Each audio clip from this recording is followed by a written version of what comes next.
And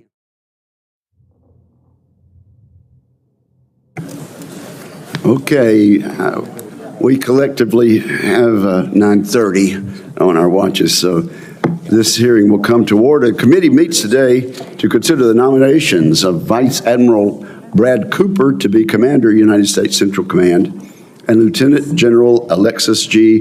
Grynkewich to be Commander, United States European Command, and Supreme Allied Commander, Europe. I welcome our nominees and their families, and I thank them for their continued willingness to serve our nation. I want to begin my remarks by recognizing the remarkable skill, courage, and professionalism displayed by the men and women of our military and intelligence communities who participated in Operation Midnight Hammer over the weekend. President Trump was right to authorize the mission to strike Iran's nuclear facilities and address this longstanding threat to the United States. Our Commander-in-Chief gave Ayatollah Khamenei every chance to negotiate peacefully. The Iranian leader, however, rejected our presence in treaties. He instead chose to continue his pursuit of a nuclear weapon and support of terrorism rather than a peaceful resolution that would have benefited the Iranian people. To be clear, the situation the Iranian regime finds itself in today is entirely of its own making. I know members of this committee will have questions about Operation Midnight Hammer and the administration's Iran policy. I do remind my colleagues there will be a classified briefing for all senators later today with senior administration officials to address many of these questions. If confirmed, Admiral Cooper will assume command of CENTCOM in the midst of a seismic shift across the Middle East. These changes were precipitated by Hamas's barbaric attack against Israel on October 7, 2023. Since then, Iran's conventional military capabilities have been severely degraded. Hezbollah's leadership has been decimated, and Hamas has been crushed. Iran's longtime political ally in the region, Syria's Bashar Assad, is out of power and in exile. Iran and its terrorist allies are weaker than they have been in decades, but the job is not done. We must do all we can to support the defense of Israel and ensure that American forces in the region have what they need.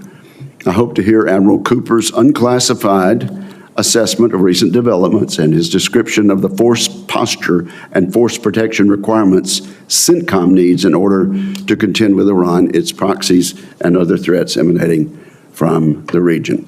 Lastly, we must not lose sight of the continuing threat posed by radical Islamist terrorist groups like ISIS and Al-Qaeda.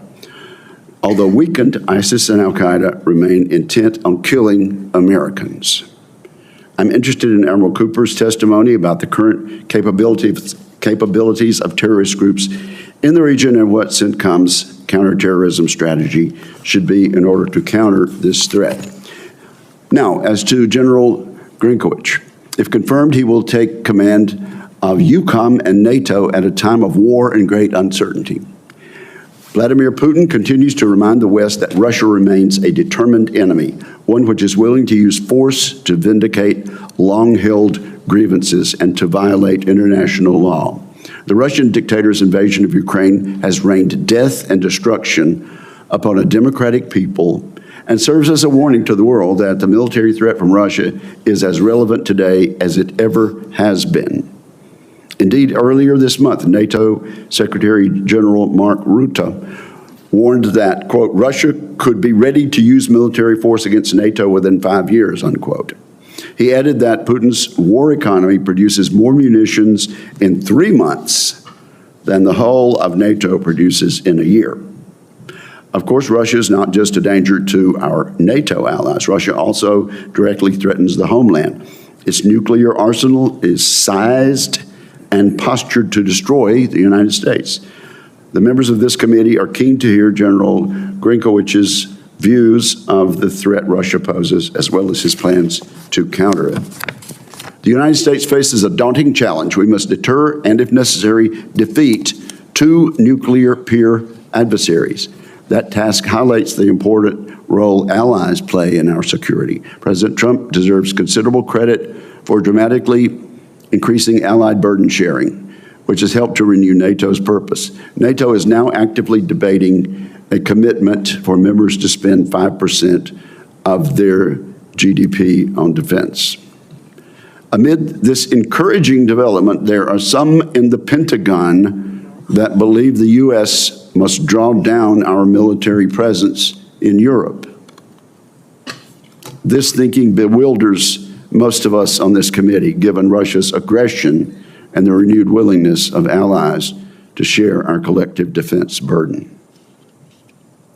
Our presence in Europe helps deter Russia. It also has additional benefits, including enabling and assisting our military operations in the CENTCOM and AFRICOM areas of operation. That support is vital, especially now as tensions once again rise in the Middle East. With that, I look forward to our hearing today, and I turn to my colleague and friend, Ranking Member Reed. Thank you very much, Mr. Chairman, and welcome, Admiral Cooper, General Grynkewich. Congratulations on your nominations, and thank you for stepping forward to continue your long careers of service. And I particularly extend my appreciation to your families who were with you every step of the way and are one of the reasons I think you're here today before us. Gentlemen, as you are well aware, this is a very dangerous moment. On Saturday, the President ordered airstrikes on several nuclear facilities deep within Iran. More than 100 American aircraft and thousands of service members executed a remarkable global operation that significantly damaged Iran's nuclear infrastructure, although we still await the final battle damage assessment. And I salute the military personnel who carried out this mission with incredible skill and bravery. It is imperative that we prevent Iran from acquiring a nuclear weapon.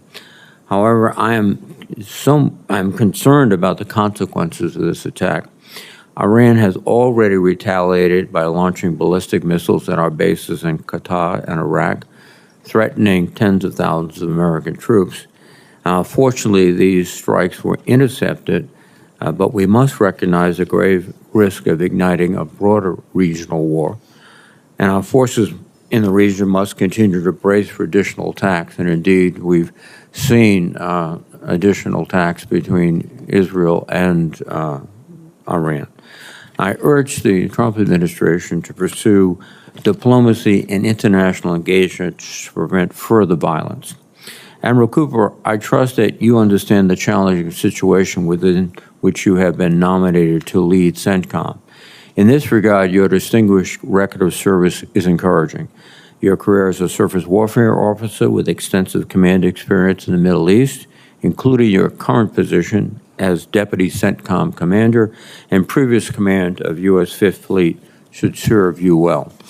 If confirmed as CENTCOM Commander, you will need to not only address the Iran crisis, but also continue to navigate the difficult environment surrounding Israel's war against Hamas in Gaza, the ever-present Houthi threat in Yemen, and the potential resurgence of ISIS in Syria and Iraq, all while the administration has announced significant force reduction in these areas. I'd like to know how you would address each of these threats and how U.S. military operations can align with Iranian nuclear negotiations, and any plans you have to help build the capacity of our regional partners, such as the Lebanese armed forces. Even as we navigate these conflicts in the Middle East, the security environment in Europe remains fraught. At this moment, NATO leaders are gathering in Brussels to address a number of urgent issues, including the war in Ukraine and Russia's increasingly aggressive posture towards the West. And I'm hopeful President Trump will take this opportunity to clearly express America's solidarity with our NATO allies. General Grinkovich, you have been nominated to command European Command, or EUCOM. For the past 3 years, EUCOM has served as the backbone of the international effort to support Ukraine, enabling the Ukrainians to succeed on the battlefield while sending an unmistakable message to America's adversaries around the globe. However, in recent months, the position in the United States seems to have reversed, with the Trump administration challenging our allies while attempting to negotiate directly with Vladimir Putin. I would point out that Putin has suffered immense cost in Ukraine and has turned to Iran and North Korea to help sustain his war.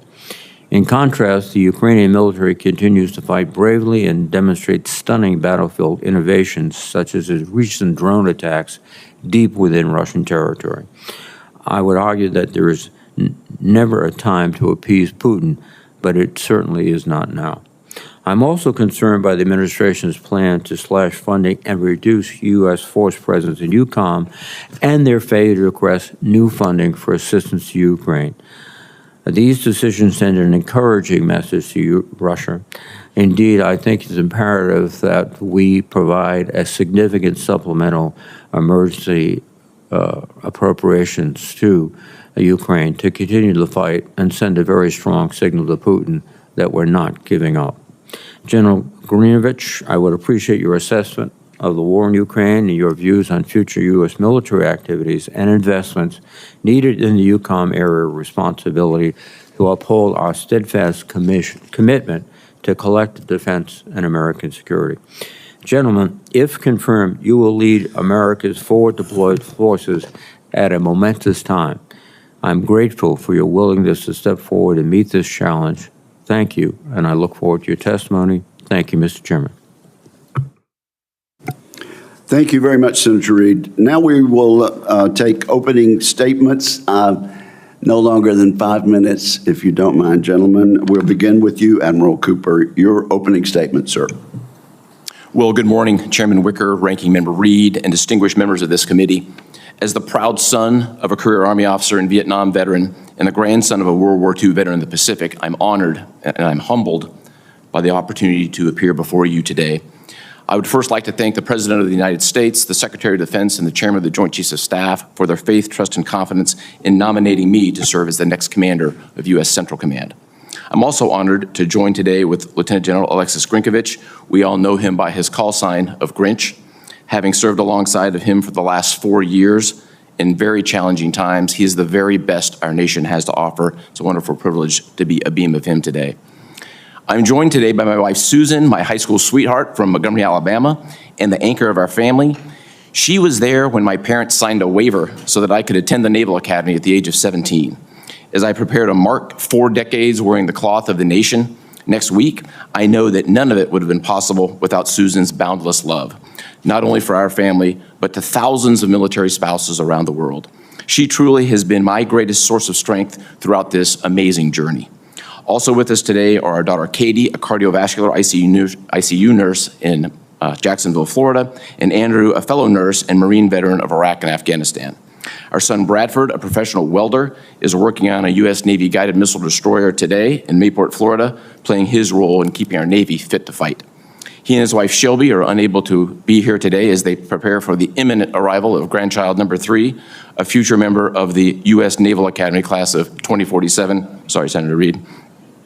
Our grandchildren, Avery and Charlie, also couldn't be here today, but they remain 2 of our life's absolute greatest joys. I'm also grateful for the support of my brothers and sisters-in-law who are here today.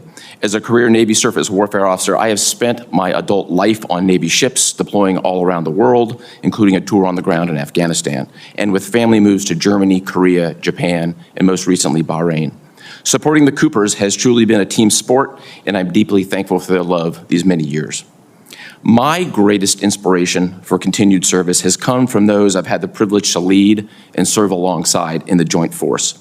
U.S. forces in the Middle East are laser focused today on warfighting, lethality, and their readiness, and they are performing superbly. I honor them and their families for the sacrifices they continue to make for the nation. I would like to specifically acknowledge the exquisite execution by the Joint Force of an incredibly complex mission in Iran this past weekend and successful defense of Al Udeid Air Base just yesterday. I just could not be prouder, and I know that this committee shares in that same pride. Over the past 4 years, I've had the privilege of living in and leading in the Central Command area of responsibility. That time has given me a front row seat to both the volatility and the promise of the Middle East. It's also reinforced a clear-eyed understanding. The Middle East is incredibly dynamic today. There are challenges for sure, but also real strategic opportunities. If confirmed, I will work with this committee to shape outcomes that advance our national interests. I would like to acknowledge and thank the current commander of U.S. Central Command, General Eric Kurilla, his wife and family for their lifetime of service to our country. Our nation and our troops in the Middle East have been blessed to have General Kurilla at the helm of Central Command for the last 39 months.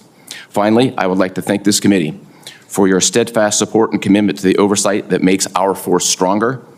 If confirmed, I pledge to maintain a transparent and fully responsive relationship with this committee. I look forward to your questions today. Thank you very much. Thank you, Admiral Cooper, and thank you for your kind words about General Kurilla. I think they're shared by most of us here behind the dais. Before I recognize you, Lieutenant General Grynkewich, would you get together with Admiral Cooper and see if you can get that grandson of his in the Air Force Academy at the appropriate time? Sir, I'd be happy to. Okay. We all make mistakes. You are now recognized. Clearly, they're not qualified for West Point, but that's okay.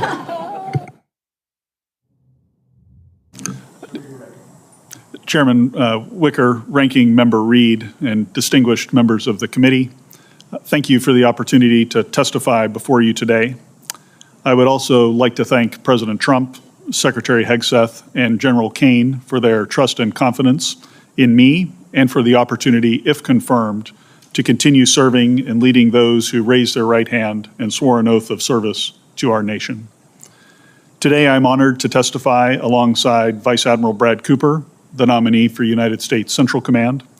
Brad and I fought alongside each other in our previous jobs as the Maritime and Air Component Commanders in U.S. CENTCOM, and having seen Brad in action, I know of no other leader more focused on leadership, warfighting, and excellence. Up front, I would like to thank my family for their support and sacrifice throughout my career. A former Air Force Chief of Staff used to remind us that our families are the best possible deal the military could ever get. Our spouses toil to take care of the troops and families we lead, and our children learn to make friends and grow roots quickly as we move from assignment to assignment. My wife Shannon is here with me today. We've been married for 27 years, and over that time, she's been a tireless supporter not just of me, but of all military families. Our son Justin, a rising junior, currently overseas for a summer program, endured, or he would say experienced, 10 moves by the time he was 17. He attended 3 high schools. I asked him if he wanted to stay in place with his mom for his senior year of school when I received an assignment as he completed the 11th grade. With a year-long deployment for me during his freshman year still fresh on his mind, he said, "No way. I don't want to be the reason the family's apart." We're super proud of Justin and can't wait to see him this summer. Representing the much broader swath of family and friends who've supported us over the years, we're also joined today by Shannon's sister, Sarah, whose kids, despite my previous nomination and confirmation by this body, still insist on referring to me as Uncle Two-Star. I was inspired to serve by 2 men, my grandfather who served in World War II and Korea, and my Uncle Nick, who flew F-4s in the Air Force during Vietnam and who's watching today. My mother, who is also watching these proceedings from down in Georgia, recognized the influence these men had on me and my desire to serve. As a single mom, she worked 2 to 3 jobs in order to have enough money to send me to Georgia Military College Prep School. There I was mentored by Lieutenant Colonel Kurt Landers, a retired Army helicopter pilot, who told me that flying was great, but if I wanted to do it, I ought to consider the Air Force. And the rest is history. Since I first marched up the ramp at the U.S. Air Force Academy on day 1 of basic cadet training in June of 1989, countless others have shaped and molded me as an airman, a fighter pilot, and as a leader. No one gets to this point in a military career without a legion of friends, mentors, and supporters. And for all of those who've helped make me who I am today, I'm filled with gratitude. In my current role on the Joint Staff, I'd had the privilege of seeing the broad swath of global challenges facing America today. Our adversaries are converging, and the risks of conflict with one or more of them grows each and every day. Accordingly, it is more essential than ever for us to focus on warfighting readiness and lethality at all echelons. If confirmed, I look forward to working with this committee and the Congress on these and other issues of critical importance to U.S. forces in Europe and to the alliance. And while the Indo-Pacific has risen in importance over the previous 2 decades, European and American security remain as intertwined as our history, our cultures, and our economies. As such, A strong NATO capable of defending Europe remains essential to American interests, and if confirmed, it will be the honor of my lifetime to lead not only U.S. forces in the European region, but the men and women from across the alliance within Allied Command operations. Finally, I'd like to offer a brief word of thanks to the current commander of U.S. EUCOM and SACEUR, General Chris Cavoli, and his wife, Christina. They have led our forces and those of the alliance during a highly consequential time, and I know the nation joins Shannon and I in wishing them all the best as they head into their next chapter after an incredible 38 years of service to the Army, the Joint Force, and the Alliance. Thank you again for the opportunity to be here today, and I look forward to your questions. Thank you, General, and thank you both, gentlemen. In order to exercise its legislative and oversight responsibilities, it is important that this committee and other appropriate committees of the Congress be able to receive testimony briefings and other communications and information. So I ask standard questions that we ask of every nominee, and you can just simply say yes or no aloud together simultaneously. Have you adhered to applicable laws and regulations governing conflicts of interest? Yes. Yes. Do you agree when asked to give your personal views, even if those views differ from the administration in power? Yes. Yes. Have you assumed any duties or undertaken any actions which would appear to presume the outcome of the confirmation process? No. Will you ensure your staff complies with deadlines established for requested communications, including questions for the record in hearings? Yes. Will you cooperate in providing witnesses and briefers in response to congressional requests? Yes. Yes. Will those witnesses be protected from reprisal for their testimony or briefings? Yes. Do you agree, if confirmed, to appear and testify upon request before this committee? Yes. Do you agree to provide documents, including copies of electronic forms of communication, in a timely manner when requested by a duly constituted committee, or to consult with the committee regarding the basis for any good faith delay or denial in providing such documents? Yes. Yes.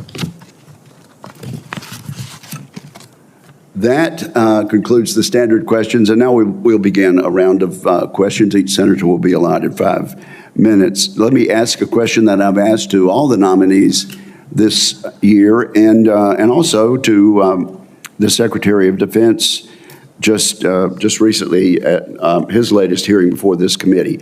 And that regards reconciliation, the $150 billion that we anticipate will be put in the reconciliation bill for defense.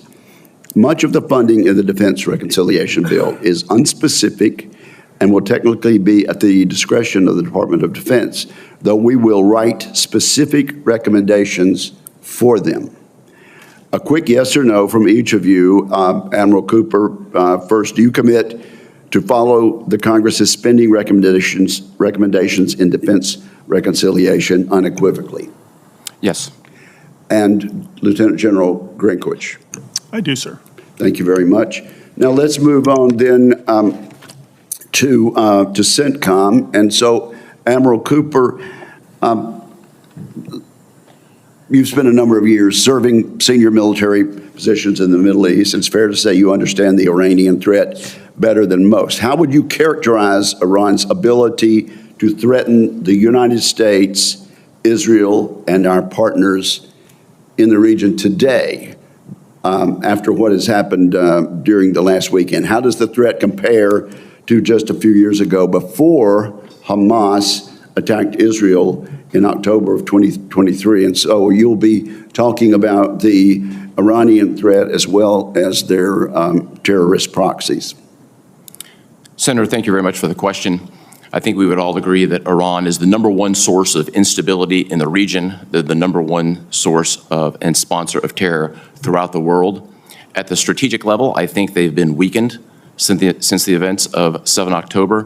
At the tactical level, I think they've been degraded. And I think the degree to which that degradation has taken place, particularly in the last 12 days, is best discussed in a classified form. I think we'll be able to more ably articulate the specifics of what that looks like as a result of the last 12 days in conflict with Israel.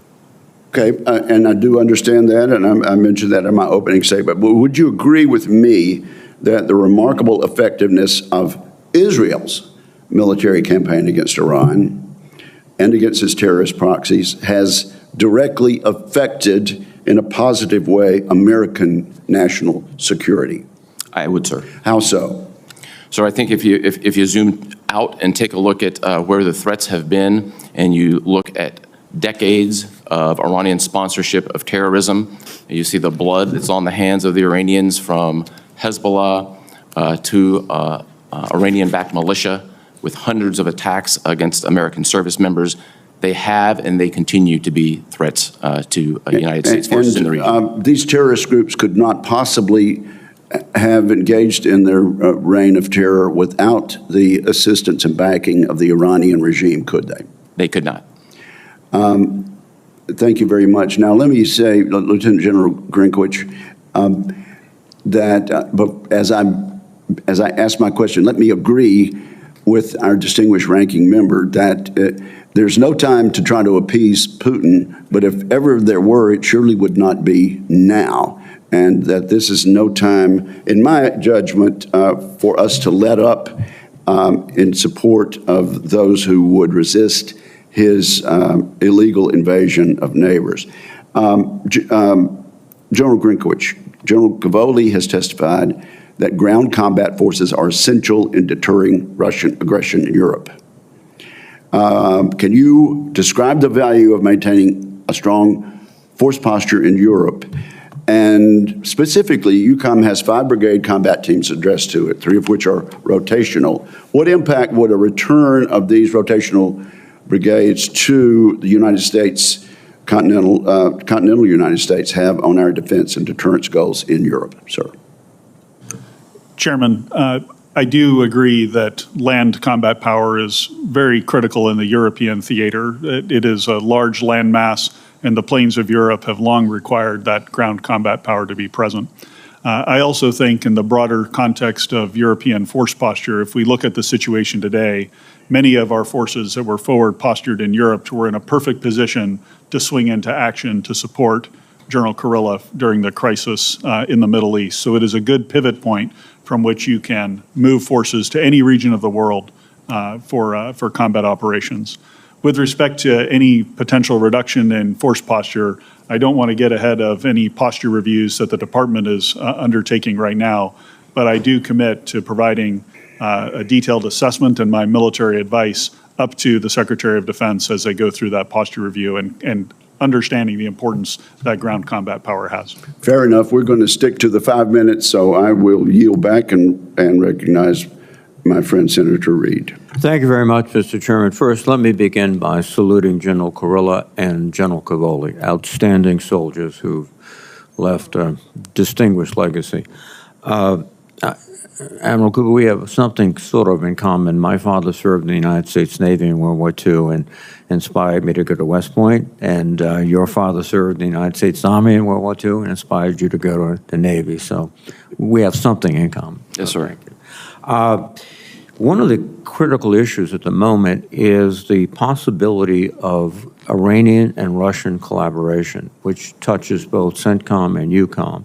The foreign minister was just in Moscow, I believe, yesterday. The Iranians have provided significant support to their fight against Ukraine, and I'm sure at this point they're demanding reciprocal support. Both General Grinkovich and Admiral Cooper, from a military perspective, what happens if the Iranians and the Russians begin to collaborate more closely in supplying the Iranians with equipment or with technicians or with a whole range of things? Admiral Cooper, please. Senator, thank you for that. First, I think I'd note the Iranian and Russian collaboration. I'd also add into that mix the collaboration with North Korea and China. I think at the strategic level, that emerging axis is troubling and one that we'll have to keep our eye on, and if confirmed, I will absolutely do that.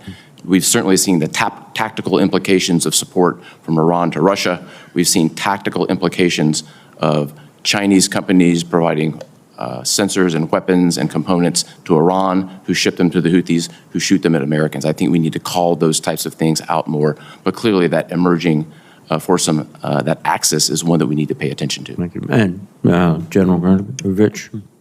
Yeah, Sir, I agree with my good friend, Admiral Cooper, on this. From a European perspective, the Iranian supplying of drones to the Russians and their extensive use in Ukraine has contributed to countless numbers of casualties. And so that is one thing that I do agree we need to keep a close eye on. But no doubt in my mind, we've seen the use of North Korean troops in the Russian fight in Ukraine.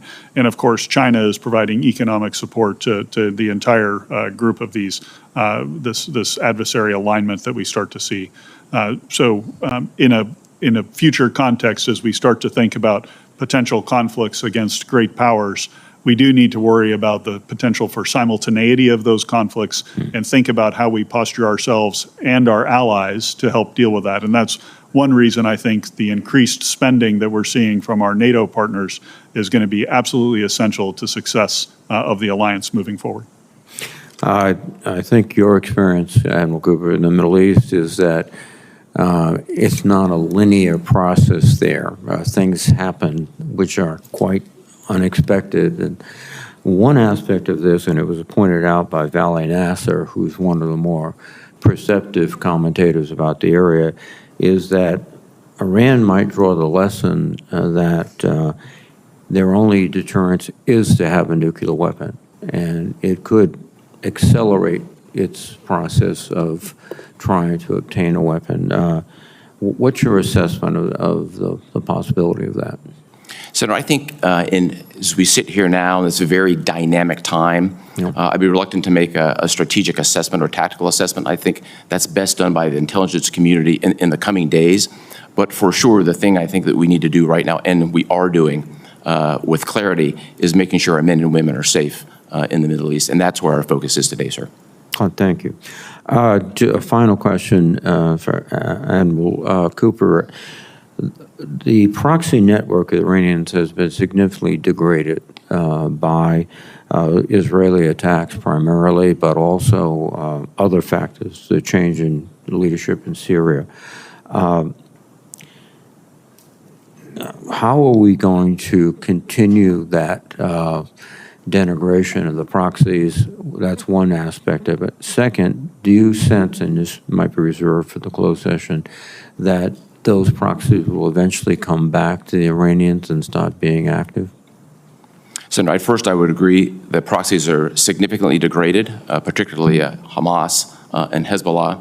If confirmed, it would be a priority of mine to deter conflict through both the deterrence of Iran and those proxies. I think we're going to have to continue to watch them very closely. While those two proxies have been degraded, we still have the Iranian-aligned militia groups that are out there, as well as the Houthis currently in a ceasefire with us. Thank you, gentlemen. Thank you very much. Thank you, Senator Reid. Senator Fisher. Thank you, Mr. Chairman. And thank you both, Admiral Cooper, General Grynkewich, for your service and for the service of your family to this country for many, many years. General, you're nominated not only to serve as commander of the U.S. European Command, but also as the Supreme Allied Commander, Europe, who is responsible for all NATO military operations and forces. And that includes the American nuclear forces that are assigned to NATO. NATO is a nuclear alliance. The role that you would assume in NATO has always been filled by an American, beginning with General Eisenhower in 1950. How do you view the role of nuclear deterrence with respect to the NATO alliance? Senator, in my view, the U.S. strategic nuclear forces under the command of General Cotton at U.S. Strategic Command are really foundational to the security of all of Europe and foundational to the security of the alliance, as really, and also underpin global security in many, many ways. And they're absolutely essential. I also would note the forward positioning of certain nuclear capabilities on the continent, and those provide a very important backstop against any potential threat coming from the east.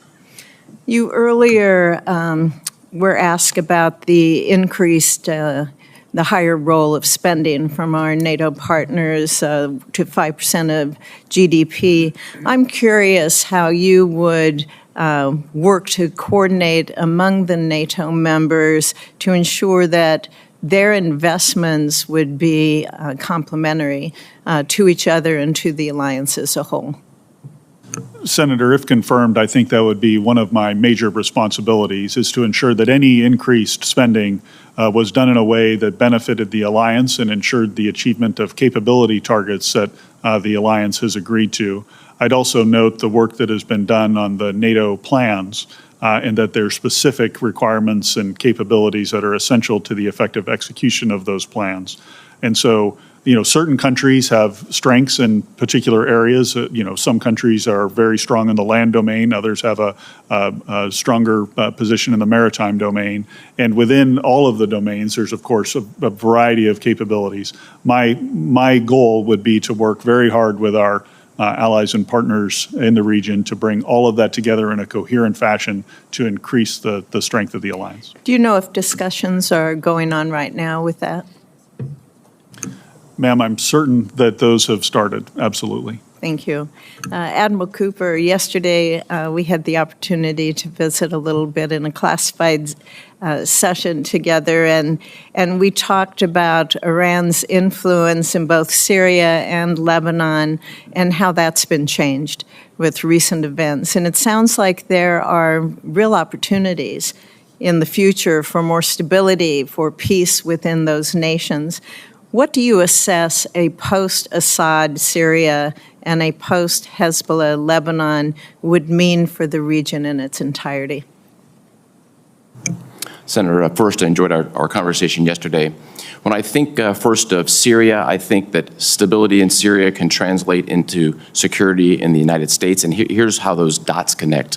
ISIS thrives in chaos. If the government of Syria, now 7 months into their existence, can help suppress that ISIS threat, along with the U.S. forces in the region, that stability helps create our own security.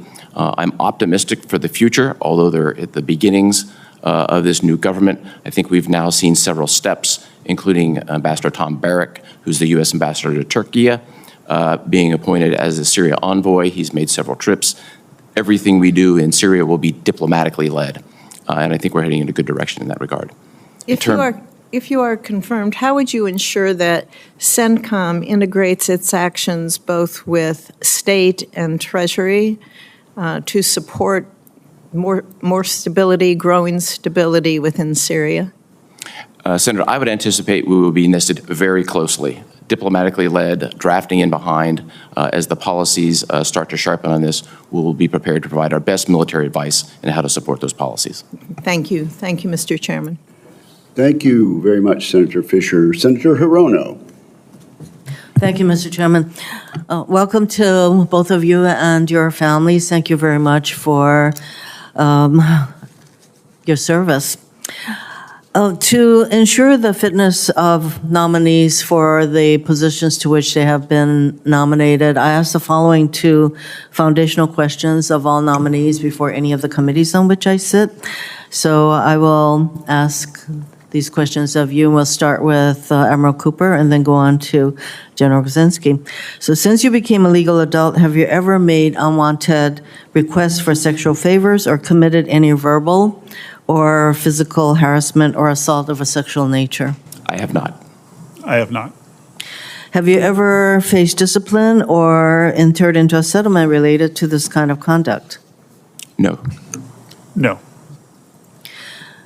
The Middle East remains a volatile, unstable region, and the situation risks drawing the U.S. and our allies into a protracted war, risking the lives of American service members without a clear plan for what comes next. And Iran should not have a nuclear weapon, which is why I and others supported the 2015 JCPOA, which allowed the IAEC to inspect suspected Iranian nuclear facilities.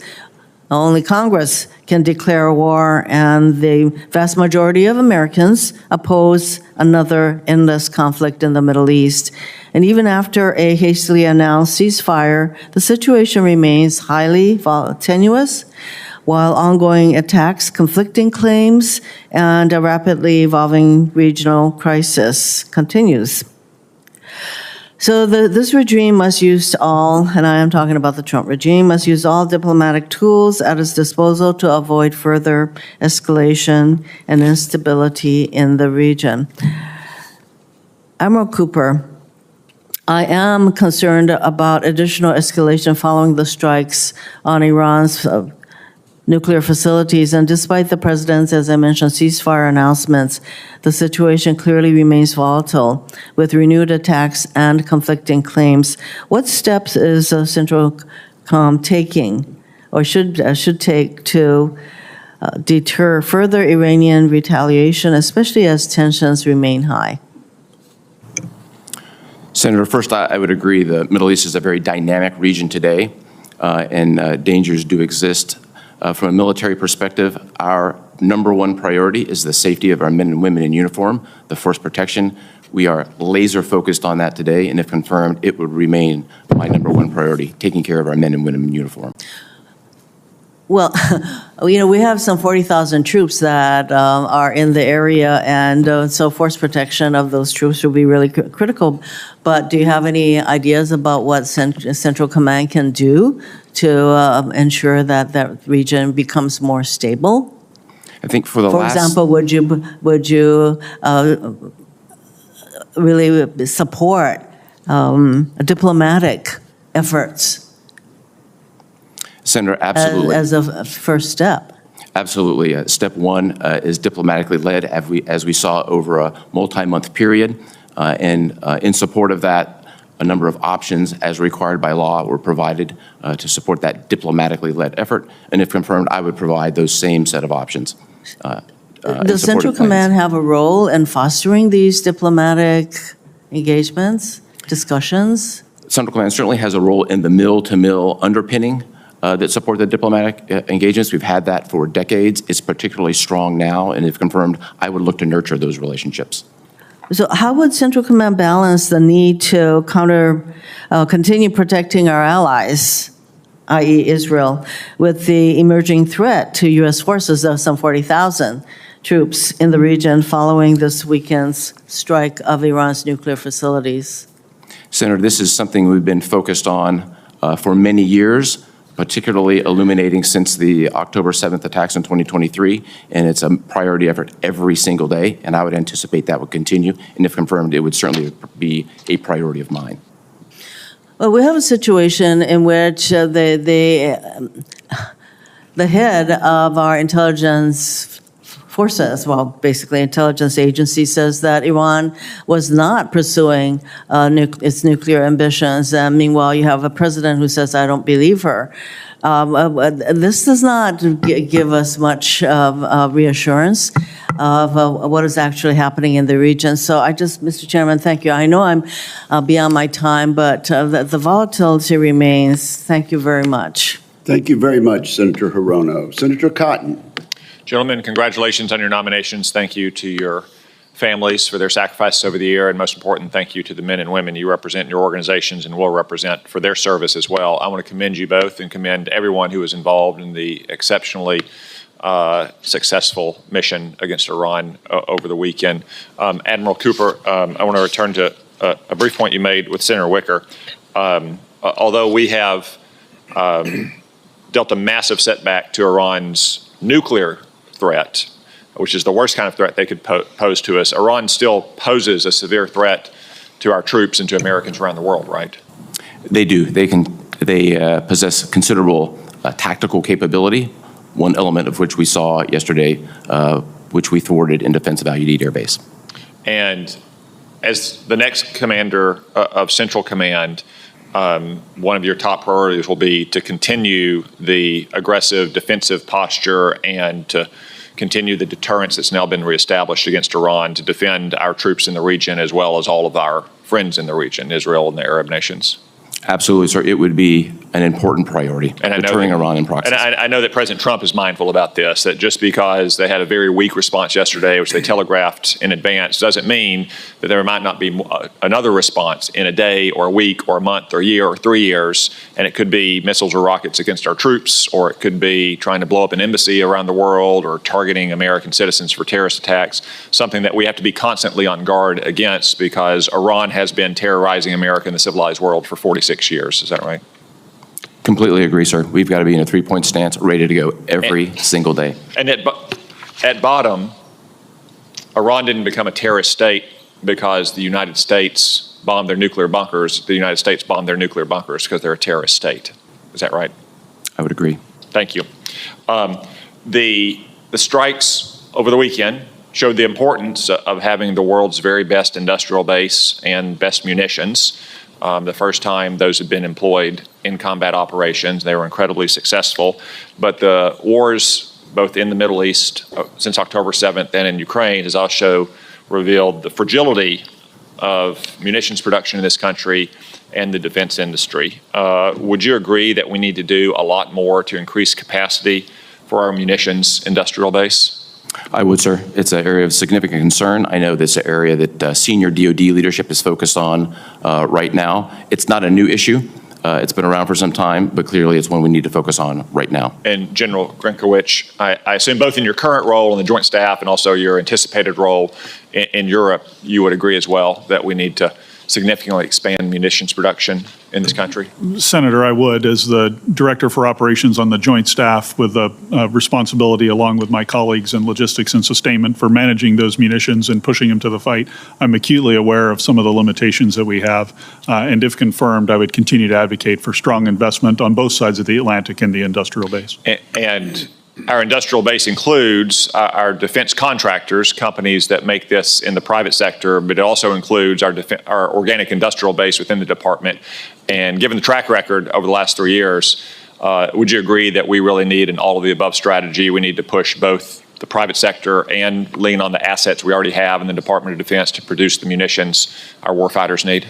Senator, I would. The organic industrial base does need that investment and attention. And on the private sector side, I would say we need to focus not just on traditional prime contractors, but also expand the competitive space to new entrants to get as much production capacity as possible. Thank you. Admiral Cooper, I think I saw you vigorously nodding your head in agreement. Would you like to state that for the record? Absolutely. I think the characterization of an all-of-the-above strategy is the appropriate characterization. Okay. The operation last weekend, I guess a couple Thursdays ago in Iran, with the use of drones launched from inside the country, as well as a few weeks ago by Ukraine inside Russia, has revealed once again the threat that drones can pose to our bases here in the United States. And I've worked with Senator Gillibrand and a lot of other senators to address that threat here in the U.S., and we're going to try to pass legislation to expand the department's authorities on it. But General Grynkewich, it's also a real threat in Europe, the prospect of NATO or American positions being attacked by drones, as we saw in Iran or as we saw in Ukraine. How do you assess the drone threat right now in the European theater? Yeah, Senator, I think it's an acute threat. It's a new technology, and our investment in both counter-UAS capability and the ability to do the same sort of activities with our own drones needs vigorous attention. Thank you. I agree that it's an acute threat. If Israel can do it to Iran, if Ukraine can do it to Russia, we need to assume that the bad guys could do it to us and our troops and our bases as well, whether overseas or even here at home, and we need to counteract it rapidly. Thank you. Thank you, Senator Cotton. Senator King. Thank you, Mr. Chairman. Senator Langford and I, 3 weeks ago, were in your AOR, Admiral, and in Baghdad and Erbil, Beirut, Amman, and Turkey, and Istanbul. And first, I want to say what wonderful people we have working for us. All the people we met, our military people, particularly in Lebanon, State Department, intelligence community. This country is very fortunate to have the quality people that we have in dangerous and difficult circumstances. You're nodding. I presume you agree with that observation. Sir, we have extraordinary men and women serving overseas today and throughout the world. One of the things we learned in all of those countries was that none of those countries want us to leave. There are uncertainties and instabilities. For example, in Iraq, probably the last proxy standing right now of Iran are the Iran-inspired militias in Iraq. They have an election coming up this fall, and that's been one of the significant dangers. What I'm getting at is, it seems to me, given the renewed volatility, this region has been volatile, seems like forever, but the renewed volatility in the last several months is not a good time to be drawing down our forces because they are viewed as stabilizing forces in all of those countries in the Middle East. Do you have thoughts about that? Senator, I think it's first and foremost important to remember what our forces are doing in Iraq and Syria, and that's focusing on the counter threat, the defeat ISIS operation with 20 other countries. And that was going to be my next question. That's, in addition to the Iran militias, ISIS, there's a deep concern about ISIS reconstituting in Syria given the changes there. So the point is, it's not, I believe, it's not a time to be retrenching given the developments of just the last several months. So I completely agree. I think stability is a critical aspect of security in the region, and particularly those countries. Our approach today is to assess and move forward on a conditions-based assessment. I think given the dynamic nature of what's happening today, that assessment in the future could look different than it does today, perhaps. And if confirmed, I'm committed into my tenure to continue to assess on what our posture needs to look like and make recommendations accordingly. Well, the other topic that we haven't discussed today is Syria, and Syria is in a very, I almost said precarious, but it's in an important place. Everyone we talked to said Shura is what we've got, and that there's really no plan B. And Ambassador Barak has done a good job, I think, of being the envoy. But it seems to me that Syria is a place that we need to watch, because if he goes away, then all of a sudden it's open season for ISIS and other potential terrorist groups. Senator, I completely agree. I think the stability in Syria hinges upon the current leader remaining in place, and that's important for U.S. Homeland Defense and Homeland Defense forward. As you described, Ambassador Barak is leading this effort diplomatically. The U.S. military has had a nascent role, but certainly our role would be to provide best military advice on what that could look like going forward. For sure, right now, our troops in Syria remain focused on the counter-ISIS mission. It is also the perspective of the new Syrian government to counter ISIS. So we'll see what that looks like in the future, but I think it's an encouraging sign. General Grinkovich, the issue of Russian activity along the border of the Baltic states. My understanding is that there is some probing and buildup of Russian troops along that border. Is that something that we should be watching carefully? Senator, I think we should, and particularly as the Russian war economy continues, if and when we're able to achieve the objective of a ceasefire in Ukraine, Russia will have a lot more troops that they can put in that region, which will be a force in being that from a military perspective we'll have to pay a lot of attention to. A friend in Maine and I were discussing this, and he said Russia isn't interested in any other parts of the country. It's just parts of the world. It's just Ukraine. My response was, why did Finland join NATO after 75 years? They know what Russia can and probably would do. Is it important for us strategically to continue the support of the Ukrainians in the kind of way that we have done in the past to maintain our military intelligence support? Senator, I think the Ukrainians have done an incredible job defending. They are forcing the Russians to make only incremental advances at tremendous costs, and I think we should continue the effort to support them that has allowed them to perform so well. Thank you. Thank you, Mr. Chairman. Senator King, you and Senator Cotton have both made very strong bipartisan points, and I appreciate that line of questioning in particular. Senator Rounds. Thank you, Mr. Chairman. First, to both of you and to your families, thank you all for your service to our country. You both come as very qualified individuals to the new jobs in which you will step into very shortly. I want to take a little bit of time, though, and talk about what I think is one of the most important aspects of this new position that each of you will be in very shortly. And that is the difference between when we ask someone who doesn't wear the uniform of the United States of America, but rather a suit and tie, and when they come before this committee. Some from outside of government who will give us their opinion about issues and policies and positions. But then we have the individuals who come from an administration, and I've been here 10 years now, and I've seen 4 different administrations in which individuals come and they give us their opinion on what happens or a position with regard to policy. We take their statements with a grain of salt, recognizing that they represent an administration's point of view.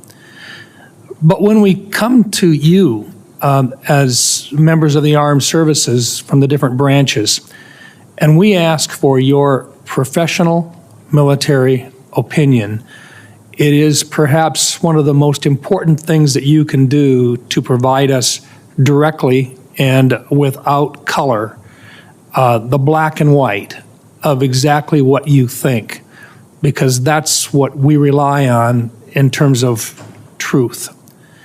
And I want to go into this a little bit because, just as an example, most recently a number of us have asked specific questions with regard to the spectrum and about the importance of the spectrum and managing it on behalf of the defense of our country by the Department of Defense.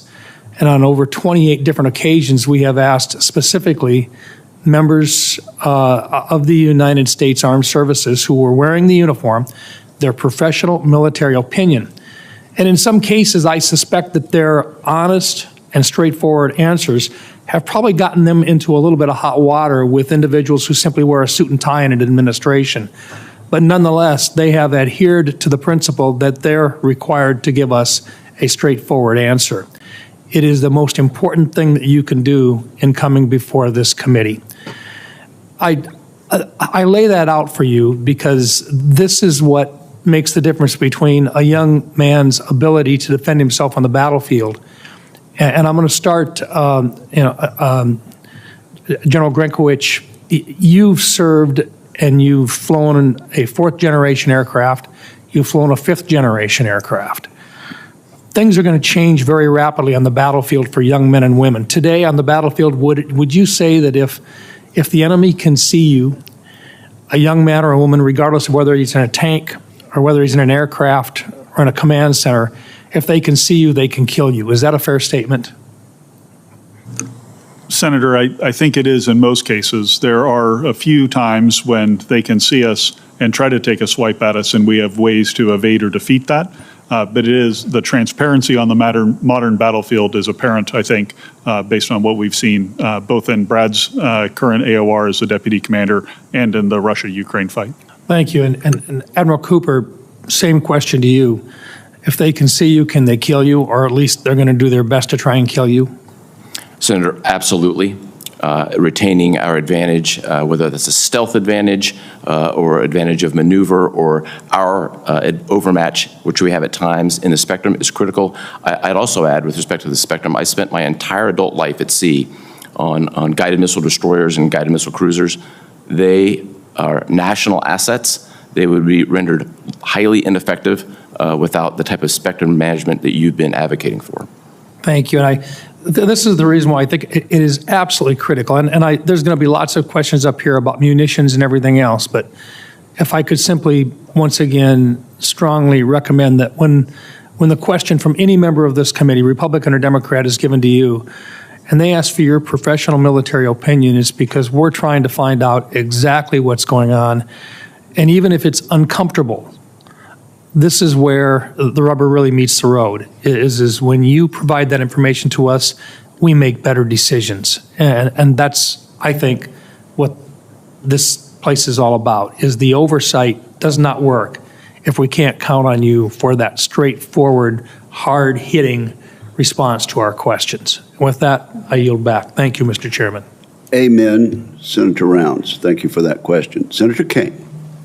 Thank you, Mr. Chair, and congratulations to the nominees. I'm particularly glad, Admiral Cooper, your role as the lead of the liaison office here in Congress will give you just innate sensitivity to the relationship that the Article 1 and Article 2 branches must have on these important issues. So congratulations to both of you.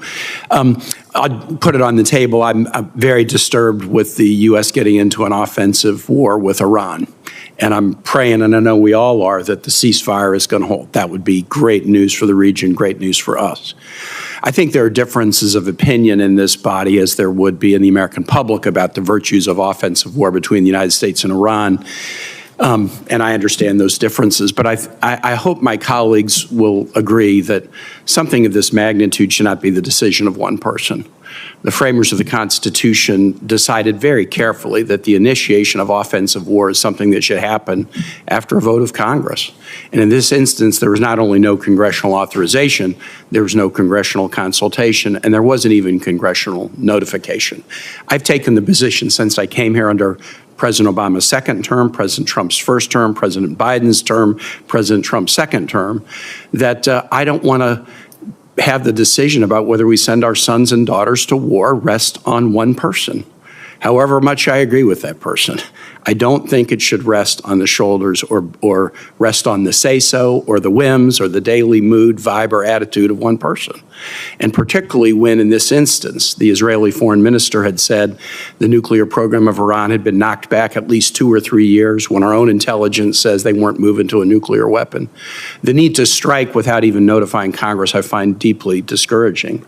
There's some things President Trump has done diplomatically recently I'm very much support, and I hope I might get to those in a minute. But I just hope my colleagues will stand for the proposition, whatever you think about the virtues of a war with Iran, that Congress should be weighing in on this, yes or no.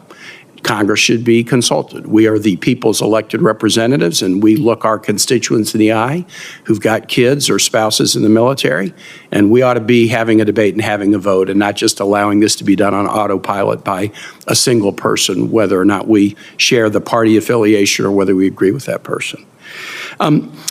Senator Cotton said something that is very true and that picks up, Admiral Cooper, on something you said. You said that Iran was the chief sponsor of terrorism in the region, and they are, and the chief source of instability in the region, and they are. And Senator Cotton said they have posed risk to Americans for the last 46 years, and they have. Everything that he said was true, and everything that you said was true. But, you know, in law, we used to say the truth, the whole truth, and nothing but the truth. Sometimes we omit the whole truth.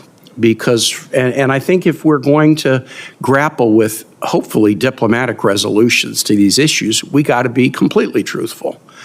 Everything that you said about Iran was accurate. But what nobody seems ever to say in a committee like this is that the United States acted to change the Iranian regime in 1953 by knocking off a democratically chosen prime minister at the behest of the British, whose oil interests were at stake. This is widely acknowledged and admitted. Anybody wants to research Operation Ajax, go take a look at it. Eisenhower project that knocked off the Iranian civilian democratically elected government.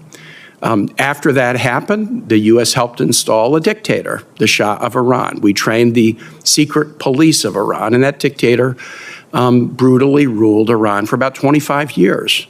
And Iran, which had been very pro-American because America fought for Iranian sovereignty at the end of the World War II when the Soviet Union wanted to gobble it up, that 25 years of the U.S. propping up a dictator over Iranians led to deep anti-American hostility. When the Shah was thrown out of office, the U.S. gave the Shah refuge. The Iranians asked for him back to trial. We refused. The Iranians took over the embassy and held American hostage, a violation of international law.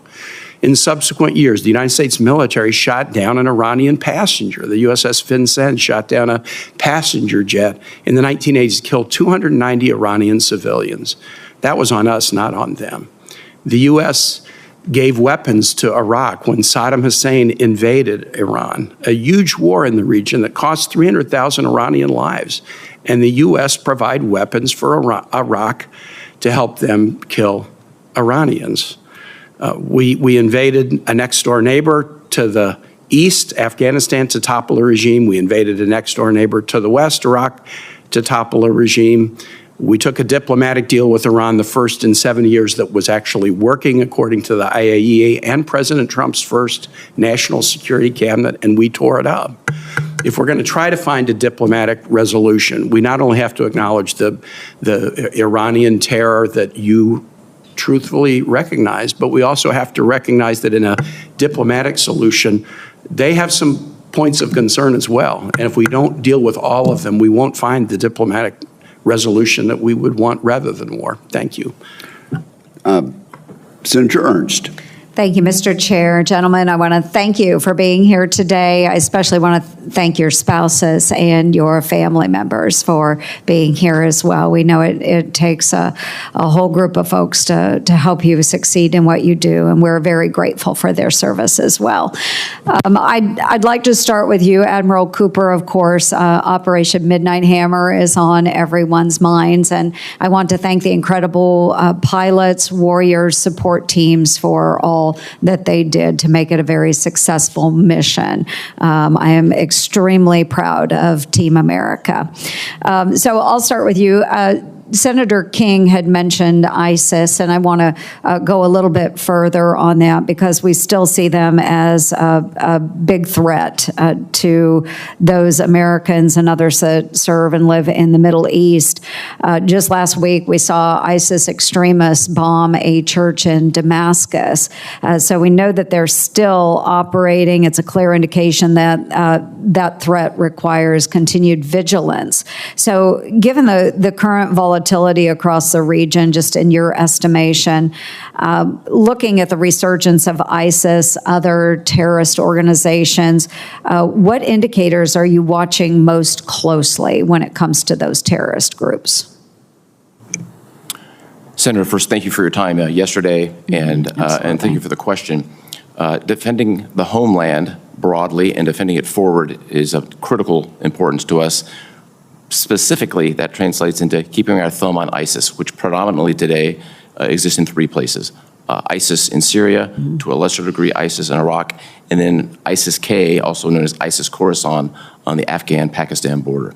We are focused on this problem set every single day. I only have to go back a few months to the events in New Orleans and our own country at the beginning of the year. The events, as you described, in the church bombing, to show that ISIS remains a threat. And as we look to the future, and if confirmed, I will remain nose down on this threat. It is an absolute priority.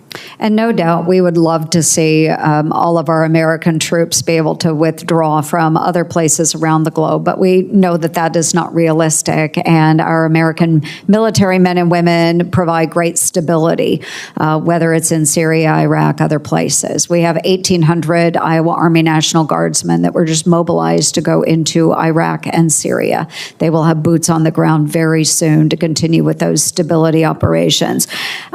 As we look at other ways that we might be able to bring troops home, again, maybe not realistic at this time. If you could walk us through our partners in the region, and would they be able to fully absorb those missions and provide for the stability without American presence? Senator, U.S. presence is indispensable in the execution of the counter-ISIS mission today. We have led it. We lead it today, and I anticipate we'll lead it into the future. Every decision made on force posture is going to be conditions-based as I look to the future, and if confirmed, I will absolutely adhere to that.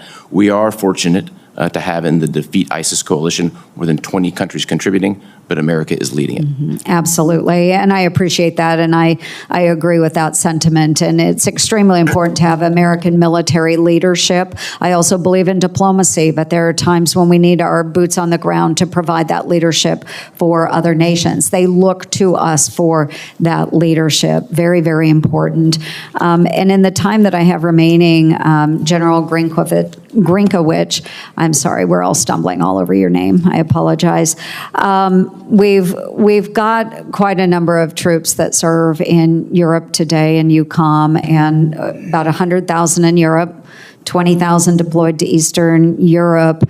Again, for you, we haven't announced any formal drawdowns of military men and women in Europe, but how do you assess our current force posture in Europe, and what adjustments may be necessary to sustain deterrence and reassure our NATO allies?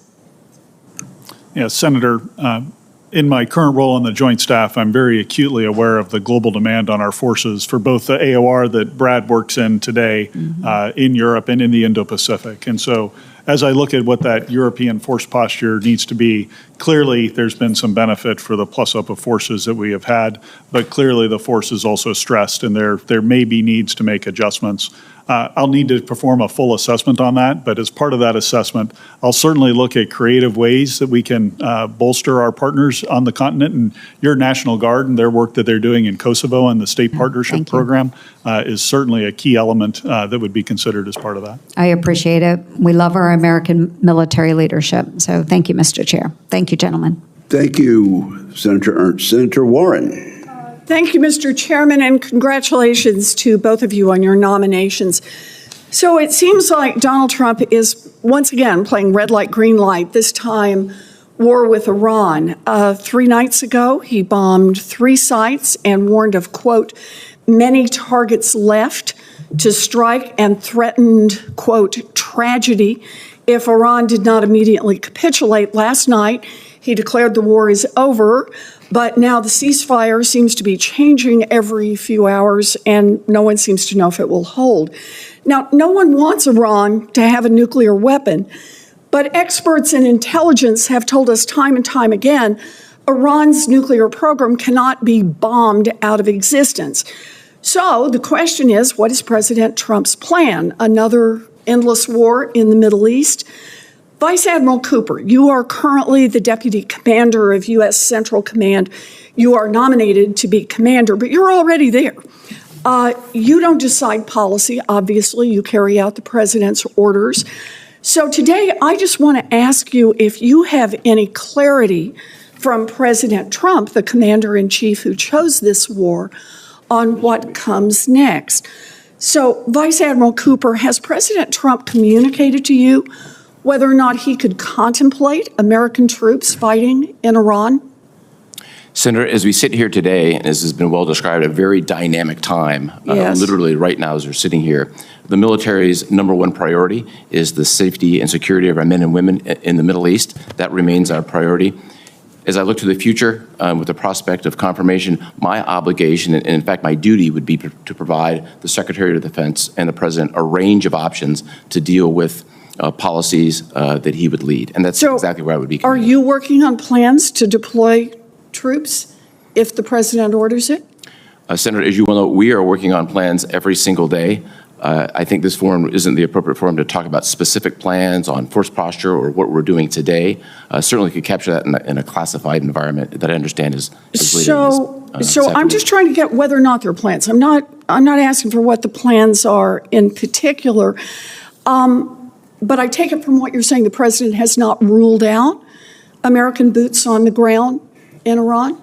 Senator, I think from a military perspective, it's critically important today that we provide the maximum latitude and decision space to the Secretary of Defense and the President to decide on key plans and directions, and we'll be standing by to execute those, as is our duty to do. So on Saturday, President Trump and his administration claimed that the goal was to end Iran's nuclear program, not regime change, and declared complete victory with no evidence to support that. And then on Sunday, the president reversed course, posting, quote, that if the current Iranian regime is unable to make Iran great again, why wouldn't there be regime change? And yesterday he congratulated everyone on a ceasefire and said, quote, God bless Iran. Vice Admiral Cooper, has President Trump communicated to you how long he intends this war could go on if the ceasefire breaks? Senator, our role from a military perspective is to remain ready for a wide range of contingencies and protect our people, and that's exactly what we're doing today. So that means you're preparing for a protracted war, is that right? I think it would be inappropriate to comment on any specific action, but we're prepared for a wide range of contingencies, which is what would be expected. Well, I'm just asking about your preparation, sir, not asking what actions you will take. Our service members who volunteer to give so much have a right to know that the President of the United States values their lives and sends them into harm's way only when we clearly have a plan to understand how this protects the United States of America. I'm very concerned about the president's on-again, off-again explanations of why this bombing has taken place and that he's doing it with no constitutional authority. Only Congress can declare war, and the Senate must vote immediately to prevent another endless war. So I want to raise one more question, and that is reports that the Trump administration now wants to dismantle reforms developed under the first Trump administration to prevent civilian harm. Killing civilians is not only wrong, it threatens national security. General Stanley McChrystal called it insurgent math, meaning that for every civilian you kill, you create 10 new enemies. Vice Admiral Cooper, why is it important to U.S. national security to prevent civilian harm? Well, Senator, first, thank you for your advocacy and passion on this issue. I share your same passion. I think it's a national security issue. It risks degrading our credibility and trust and puts troops at risk. And if confirmed, I'll continue to do what I do today, which is take an organization that has moved, I believe, from compliance to having civilian harm risk mitigation as part of our culture. It's important. Thank you. I appreciate that. Thank you, Mr. Senator Chairman. Warren. Senator Scott. Great. Thank you, Chairman. Well, first off, congratulations to both of you. Congratulations to your family. Thank you for your service. Thank you for the sacrifice of your families. So I was at the White House yesterday, and as you expect, President Trump was elated of the success of the bombings in Iran and was very hopeful that there's a ceasefire that's going to hold. I think we all would love to make sure Iran does not have nuclear weapons. So I'm very appreciative that the president was willing to make the decision to do it. Many people would have made that decision, and it looks like we're going to get a positive outcome. So for both of you, is the world a safer place with President Trump in office and Iranian nuclear facilities taken out? Whoever you want to start. Senator, no country in the world wants Iran to have a nuclear weapon. It's a safer place the farther back that is put. Right. The world is safer with Iran not having a nuclear weapon, Senator. How do you think it changes the dynamics for some people that want to, that have decided to be our enemies, like Russia and Communist China and North Korea? How do you think it changes their thought process, knowing that the United States that we have a president that's willing to defend the freedom of the world, and especially our freedom? Senator, I'll echo some of the comments the ranking member and chair made earlier on the incredible performance of the joint force, projecting American combat power from the continental United States halfway around the globe. I think that sends a message to everyone about the ability of America to reach out and touch any target anytime we want to. Senator, my assessment would be that China and Russia are looking at this from a deterrence angle. We all know deterrence has 4 components: capability, capacity, will, and messaging. This was a strong demonstration of will, and I would anticipate that other countries are watching. Thank you. For each of you, when you take over your roles, what will be your thought process to make sure we have the right assets, the right people, the right strategy in the areas that you're going to be responsible for? Chairman, I have had the benefit of a global view of problems from my current position on the Joint Staff. And as I dive into issues on the European continent, the types of things that I'll be focused on will include the readiness of our warfighters, and that includes both U.S. warfighters and, if I'm lucky enough to be confirmed, the warfighters across the 32 nations of the alliance. I also think that it will be very important to look at the pivots in the character of war that are occurring right now in terms of unmanned and digital technologies, both from things like unmanned surface vehicles, unmanned aerial vehicles, but also the underlying application of artificial intelligence and the connective tissue that allows us to effectively command and control. So those will be some of my key focus areas. Senator, I would leverage the 4 years of experience I've had, including 3 years living about 100 miles from Iran, and orient my priorities generally in 3 areas. Defending the homeland, that translates to keeping our thumb on terrorists in the Middle East. I would look at deterring Iran and its proxies. I think that is a critical element of our national security. And also, I would look at countering China. I also agree that with my friend Grynkewich here, that the character of warfare is changing, and I think everything that we can do tactically to get warfighting tools into the hands of warfighters faster is something that should be pursued with a sense of urgency. Thank you. Admiral Cooper, what's the importance of the Abraham Accord and our relationships with our military relationships with our partnerships with the Arab countries that are supportive of Israel? So when the Abraham Accords were signed in the fall of 2020, and then we saw CENTCOM shift from a European orientation into Israel shift from a European orientation to CENTCOM. I think the confluence of those two events and an alignment and agreement that Iran is the principal threat presents extraordinary opportunities to advance security and enhance deterrence through the Abraham Accords countries. All right. Well, thanks for your service. Congratulations on your nomination. I know you guys are both going to do a great job. Thank you, Senator Scott. Senator Kelly. Thank you, Mr. Chairman. Gentlemen, thank you for being here today. Congratulations to you both on your nominations. I want to take a moment to discuss ISR, the requirements in EUCOM and CENTCOM, two theaters that I think routinely make some heavy use of ISR. Could each of you please just briefly describe the ISR requirements in your respective theaters and how important ISR is for you to execute your strategy?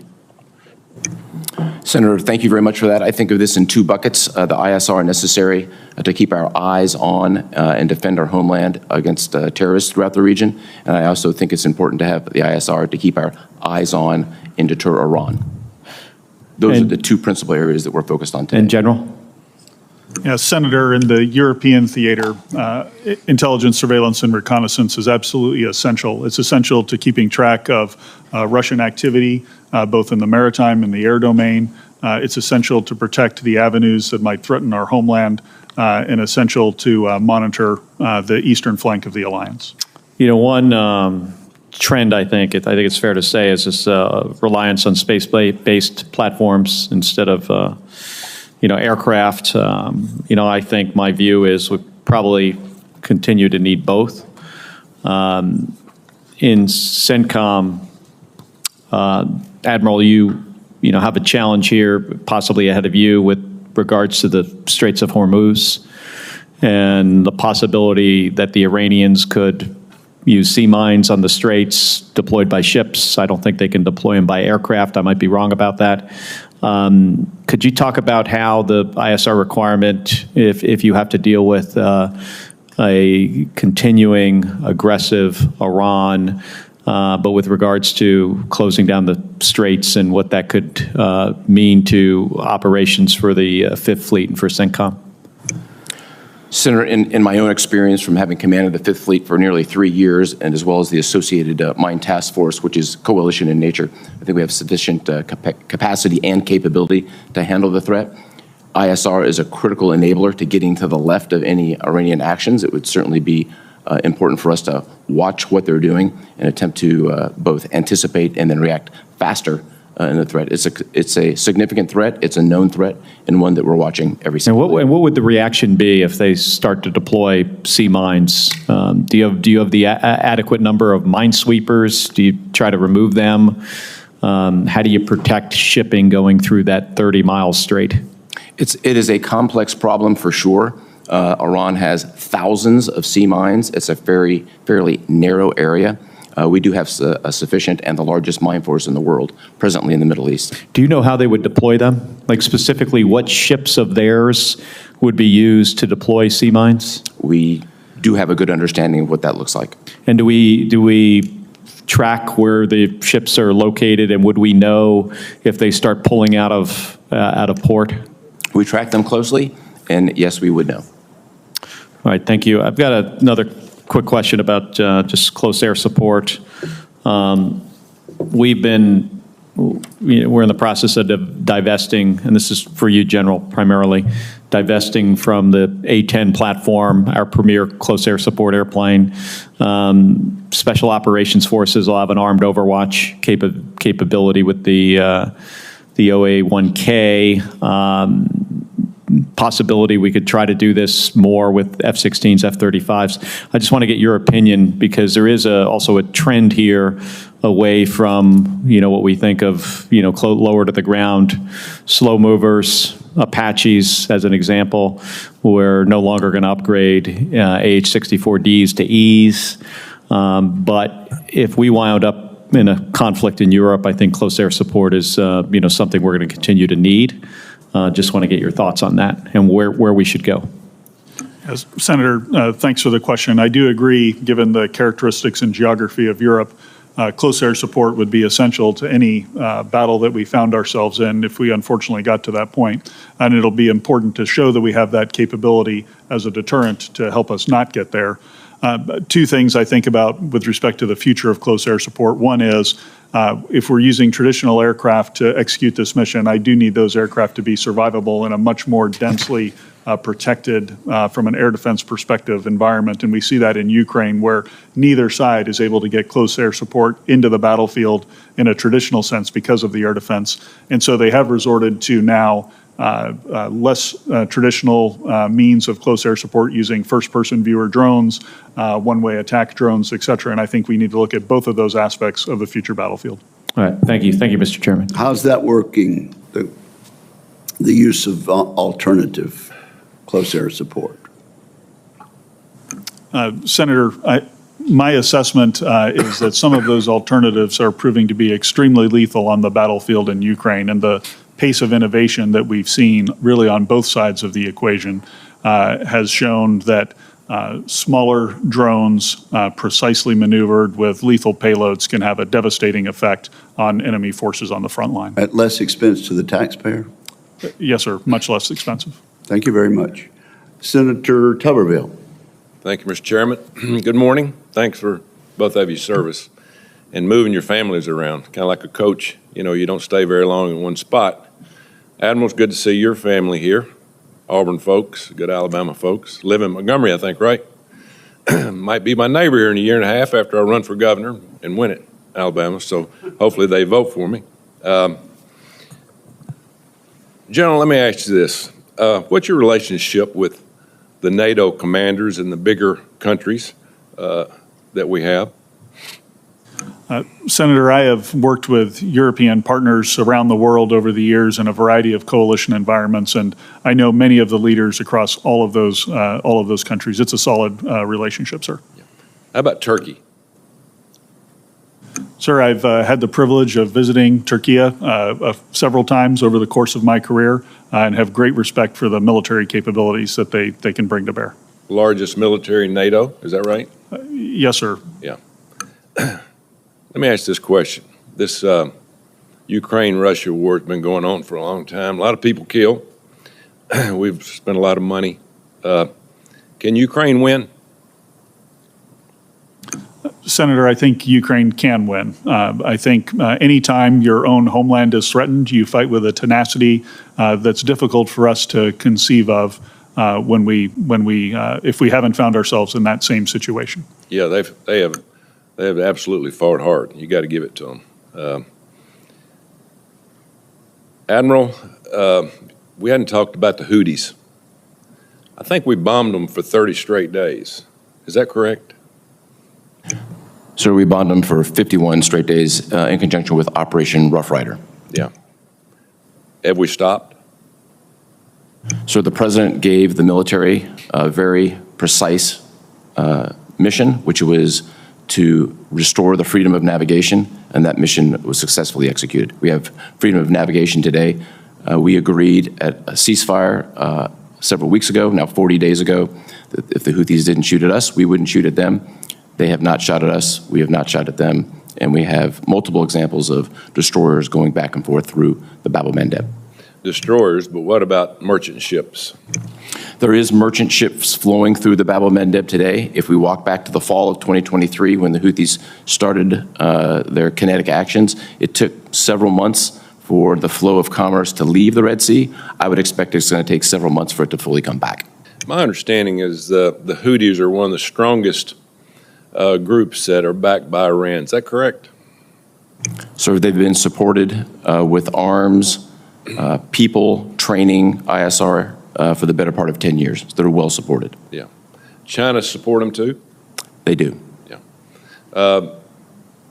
So do you think this is going to be an on and off project with the Houthis over the years, or are we going to be able to stabilize it? I think we're now 40 days into this. The ball's in the Houthis' court. We're prepared for a range of actions, but I think the policies associated with the ceasefire remain in place, and we'll just be prepared from a military perspective for a wide range of contingencies, as is our obligation to do so. Do we actually know who the leadership is that controls the Houthis? We do, sir. Yeah, and General Carrillo has been over the past few months, obviously. Do we talk to them? They talk back to us? How does that work?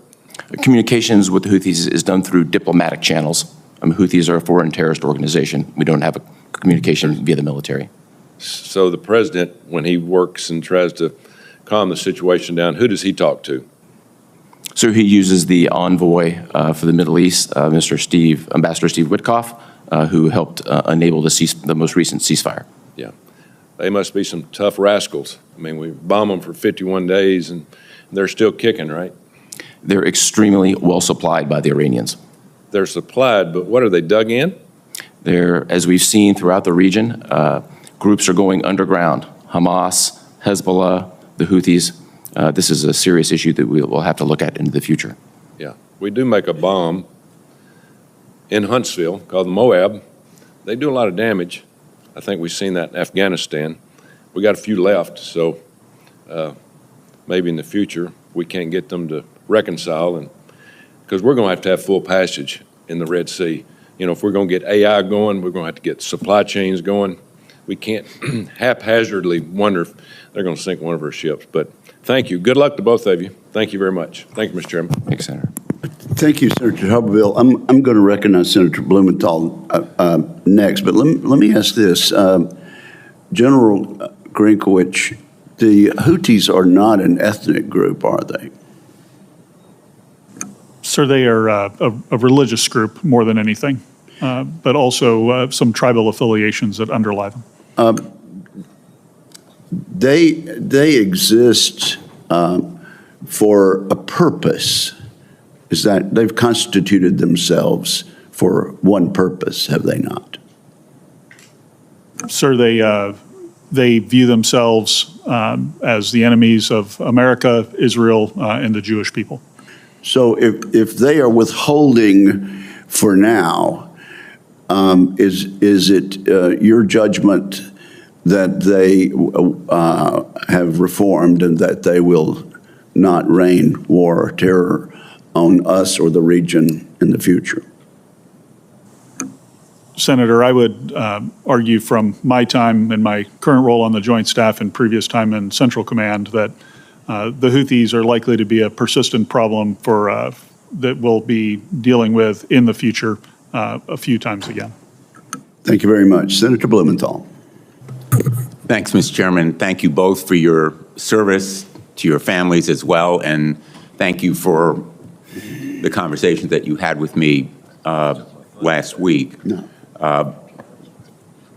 I join you in expressing my gratitude and admiration for the incredible work done by our servicemen and women in the latest strike against Iran. The use of our B-2s and the intelligence that we were able to glean that enabled the strike, even though we don't know fully the extent of its success, I think is deeply impressive. And so I want to join in thanking our own military.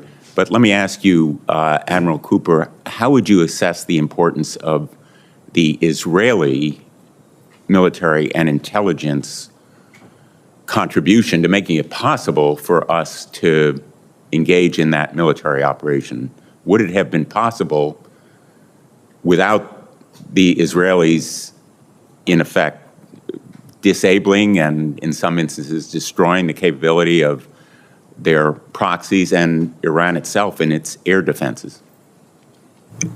Senator, thank you for that. Without getting into the specifics, which I think are best addressed in a classified environment, I think it is fair to say, and as the Chairman of the Joint Chiefs articulated this past weekend, that there were Israeli actions that we benefited from, but were not directly tied to, associated with this specific operation. It may not have been a direct partnership, but certainly the contributions of the Israeli military were were actually extraordinarily significant in whatever success we had. Would you agree? I agree.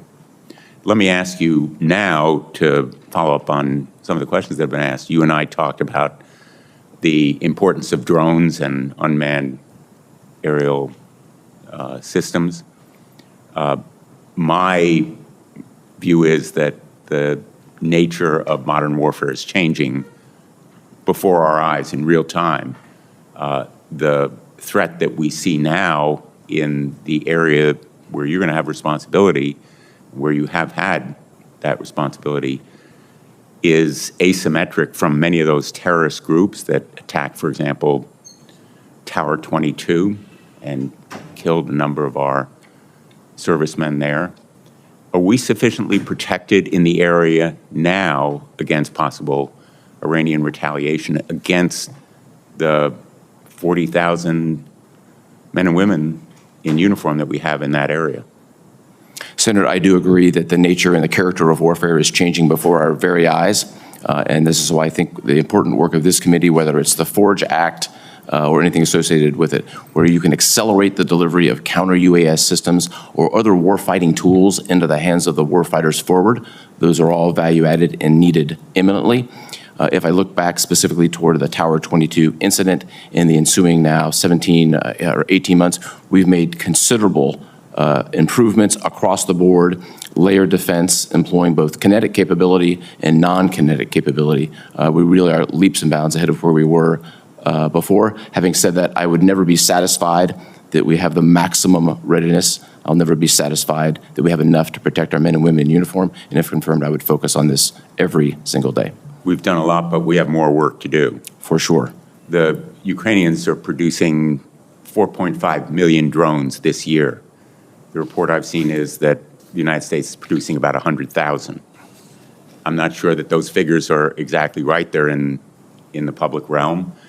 But clearly, in my view, the United States is not producing enough drones.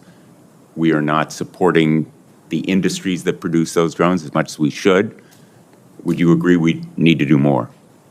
Yes, sir. In my own experience, having commanded the Navy's first unmanned and artificial intelligence task force, I'm very familiar with the capabilities that exist in America's elite tech sector. I believe that we need to leverage that tech sector to maximum capability and deliver capability in the very near term, because we could do more, to your point.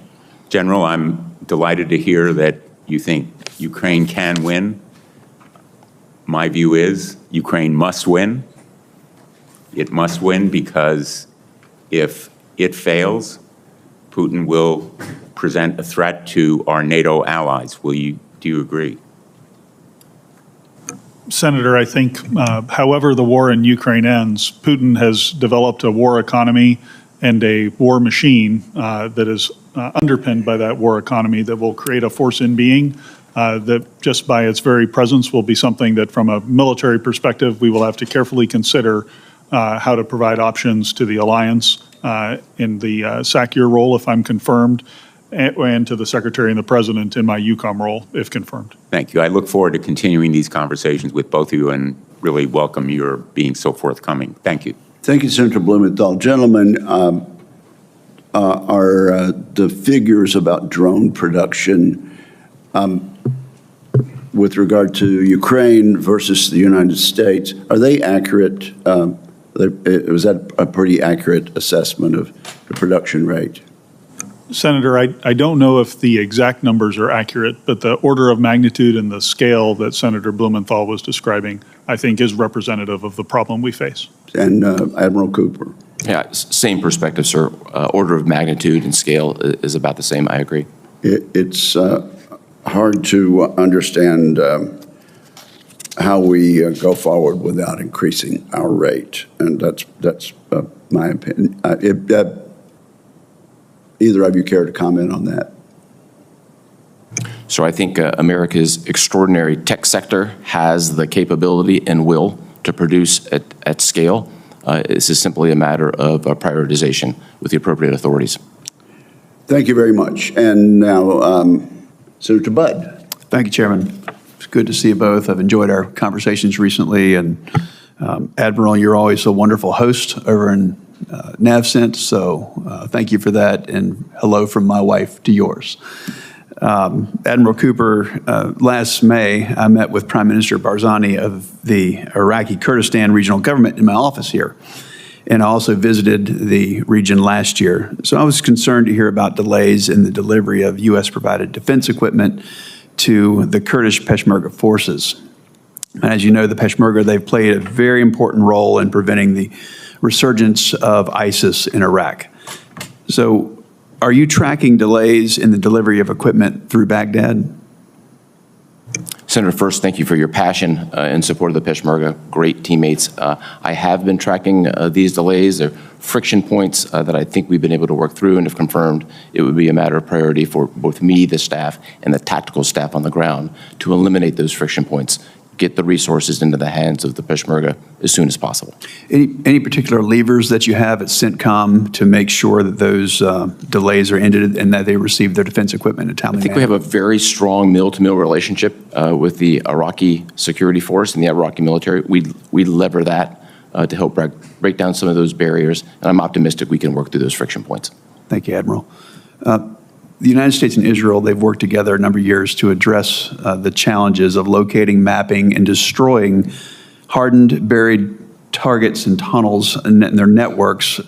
So I've led this in the Senate, securing funding last year for the program to do that. Can you describe the ongoing challenges and the relevance of countering subterranean threats in CENTCOM and whether continued funding in this area is needed? So I think in the Central Command, and I think we would have to anticipate in the future globally, you're going to see threats begin to go underground, whether we're talking about Hamas, Hezbollah, the Houthis, the Iranians. Other adversaries are clearly watching and see where they can gain advantage. In my current capacity, I have visited on multiple occasions the Subterranean Commando Unit in Israel that goes after this problem set. I think as we look to the future, and if confirmed, I think we need to focus on two areas, sensors and munitions. And if confirmed, I would advocate for both of those. So you've said they've gone underground, and you mean that very literally, and this program is still very relevant.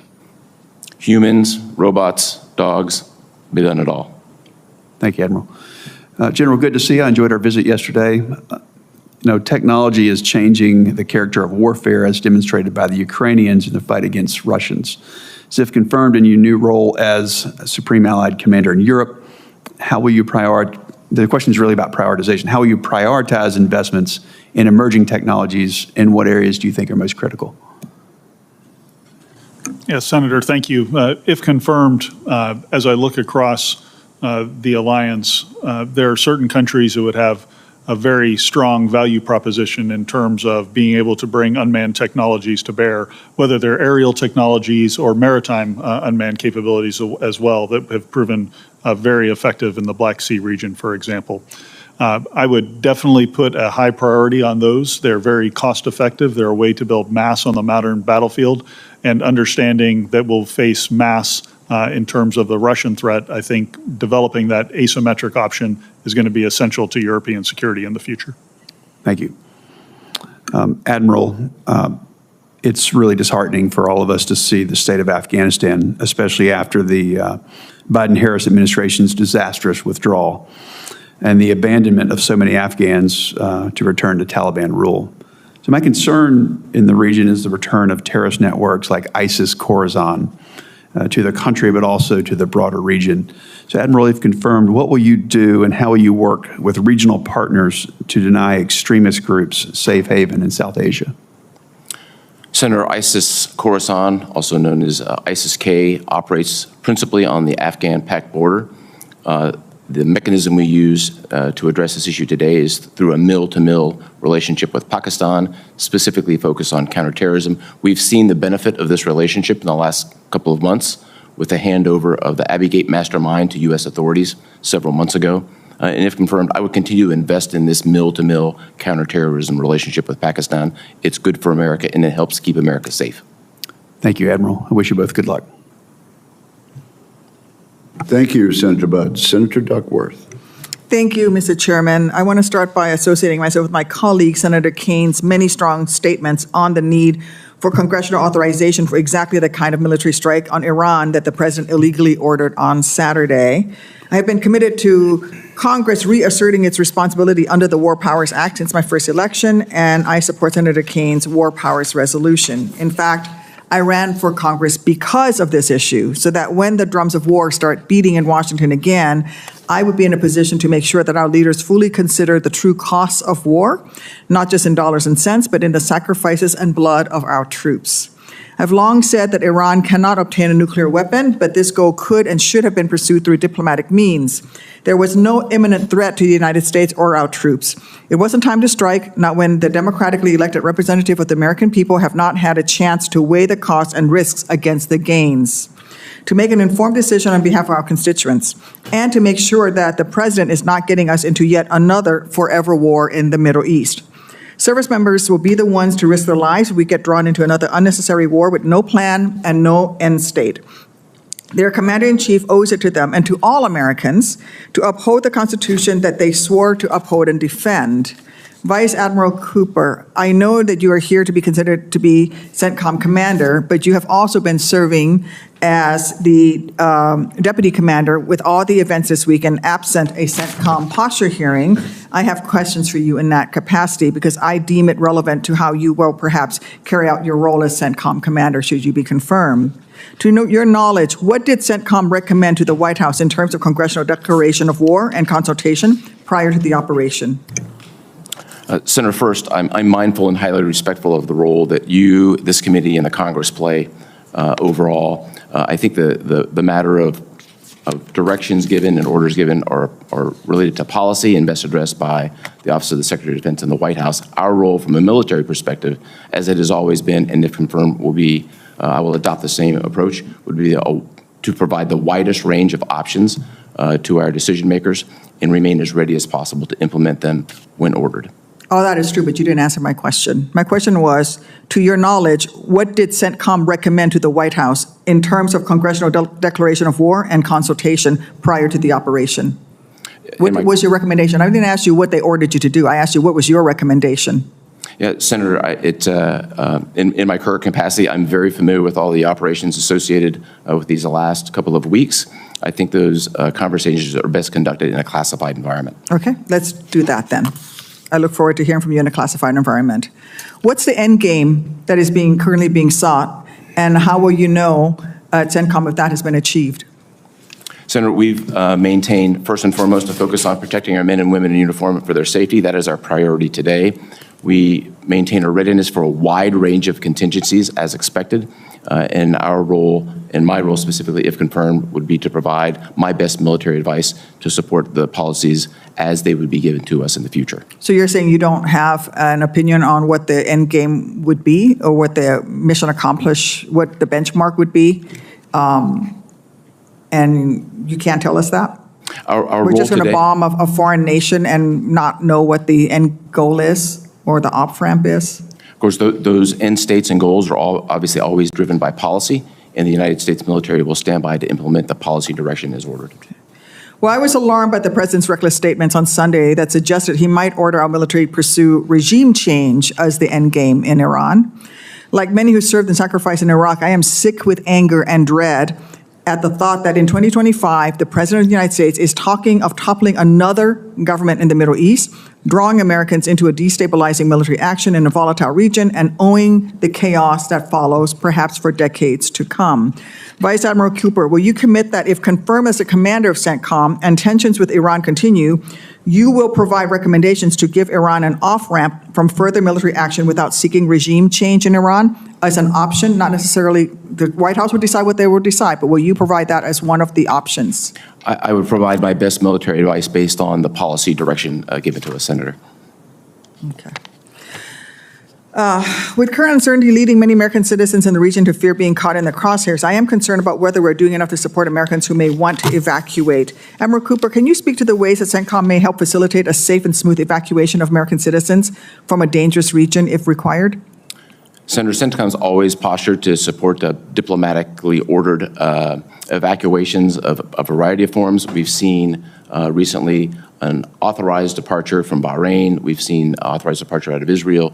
We've seen separate diplomatic departures from Baghdad, but in general, we're always postured to support diplomatic and policy-led direction for evacuations. I think that will give Americans in the region comfort to hear that. Thank you. Yes, ma'am. Mr. Chairman? Yes, Senator Schmidt. Thank you, Mr. Chairman. I will say, though, that I'm actually kind of taken aback. The hypocrisy and cognitive dissonance I've heard from the other side of the aisle in this hearing is stunning, even by Washington standards.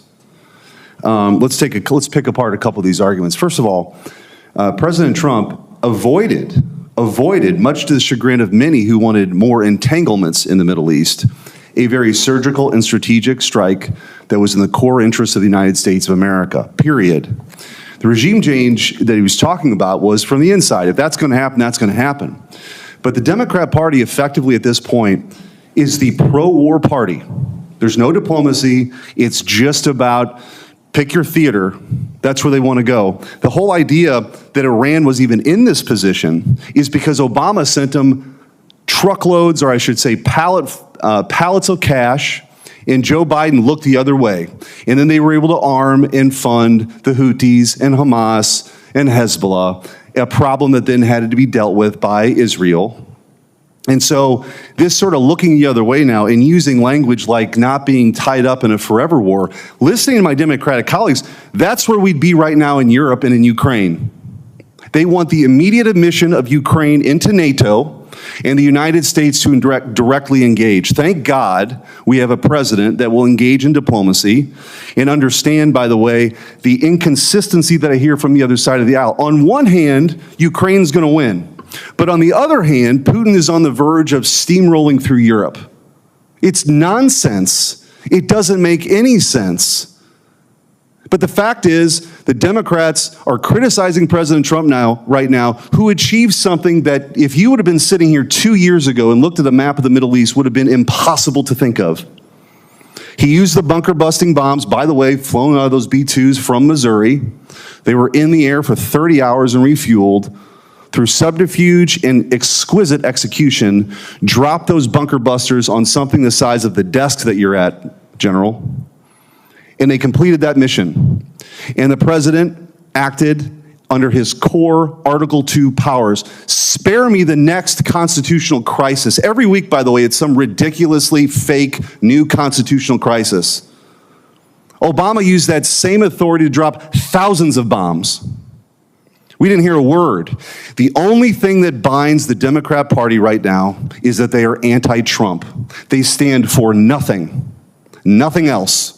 An incoherent, wandering foreign policy, a domestic agenda that has been adopted by the radical left. That's it.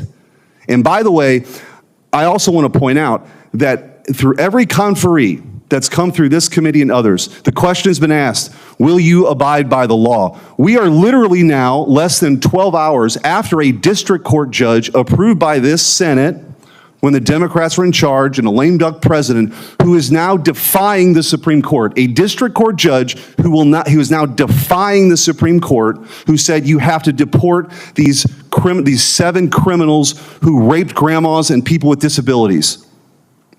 So, let's have a bit of a reality check about what's going on in this country right now. Maybe we could actually celebrate a president who executed something in the core national interest of the United States and then got on the phone and got 2 parties together who've been at war for effectively generations. So it's just, there are certain moments that you feel like you're outside of your own body watching something that's so inconsistent just to score some sort of daily political point. Now, should we have a conversation about Article 1 powers versus Article 2 powers? Absolutely, but the president was clearly within his Article 2 powers to do this. So I do want to ask, with the limited time I suppose that I have left, General, NATO, the president is heading to the NATO summit. Our European allies for a very long time now, generations, have abused the generosity of the United States of America because we're subsidizing their social welfare programs in Europe. There's going to be a commitment to 5%. I guess I'd like to hear from each one of you how you'll use your role, that they'll actually do that. And I don't mean for pensions, I mean for munitions. And 5% of your GDP declarations, they don't win wars. Bullets do, missiles do. Their defense base is more atrophied than ours. But what role can you play in your conversations with leaders over there that they're actually going to live up to their commitments, and as opposed to sort of just making these proclamations and never really doing anything about it? Senator, thanks for the question. If confirmed, I think that's one of my key roles, is to look at that increased investment that the alliance has agreed to or is on the cusp of agreeing to at the summit, and ensuring that it's put into real capability, hard military capability that will allow Europeans to take the lead for European defense and allow America to continue to participate in that defense, but also to meet our other global requirements. And Senator, I think a little bit of a different dynamic and situation in the Middle East. Several of the countries have deep pockets.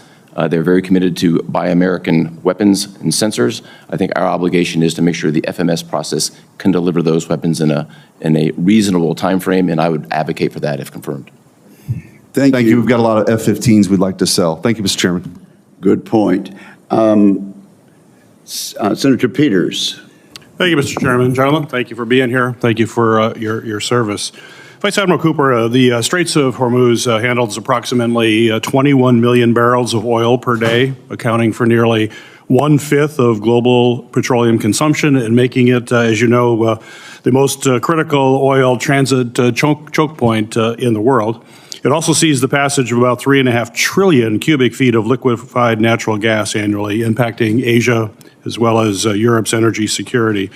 We know that a closure would not only disrupt $1.2 billion in oil exports daily, but it could also trigger double-digit percentage increases in global energy prices, prompt increased insurance surcharges on shipping, and require a significant military response to restore maritime security.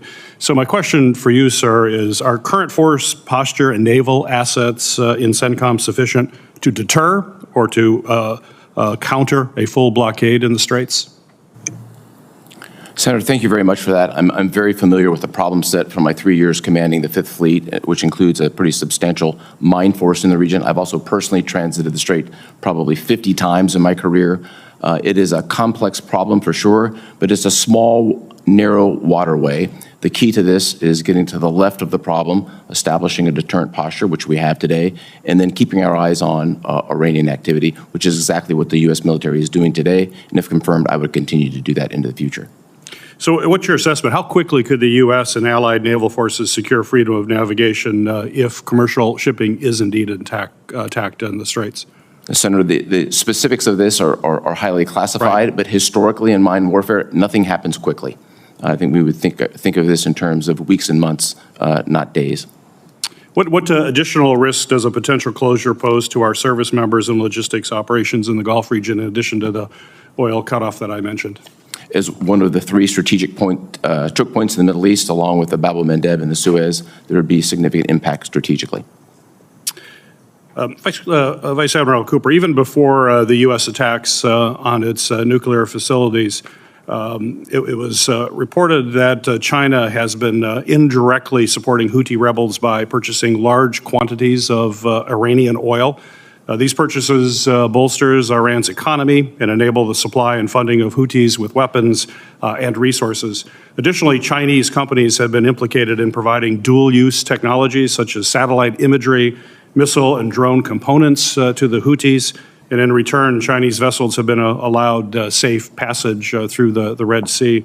So my question for you is, in light of the recent escalation in tensions in the region, could you elaborate on how China's support of the Houthis serves the broader strategic goals that they have in the Middle East, as well as global trade routes? Yes, Senator, I completely agree with your characterization of the Chinese involvement. And if confirmed, it would be a priority of mine to call out the things that the Chinese are doing and the things that they're not doing. Here's what they're doing as an example, in addition to those that you provided. They're providing sensors and components to the Iranians, who ship them to the Houthis, who organize them and arrange them to shoot at Americans. I think that's unacceptable. I think we have to talk about that.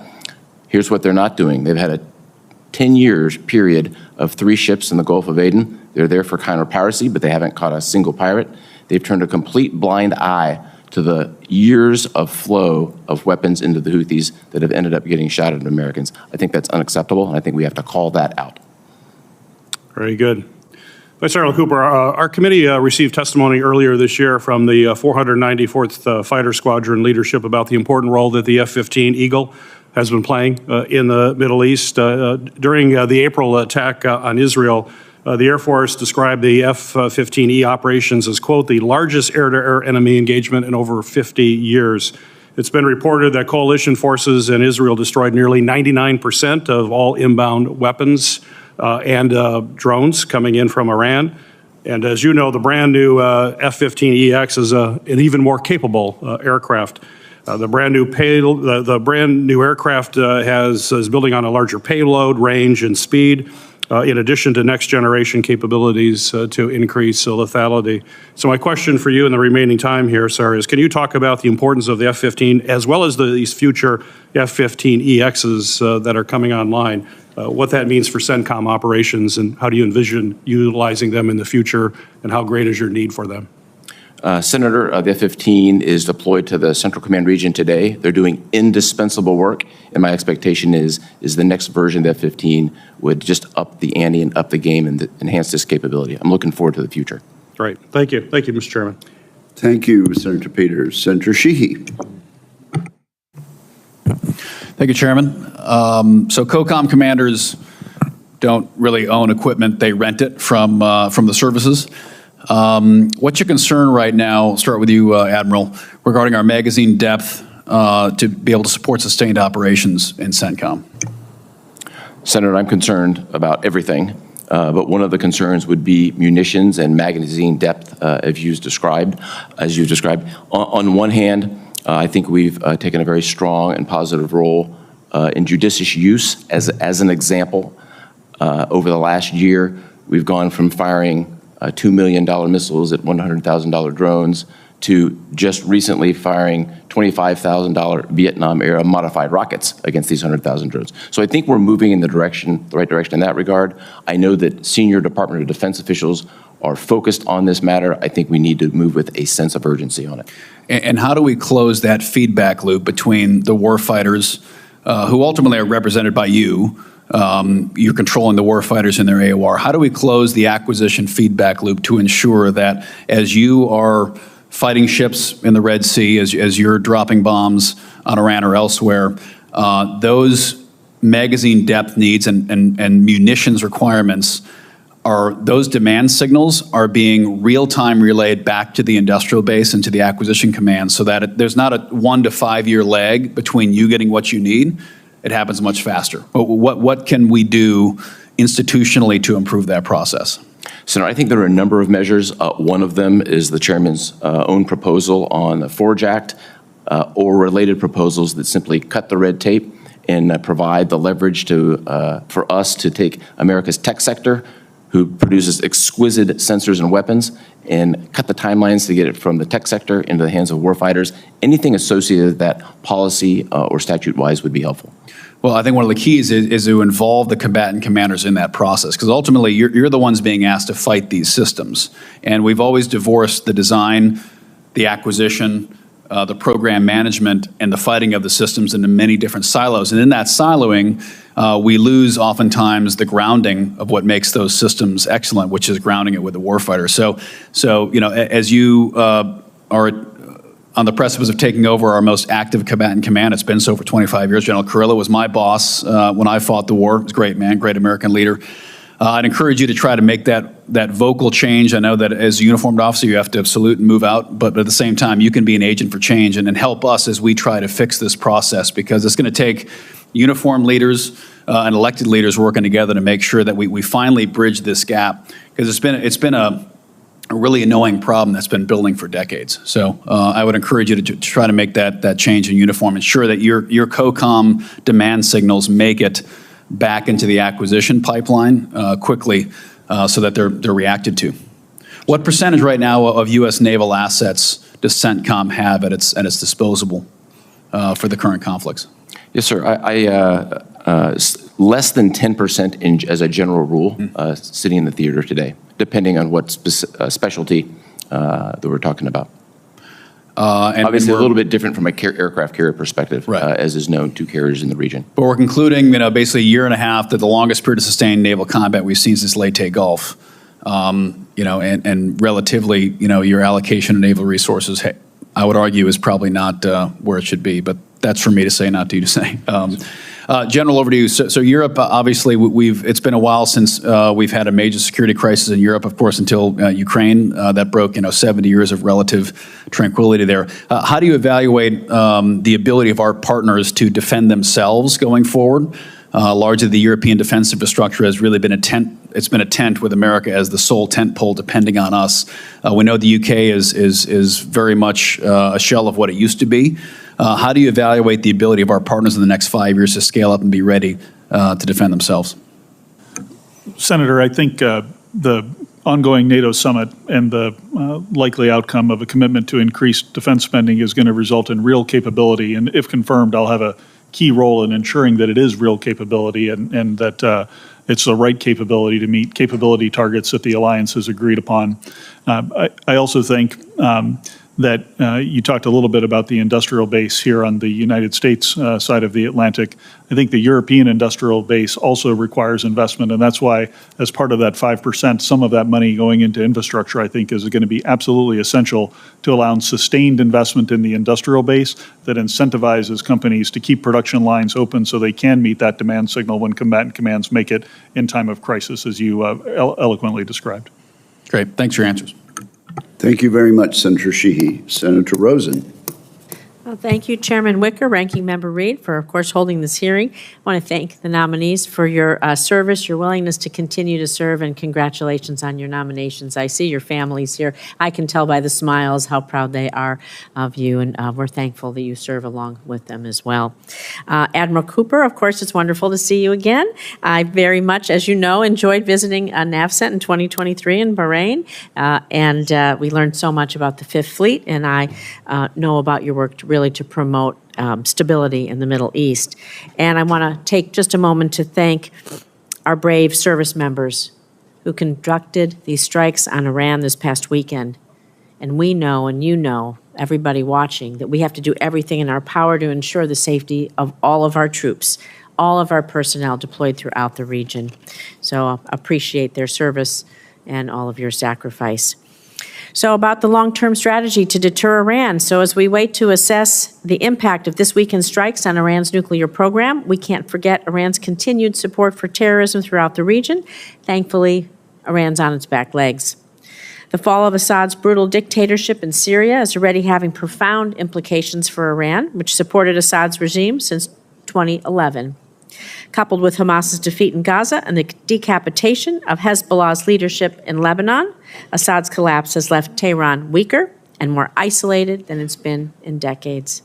However, across the region, Iran continues to work against American interests and poses one of the greatest and persistent threats to U.S. and coalition forces. Over the years, sadly, hundreds of Americans have been killed by Iranian-aligned militias, including 3 soldiers killed last year in Jordan.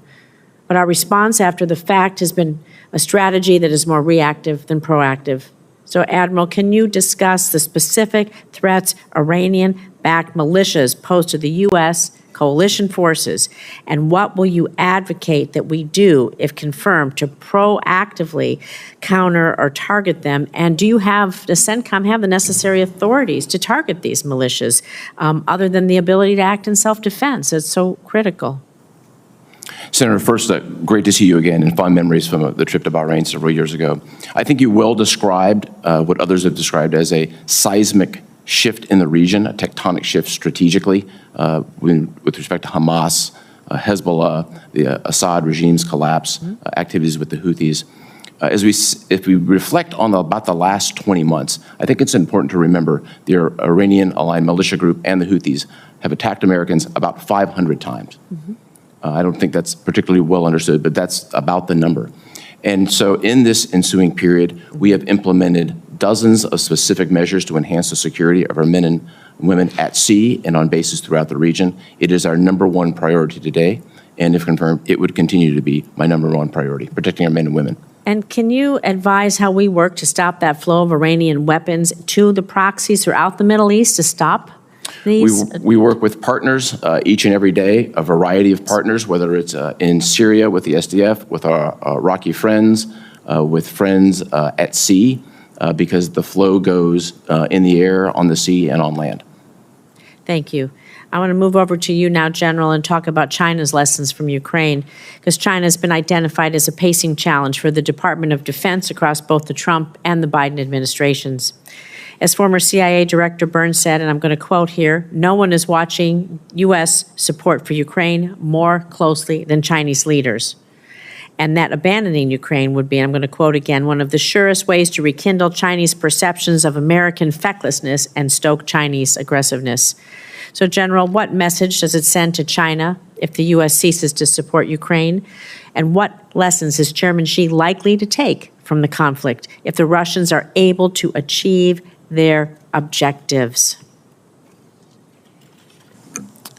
Senator, the president's been very clear on his objectives in Ukraine are to achieve an end to the war and a ceasefire. And if confirmed, my responsibility will to provide him a wide range of options in order to achieve that objective.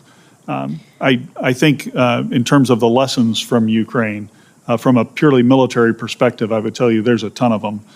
We're at a pivot in the character of war, the use of drone technology, whether it's one-way attack drones that Iran has supplied to the Russians that have been used against Ukrainian cities, whether it's North Korean support and ballistic missiles and troops. All of those lessons are absolutely pertinent to a conflict on Taiwan, and I think we are learning just as much as the Chinese are from our current partnership with Ukraine. Well, I'm going to take this question for off the record because my time is up, but I'm just going to let you hear it here. How do you think a rapid end to the war in Ukraine in Russia's favor will affect the United States standing around the world? And I'm glad to take that off the record unless the chairman rules otherwise. Thank you. Thank you very much. Senator Sheehy, do you wish to engage in the second round of questioning?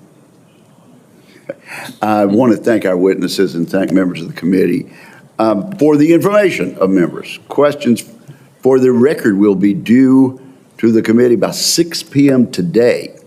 And with that, and with the thanks of the committee to our witnesses, we are adjourned.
This hearing of the Subcommittee on Delivering on Government Efficiency will come to order. Welcome, everyone. Without objection, the chair may declare a recess at any time. I recognize myself for the purpose of making an opening statement. Good morning and welcome to today's hearing. I would like to begin by showing a video of what DOGE is all about.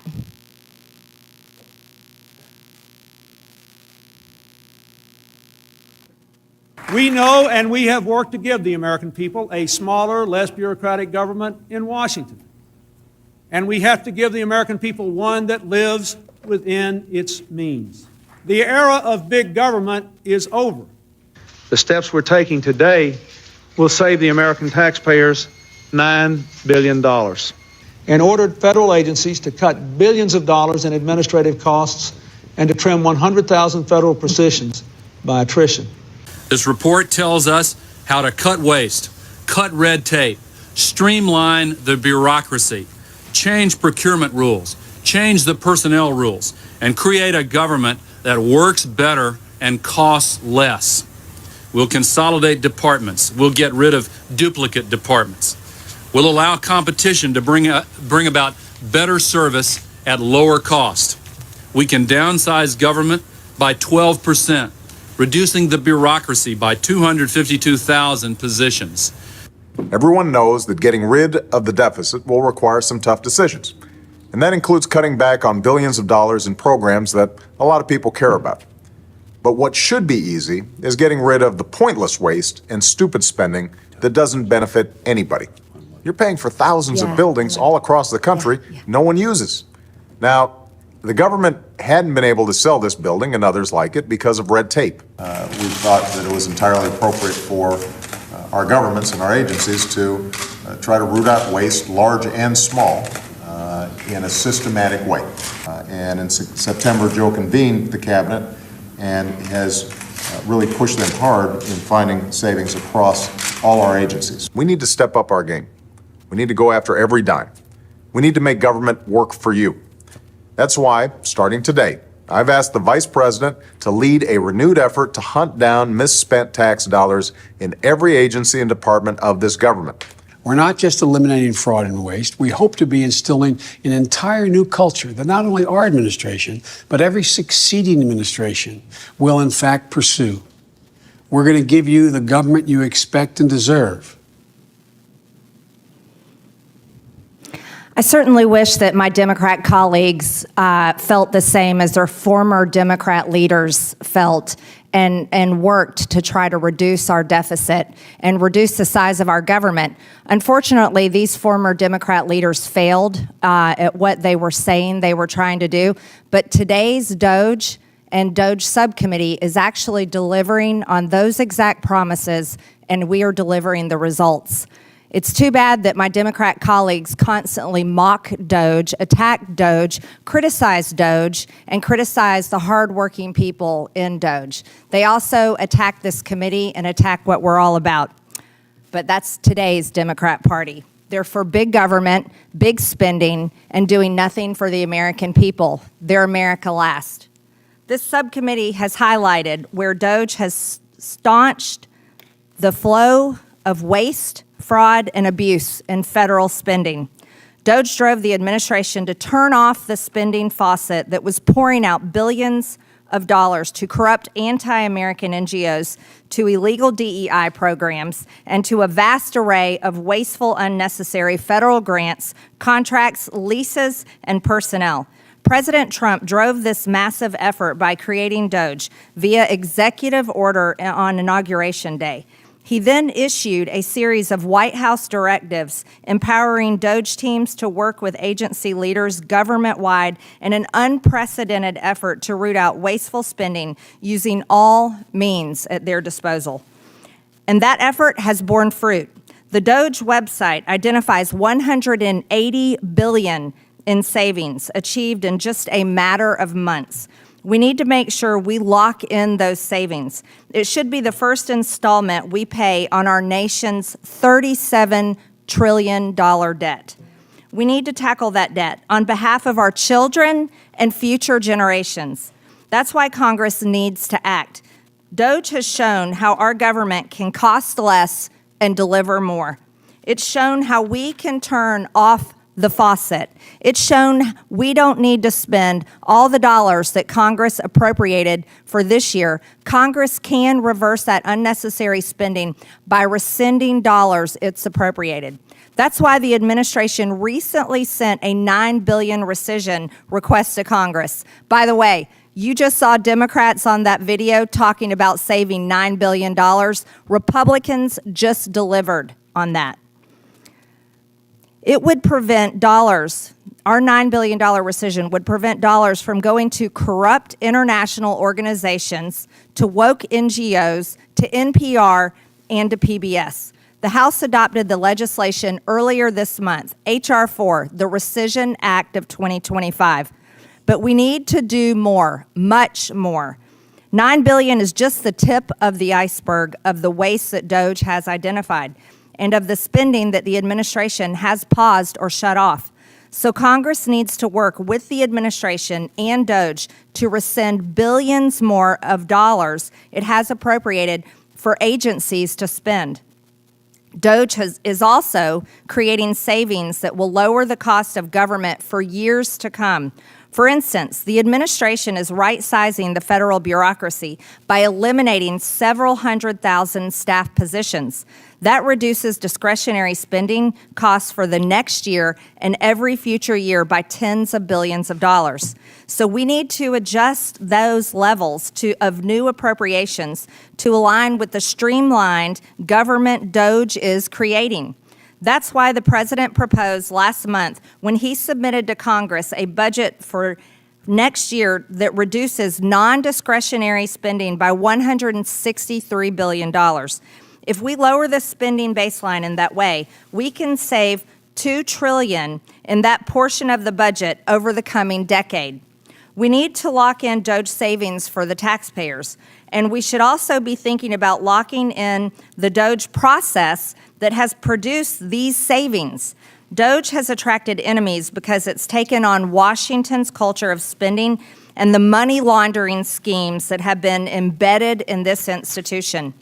We should make that a permanent battle. We should institutionalize the battle against waste, fraud, and abuse in government. I hope that is something with which my Democrat colleagues can at least agree on. DOGE is working with agencies to reduce the rampant fraud that GAO says costs taxpayers as much as $500 billion annually. To enhance fraud detection, agencies are now providing the Treasury Department more information about financial awards, and they are making more use of Treasury's Do Not Pay database to avoid funding fraudsters. DOGE is also lowering the barriers that prevent agencies from sharing data to identify duplicate awardees. What's more, DOGE has pioneered what the president calls radical transparency concerning wasteful spending. The DOGE website and individual federal agency sites continually update for public view the specific grants, contracts, leases, and other payments that they are flagging for termination. This is how you change the culture of spending.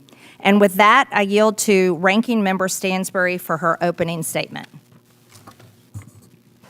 All right. Well, good morning, everyone. Welcome to the DOGE Subcommittee. Notwithstanding the abject failure of the DOGE enterprise inside the federal government and the epic breakup of Elon Musk and Donald Trump, here we are again, once again, in this committee. I'm grateful that the chairwoman showed, again, one of my favorite videos, which she showed on the first day of the subcommittee. I'm grateful because it highlights the work that we've been doing for decades to root out waste, fraud, and abuse, including work that I was intimately involved in as a budget examiner in the Office of Management and Budget, in which we actually eliminated waste, fraud, and abuse. But unfortunately, as my friends across the aisle in the GOP and their Heritage Foundation witnesses are still trying to make DOGE happen yet again, the American people are over it. In fact, you don't have to take my word for it. A poll from just 2 weeks ago found that 67% of voters believe DOGE has done a bad job. That was just 2 weeks ago. And in fact, when I told one of my friends that we were having another DOGE subcommittee hearing, they asked, Really? Is that still happening? Because literally the American people are over it, except for that it's not funny, because DOGE has been used to wage a chaotic, destructive, and ideological war against the American people and the vital programs that they depend on. But I'm going to turn to that in just a moment here. Given everything that's happening in the world right now and with this administration, I don't think we can sit here and pretend like everything is normal, because just 4 days ago, the president launched an unauthorized military attack in Iran without the consent of Congress, putting our troops and our bases in harm's way, as we saw just last night with the retaliatory bombing of one of our largest bases. And Madam Chair, I have actually been extremely grateful and wholeheartedly agree with your outspoken advocacy against this war. But like so many in this administration, so many days and weeks, this follows weeks of chaos here at home. As the president has deployed U.S. Marines and National Guard on our own soil against our own people, his DHS secretary and federal officials shoved a U.S. senator to the ground, DOJ indicted a sitting congresswoman in this House for doing her job, and tried to arrest a New York City official in a federal courthouse. This is not only not normal, it is dangerous, it is anti-American, and it is anti-democratic. And so we're not going to sit here today and pretend like what this administration is doing is normal. And we're not going to sit here and pretend like DOGE is just some normal government program. It is a scam in service of a political agenda. While we came to the table at the beginning of this whole process in good faith with real ideas, bipartisan ideas that folks have been working on for years, and a desire to actually fix and modernize the federal government, what we've seen from DOGE is the exact opposite. It has so failed in its stated mission of saving money that even the president asked if it was bullshit as Elon Musk was exiting the building. And if they want to talk about fiscal responsibility, while we're sitting here, they're still trying to pass a reconciliation bill across the aisle that would saddle taxpayers with $2.5 trillion in deficit spending. And in the last few weeks, reports have revealed that DOGE may actually have cost the federal government more than it actually saved because of the mass firings, dismantled agencies, stolen data, lawsuits, agencies in chaos, agencies that are not able to do their basic operational duties.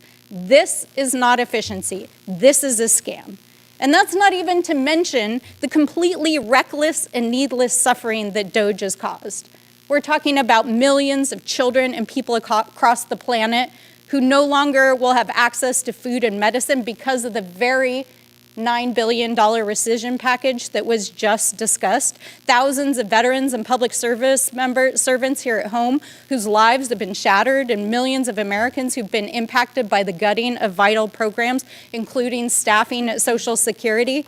And now they're here today to try to make the case for making it permanent. Are you serious? Really? Are you serious? I can't even believe my ears. So why are they actually trying to make DOGE permanent? Well, I think you have to look no further than the witnesses that they've called over the last several hearings, including today. We've got the Heritage Foundation and other authors and architects of Project 2025. And so we have to be real about what this is actually about. It's not about efficiency. It's about a political agenda, an ideological agenda, about remaking the U.S. government, about remaking our economy and our society in line with a hyper-conservative worldview that is so unpopular that even Donald Trump tried to distance himself from Project 2025 during the campaign. And now he's hired over 70 officials to try to enact it, and now they're trying to use this committee to make the case. Now, they like to try to claim that they're taking on cancel culture and a woke agenda, but let's be clear, DOGE and the folks who want to make it permanent are the actual cancel culture, because they want to cancel anything that they don't like or they don't agree with, including your democratic rights and your freedoms, economic opportunity and education, LGBTQ plus rights, rolling back the clock on civil rights, canceling the history of Black, Chicano, and Indigenous communities, and stripping protections from our families and the healthcare, housing, and food people depend on so that they can give more tax breaks to their friends. But this is all part of a wider agenda that is now seeking to apply political purity tests to government programs and services, including both federal employment and, yes, veteran services. Let me repeat that again. Even veterans benefits. They want to apply political purity tests to your VA benefits. Folks, this is not about efficiency. This is about eroding and privatizing our institutions, gutting programs that keep our people and our country safe. It's about rewriting history and remaking society to take us back decades, if not centuries. In short, it's about making this country less free, less democratic, less prosperous, and frankly, consolidating power under Trump and his allies who are becoming increasingly dangerous, ideological, and yes, autocratic. So we have to be clear-eyed about what is actually going on. Because this administration and its allies, if they are willing to arrest and indict elected officials who are just doing their jobs, including a U.S. senator and a U.S. congresswoman, what will they do if we let them get away with it? We cannot and we will not remain silent.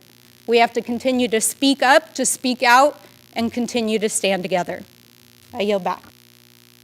Without objection, Representative Subramaniam of Virginia is waived on to the subcommittee for the purpose of questioning the witnesses at today's subcommittee hearing. I am pleased to introduce our witnesses today. Matthew Dickerson is the Director of Budget Policy at the Economic Policy Innovation Center. He is recognized as an expert on fiscal policy issues, including the budget, appropriations, and entitlement reform, and served as a senior policy advisor on the House Budget Committee. David Burton is a senior fellow in economic policy at the Heritage Foundation's Thomas A. Rowe Institute for Economic Policy Studies. He is widely regarded for his deep knowledge in issues such as entrepreneurship, financial privacy, tax matters, and regulatory and administrative law. Dan Lips is a senior fellow at the Foundation for American Innovation. He has more than 20 years of experience in public policy, including with the Senate Government Affairs Committee. His current work is focused on enhancing government efficiency. Emily DeVito is the Senior Advisor for Economic Policy at Groundwork Collaborative. Again, I want to thank you for being here to testify today. Pursuant to Committee Rule 9, the witnesses will please stand and raise their right hand.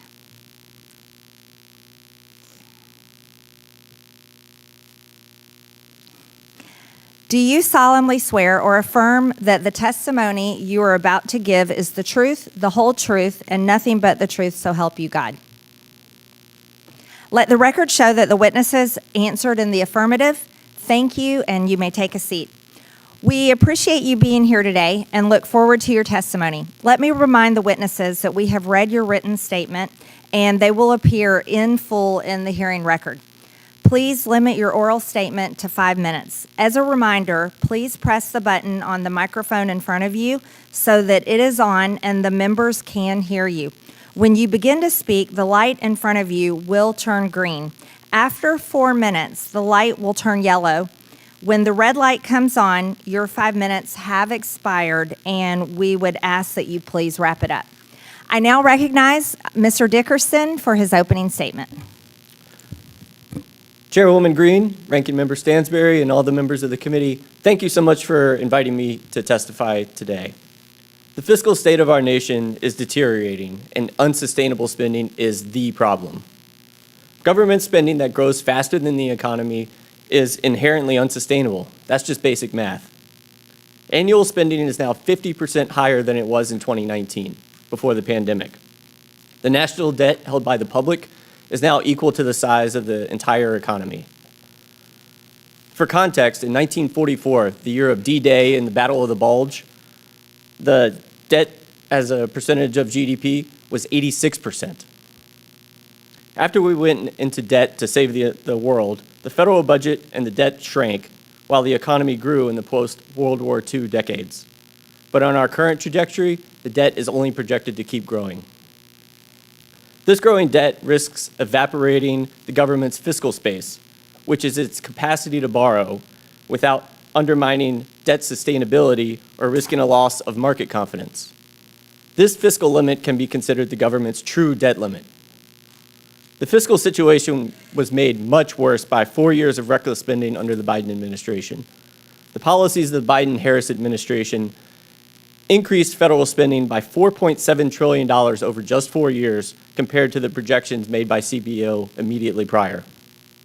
President Biden's executive actions added more than $2 trillion in spending without explicit approval from Congress. The Biden administration spent hundreds of billions of dollars transferring student loan debt to the taxpayers from borrowers. They unilaterally increased food stamp benefits. They gutted Medicaid eligibility verification and many other policies that increased spending. The point of the American system of government, based on hundreds of years of experience under the British Crown, was to restrict the ability of the unilateral expenditure of funds. By asserting the prerogative to spend the taxpayers' money unilaterally without authorization from Congress for this new spending, it could be said that Biden attempted to act as a king. In contrast, President Trump has focused on reducing taxpayer costs and reducing the power of government. This is the whole point of DOGE. Trump's discretionary budget would multiply to about $1.8 trillion of savings over the 10-year budget window. But that is only if Congress implements and continues these common sense savings. And that's why it's so important that you're holding this hearing today, Madam Chairman, so thank you. To paraphrase Madison in Federalist 58, the power to levy taxes and provide spending authority, and the power to withhold funds from the executive, that's the most effective way for the elected representatives of the American people to provide for the vital and appropriate services of the federal government, as well as to prevent abuse by the government using the people's funds. Congress has many tools at its disposal to carry out this vital responsibility. The most straightforward way to control waste, fraud, and abuse is by controlling agency budgets in the annual appropriations process. You can reduce the size of the federal bureaucracy. I estimate that reducing the federal workforce by 10% would allow discretionary appropriations for salaries and other benefits to be reduced by $559 to $608 billion over the next decade. The scope of authorized agency activities should also be properly limited. You can work with the administration, as you're currently doing, to rescind unneeded, unobligated funds. And of course, one of the most important tools at Congress's disposal to achieve budgetary savings is through the reconciliation process. America's current fiscal trajectory is unsustainable, but it's not irreversible. DOGE has demonstrated that meaningful savings are, in fact, achievable. By exercising its constitutional power of the purse, controlling appropriations, implementing workforce reforms, rescissions, and reconciliation, Congress can lock in the DOGE cuts, safeguard taxpayers, and avert a fiscal crisis. Thank you, and I yield back. The gentleman yields. I now recognize Mr. Burton for his opening statement.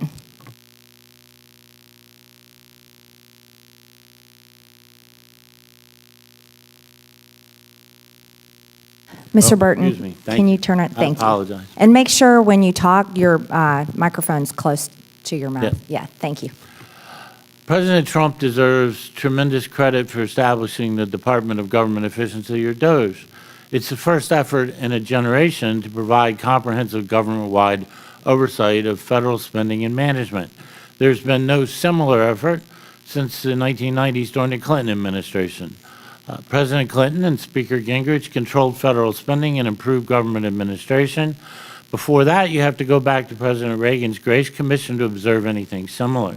Currently, the federal government, most assuredly, is not a good steward of the tax dollars taken from hardworking Americans, and it's poorly managed.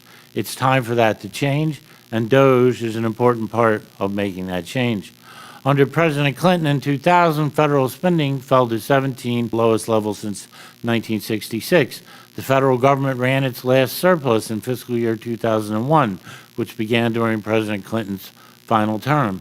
In FY25, federal spending is expected to be about 23.3% of GDP. Thus, the share of the government now consumes of the economy is 32% greater than it was under President Clinton. The budget deficit is expected to be 6% of GDP this fiscal year and continue at that level for a decade. The federal debt is now $29 trillion and is expected to increase to $52 trillion, or 119% of GDP over the next decade. And it's projected to reach a crushing 156% of GDP by 2025. In context, at the final year of President Reagan, it was 39%, and the final year of President Clinton's term, it was 33%. Federal government is on an unsustainable path. The path will lead to sustained suffering among the American people, economic dislocation, and a declining standard of living unless Congress changes that path. No matter what, it's going to end. It can either end by making Congress make dramatic changes to the current fiscal path, or it can end in fiscal calamity. DOGE represents an effort to return to fiscal sanity and meaningfully alter our fiscal path. But DOGE by itself is not enough, although it's a major step forward towards American renewal. Most of the personnel reductions, grant reductions, and other forms initiated by DOGE will not result in actual savings unless Congress takes action through appropriations bills and the accompanying explanatory statements. DOGE and the administration can, within certain limits, reprogram spending, implement administrative efficiencies, and rely on statutes authorizing the withholding of expenditures. But ultimately, the Congress is going to have to address entitlements. Let me talk for a second about improper payments. The GAO has estimated since FY 2003, improper payments have been $2.8 trillion, which is nearly a tenth of the national debt. In fiscal year 24, it was $162 billion from at least 16 different agencies. And many commentators think these are gross underestimates. This is a massive amount of money, and seemingly no one in the executive branch cares or is able to solve this problem. And certainly that is a focus of what Congress and the administration should be about. And ultimately, if the federal executives in charge of these improper payments can't change it, they need to be replaced. Let me just talk for 1 second about the overall federal situation and need to address entitlement reforms. You could abolish the entire federal government and all appropriated spending, and it would not get rid of the federal deficit. Right? You could abolish the Pentagon and each agency, and it won't get rid of the federal government. We need to address entitlement spending, and there's a host of things that we can do. We can obviously address the improper payment problem. We can also adjust the entitlement program so they reflect tremendous increases in life expectancy since they were created. We can adjust it so that they no longer are transferring hundreds of billions of dollars a year from working young Americans to relatively wealthy old seniors. Programs can be consolidated, and that includes Social Security, Medicare, Obamacare, and the literally dozens of programs designed to address poverty. If these things are not done, then the U.S. will eventually suffer a Greek-style meltdown, inflation that will make our latest round of inflation look like child's play, or a gradual squeeze like what happened to Great Britain in the 60s and 70s. Mr. Burton, we've got to wrap. Thank you. Thank you. I now recognize Mr. Lips for his opening statement. Chairwoman Green, Ranking Member Stansbury, and members of the subcommittee, thank you for the opportunity to testify. My name is Dan Lips, and I'm a senior fellow with the Foundation for American Innovation. Our mission is to advance technology, talent, and policy ideas that support a freer and more prosperous future. Earlier in my career, I served on the staff of the Senate Homeland Security and Governmental Affairs Committee, where I worked on bipartisan government reform legislation and oversight. In my testimony, I offer you 3 points. First, the United States is on an unsustainable fiscal path. The Treasury Department and the Government Accountability Office have both warned that our growing national debt poses serious economic, security, and societal challenges. Last year, the federal government spent $882 billion just on interest payments. That's more than it spent on Medicare or national defense. At the same time, the government is losing hundreds of billions of dollars each year to fraud and waste. GAO has estimated that the federal government annually loses between $233 billion and $521 billion due to fraud. That's up to $4,000 per American household per year. And as we just heard, last year the federal government reported making $162 billion in improper payments. And over the last 4 years, improper payments totaled more than $900 billion. Better oversight and financial controls could save hundreds of billions of dollars every year. Second, the Trump administration's focus on government efficiency builds on decades of bipartisan government reform efforts. From the Reagan administration's Grace Commission to the Clinton-Gore National Performance Review to President Obama's fiscal responsibility initiatives, including a 2009 executive order that initiated Treasury's do not pay system, there's a history and a bipartisan tradition of executive action to root out inefficiency in the federal government. President Trump's new Department of Government Efficiency is working to reduce federal spending, shrink the size of the federal workforce, and streamline operations. DOGE has already identified $180 billion in savings and reduced regulatory burdens by eliminating over 1.7 million words from the federal code. The administration has also issued several executive orders informed by DOGE's efforts, such as to reduce fraud and improper payments by centralizing payment systems under the Treasury Department and modernizing financial transactions. But the executive branch cannot do this work alone, which brings me to my final point. Congress should use its legislative and appropriations powers to implement lasting reforms to increase government efficiency and reduce waste, fraud, and abuse. And this should be a bipartisan effort. Members of the House Oversight and Government Reform Committee and the Senate Homeland Security and Governmental Affairs Committee, where I used to work, have a tradition of passing bipartisan government reform legislation. For example, bipartisan legislation has been enacted and introduced in the past to reduce improper payments and prevent fraud.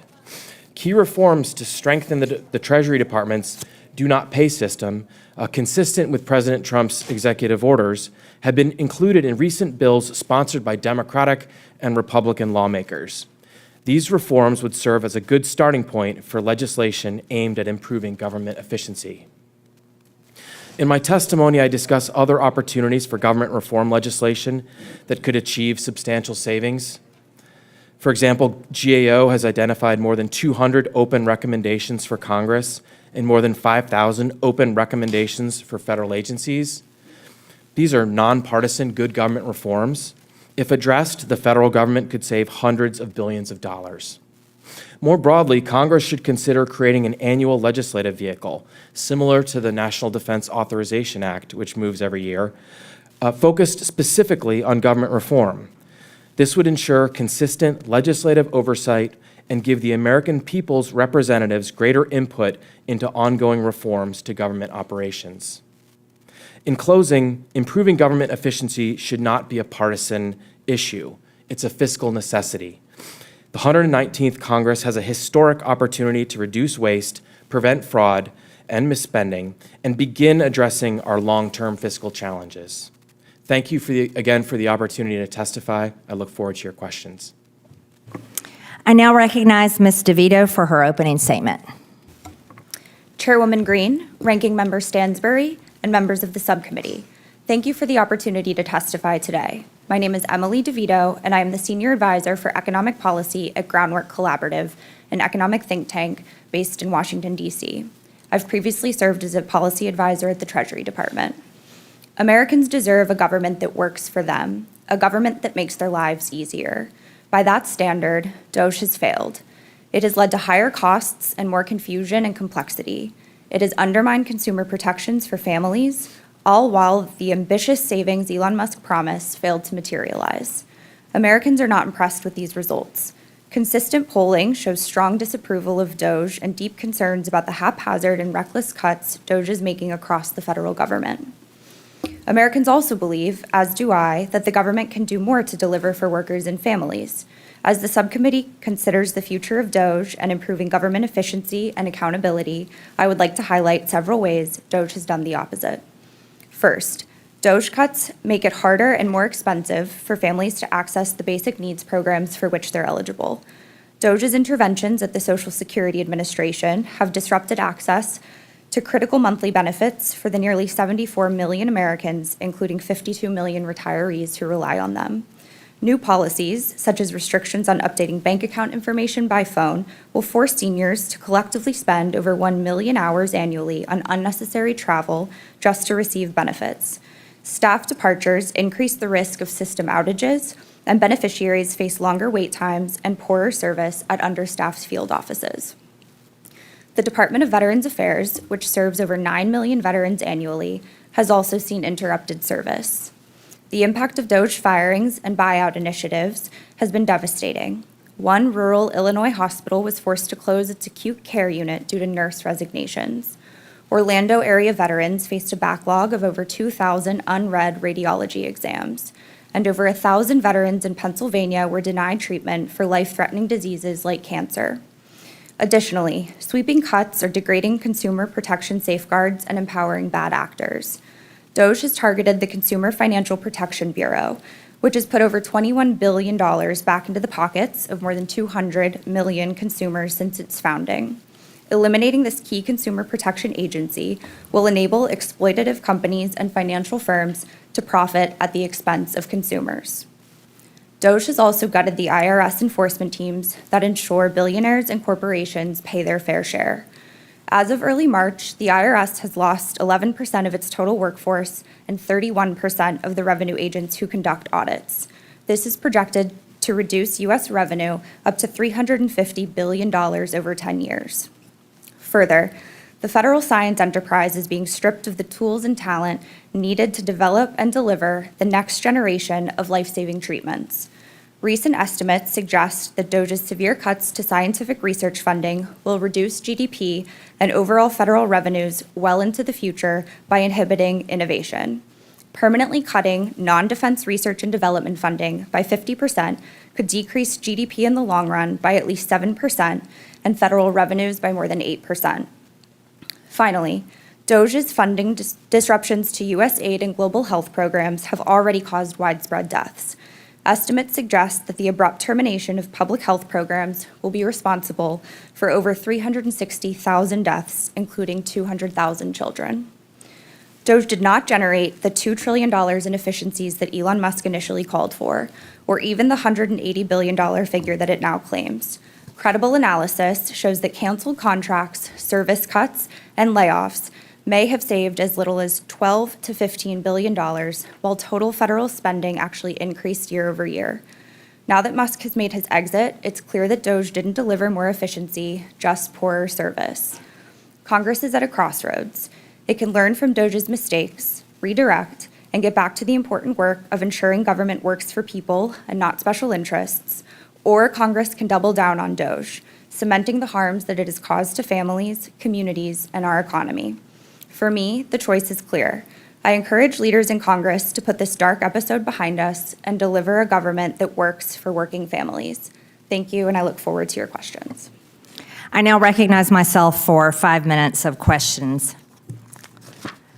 The DOGE website details much of the wasteful spending and it hits the brakes on, and it has an incredible list of top hits. Some of the spending is not just embarrassing, but it is funding actually the genital mutilation of our children, forcing the American taxpayers to pay for it. A $620,000 HHS grant for #Transcendent Health, adapting an LGBT plus inclusive teen prevention program for transgender boys. $620,000 from HHS. It's absurd. This is disgusting, and it facilitates a lie. Here's another one. A $2,000 NIH grant for cross-sex steroid therapy and cardiovascular risk in transgender females. This is another absurd grant that was handed out. a $120,000 NIH grant for personalized 3D avatar tool development for measurement of body perception across gender identities. Here's another absurd grant that, again, tells the lie that there's more than two genders. There's only two, male and female. That's it. Something else that the American people should know about, these radical extremist judges that are playing politics from the bench, a judge ruled that this has to be protected. This is a HHS program for gender-affirming care in young people. Again, the only thing that affirms gender is the fact that there's only two sexes, male and female, and the American people should never have to pay for that lie. Ms. DeVito, in your testimony, you talk about so-called failures of DOGE in your opinion, but do you support the federal government funding HHS and NIH studies that promote the genital mutilation of children? Do you support forcing Americans to pay for genital mutilation of children? Yes or no, Ms. DeVito? Thank you for your question. I think we all agree that the government should work for people. No, I asked you, do you support genital mutilation of children and the American people having to pay for it? That's a yes or no question. I think government research is responsible for all sorts of innovations that we enjoy So you do, today. so for the record, you do support the American people paying for top and bottom surgeries of children. I think cutting off the breast of young girls, teenage girls, and castrating teenage boys. You support the American people paying for that. I think government research is incredibly important. That's not to our research, overall Ms. innovation. DeVito. That's mutilating kids' bodies before they're old enough to vote, before they're old enough to join the military, before they're old enough to even be adults. That's what you're saying the American people should pay for. Just so you know, Ms. DeVito, and I'm very proud to announce that I have a bill called Protect Children's Innocence Act that will criminalize sex changes on children, and that bill will see a vote on the House floor, and I look forward to my Republican colleagues and hopefully Democrats that come to their senses voting yes for that bill, because it's absolutely repulsive and disgusting, and America voted against that this past election.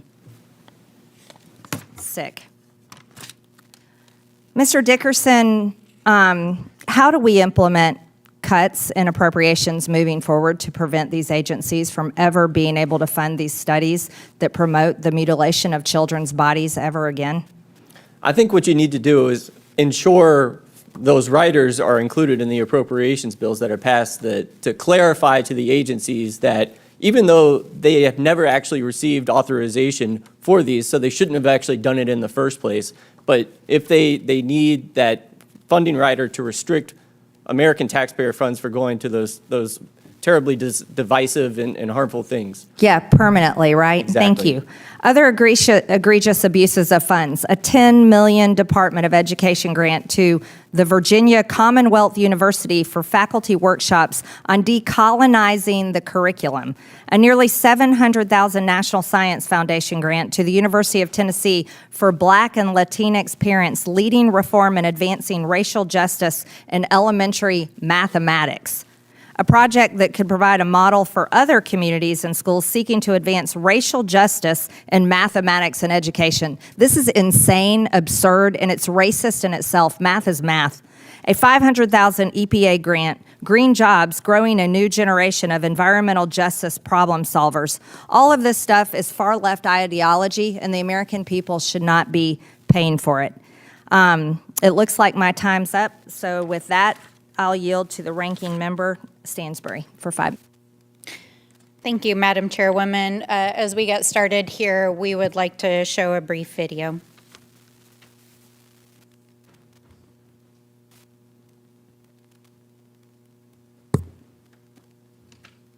Guys, ready? And bell. Sir, hands up.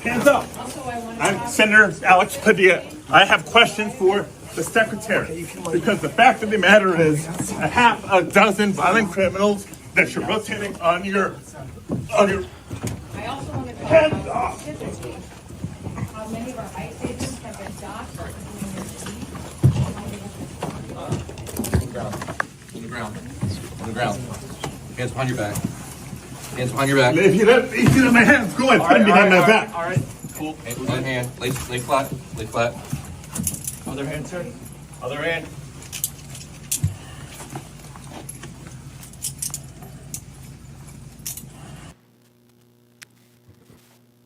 Now, I want to start by describing what we just saw there. For any of the American people out there who have not seen this video yet, that is United States Senator Alex Padilla being handcuffed in a federal building after self-identifying as a United States Senator at a cabinet secretary's DHS public press conference. This happened 2 weeks ago. A few days later, they tried to arrest a New York City official in a federal courthouse. A few days after that, there was a politically motivated assassination of a state legislator in Minnesota. This is not normal. This is the sign of an authoritarian approach to governance that is threatening our democracy and our people. So we can sit here today and debate government efficiency. We can sit here and listen to lies from both our colleagues and from witnesses about what has been done by former and current administrations. But what is happening in this country right now is not normal. What they are trying to do through the budget is not normal. The rescissions package that they're trying to shove down your throats right now with $9 billion in cuts is not normal. It's not the programs that they're describing. They want to dismantle the United Nations. They want to defund NATO. They want to defund programs that keep children fed across the world. They're trying to defund programs that have saved literally hundreds of thousands of lives of people in countries across the planet. And we just heard witnesses here just a few moments ago say that they're not satisfied with what they've already done and the damages that they're already doing. They want to go after entitlement programs. That means your Social Security. That means Medicare. That means they're going to come for your programs, the programs that are life-saving, that sustain people as they age, the life-saving programs that make it possible for people with disabilities to live with dignity in this country. They are coming for those programs. So we're not going to sit here and pretend like what's happening in this hearing is normal at a time when this administration is using DOGE to enact an ideological agenda against the American people while they're out there trying to arrest U.S. senators and members of Congress. Because this is not okay. This is not okay. We all agree the government should be more efficient. We all agree that we should cut waste. We all agree that there should be bipartisan pathways forward to make the government operate in a modern manner. But that's not what this enterprise is all about. This enterprise is about consolidating power and endangering the lives of people that they disagree with, including people who ask questions doing their jobs in public settings. And if they will do that to a United States senator, what will they do to the rest of us? So we're not going to sit here today and normalize this behavior. We're just not. We're just not going to do that. And with that, I yield back. I strongly support law enforcement for protecting the Secretary of Homeland. I wouldn't recognize Senator Padilla if he walked in this room. I now recognize Mr. Timmons from South Carolina for 5 minutes. Thank you, Madam Chairwoman. We have $37 trillion in debt. We have a $1.8 trillion annual deficit. The fact that this is a partisan issue and the fact that my colleagues across the aisle are not taking this seriously is really frustrating. It's really, really frustrating. We haven't even talked about Social Security, which goes into austerity measures. My constituents and your constituents all over this country will receive 21% less if we do not save Social Security. These are just facts. This is just math. So we have to do our job here. We have to do our job here. And some of the most important work DOGE has done in the last 6 months is just simply on increasing transparency. Their website shows the public how taxpayer funds are actually being distributed and justified on a daily basis. The DOGE initiative has shown that enhanced payment tracking and upfront verification can eliminate billions in waste. And we must make these practices standard, not exceptional. Tens of billions of dollars are lost each year to improper payments across Medicaid, unemployment insurance, SNAP, housing assistance, and more. Most people do not realize that there are 17 means-tested social safety nets that total more than $1.5 trillion in annual government spending. And a good portion of these are improper payments. And it is simply due to lax or outdated income verification processes. So all these different social safety nets that we appropriately provide to Americans, they require that you have an income threshold that you do not meet. And we tell the states that they have leeway in how to do that, but it's a patchwork framework and it's all antiquated. Certain states require pay stubs, W-2s, other income documents to the IRS. It's just simply not enough. This is 2025. Technology can solve this problem. We should be leveraging all income sources in real time and continuously to verify eligibility for federal benefit programs. No more pay and chase, no more hoping the paperwork matches up months later, and no more guesswork. Shockingly, in the big, beautiful bill, the House proposal to simply require states to confirm eligibility twice a year instead of only once resulted in $11 billion in savings. What if we confirmed income eligibility in real time?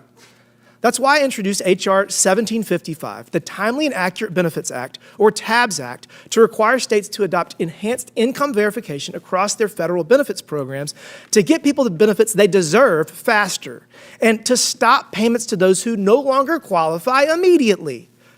Now let's zoom out. Income verification is one example of a broader problem. Federal agencies are swimming in waste, fraud, abuse, and redundancy, and thanks to DOGE, we now have a public-facing receipt book of over $180 billion in identified savings. From unnecessary grants to absurd leases to federal offices with no measurable output, DOGE is shining a light on the insane bloat of our frivolous spending. And again, this is critical work that must be done. We have $37 trillion in debt and run a $1.8 trillion annual deficit. Our social safety nets will fail if we do not make appropriate changes to save them. Mr. Lips, DOGE is attempting to overcome barriers to data sharing among and within agencies to enhance fraud detection. Isn't the inability to cross-check databases a problem historically in identifying fraudsters? Absolutely, and thank you for the question, Congressman. It's important to look at the history around improper payments. That there was an executive order issued by President Obama establishing the do not pay system that the Treasury Department has been using to try and increase verification and tighten controls over federal payments. But that was more than 15 years ago, and we've seen hundreds of billions of dollars of improper payments reported annually over those past 15 years. It's important to know that the Treasury Department has been asking for help, asking for the ability to share information. A long time ago, the Social Security Administration couldn't share information about deceased Americans with the Treasury Department. That stopped for a few years. They can now do that. But there's a lot more that can be done to share information between agencies to stop fraud and prevent improper payments. There have been bills introduced both in the Senate and the House to do that, bills by Republican members and Democratic members. I'm running out of time. Let me finish. So this is not a maybe. This is a must piece of legislation. We cannot continue down this path. My bill came from a Missouri pilot program that resulted in 17% savings. 17% of just Medicaid is $140 billion annually. 17% across all social safety nets that are means tested is $250 billion. We are running out of time. We got to pass these pieces of legislation. We got to use technology to make sure that we're being efficient with our tax dollars. With that, Madam Chair, I yield back. The gentleman yields. I now recognize Ms. Norton of Washington, D.C. for 5 minutes. Thank you, Madam Chair. Federal workers are essential, not just to the fabric of the District of Columbia, but to the functioning of the federal government and, in turn, to the well-being of every American. Federal workers make sure that Social Security checks go out on time. They provide health care to our veterans. They make sure planes land safely. They make sure food and drinking water is safe. Their work is critical to functioning of the government and making sure people, families, and communities get the services and resources they need. The so-called Department of Government Efficiency's gutting of the workforce has meant the senseless, tragic, and irreparable loss of more than 100,000 public servants so far, each of whom has had their own life upended. Ms. DeVito, what do we lose when we push qualified experts out of their roles serving the American people? Thank you for the question, Congresswoman. DOGE's widespread staff cuts represent a huge loss of potential and talent from the federal workforce. As you said, many of these workers are located in DC, but most are not. They're the people who make sure food is safe to eat, that Medicaid applications are processed in a timely way, that Social Security benefit checks go out the door. So far, we've lost thousands of these workers, and their loss is devastating, not just to the communities in which they live and serve, but to the American public as a whole. And Mr. Vito, and what are the effects of the Department of Government Efficiency driving early career employees from federal service? Young and probationary employees are people who, by definition, are just tending to start out in their careers in public service.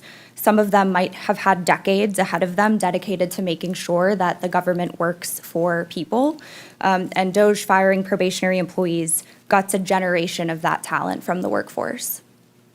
President Trump is also working to steadily politicize the federal workforce by attacking civil service protections, replacing nonpartisan federal employees with partisan loyalists, by reclassifying federal positions as political jobs, and introducing loyalty tests to the federal hiring process.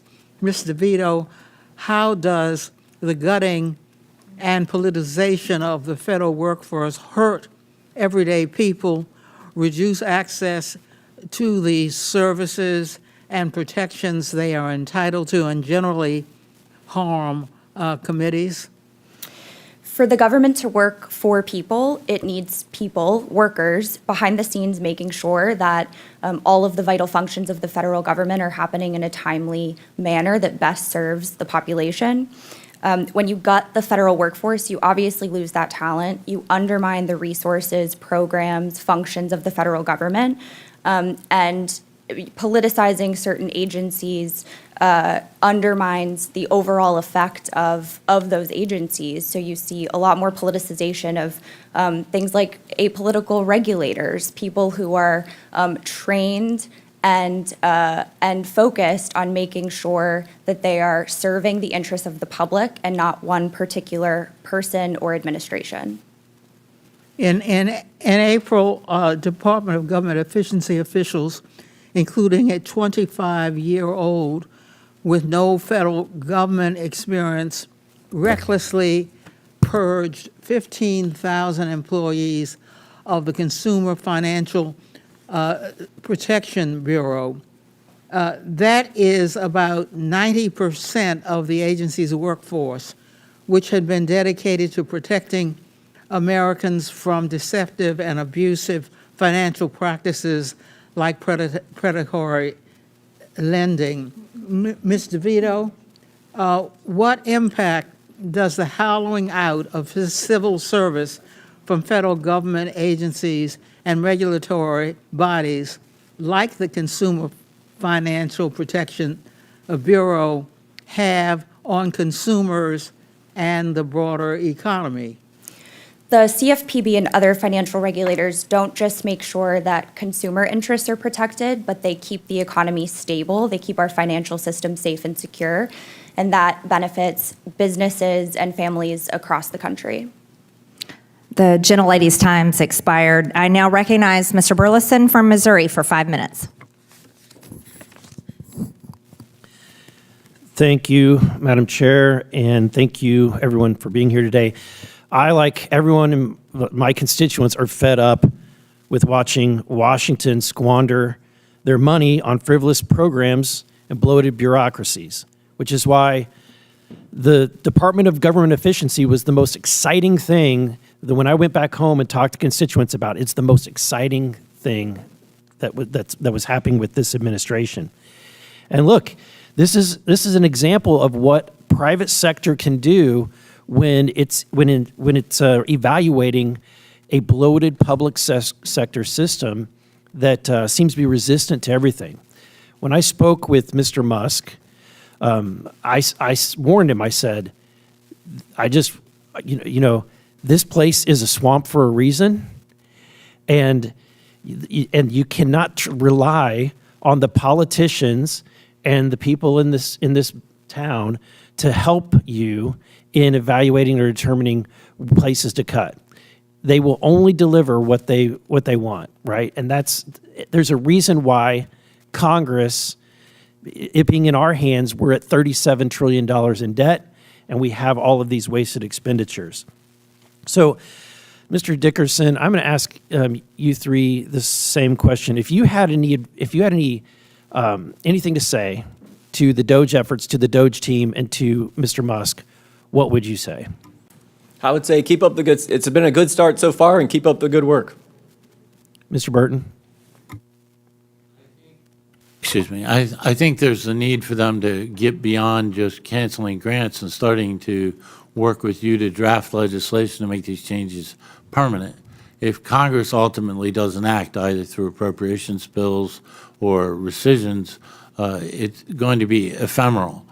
There's also the need to make changes on the regulatory front. There's needs to change various secretary directives. They need to take it to the next step to bring it home, and they haven't done that. Thank you. Mr. Lips? I agree with that point. I think the most important thing they could do now would be to work with the members of this committee and the Congress on government efficiency reforms, many of which I think should have broad support among lawmakers. Ms. DeVito, let me ask you this. You've seen a lot of the DOGE cuts and the programs. Is there a single one that you would have agreed with? A single one? Part of the problem, I think, with DOGE... Answer yes or no. Don't eat up my time. Is there a single one that you would have agreed with? I don't think there is a yes or no answer to that question. Okay. Well, I'm not going to waste my time. I want to dive into Mr. Burton and what you said. So the question is, why isn't Congress, what should happen to force Congress to actually make these cuts that have been identified? Congress needs to legislate, and it hasn't been. I mean, the GAO has made countless proposals. The improper payments have been around for decades and literally involved trillions of dollars. No one's fixed that. That's one of the few things, though, that the administration has the ability through administrative changes to do on their own, because they're legally required not to spend that money, and yet it's going on. Congress needs to appropriate, the appropriators. There needs to be changes in the authorizing committee. A lot of the grants that the chairwoman was referencing could be prohibited through authorizing legislation. Congress needs to legislate, and at some level, it sort of has forgotten how to do so. Do you think that we could? Yes. You do? In fact, I'm old enough to remember when you guys did.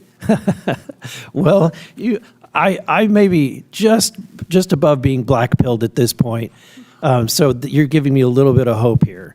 But if Mr. Dickerson, if you could make one significant change, what would be the most significant change or policy change that we could do that would save taxpayers' dollars? I think one of the most important things you can do is exactly what you're doing in the One Big Beautiful Bill reconciliation package, which is reform our welfare programs that literally pay people to stay out of the workforce and have entirely the wrong disincentives, so that we can actually preserve benefits for people who are actually needy, right? Things like income verification that Mr. Timmons was talking about, that's so essential to do. Mr. Lips, if you could change one thing, if we passed one thing, what would we do? I'd recommend strengthening the death or the do not pay data that's available to the Treasury Department. This is a bipartisan measure that could be, I think, passed through the House and Senate. It would provide access to Treasury to stop improper payments and end fraud. Thank you. I yield back. The gentleman's time has expired. I now recognize Mr. Kassar from Texas for 5 minutes. Good morning. Today, Republicans have called this DOGE hearing called Locking in the DOGE Cuts, Ending Waste, Fraud, and Abuse for Good. And I'm deeply concerned about the cuts that DOGE has made to services for our veterans. So I want to ask our pro-DOGE witnesses today some questions about those cuts. So, Mr. Lips, ProPublica reported that DOGE cuts have stalled life-saving clinical trials for our veterans with head and neck cancer, otherwise known as throat cancer. Can you tell me, are life-saving clinical trials for our veterans waste, or are they fraud, or are they abuse?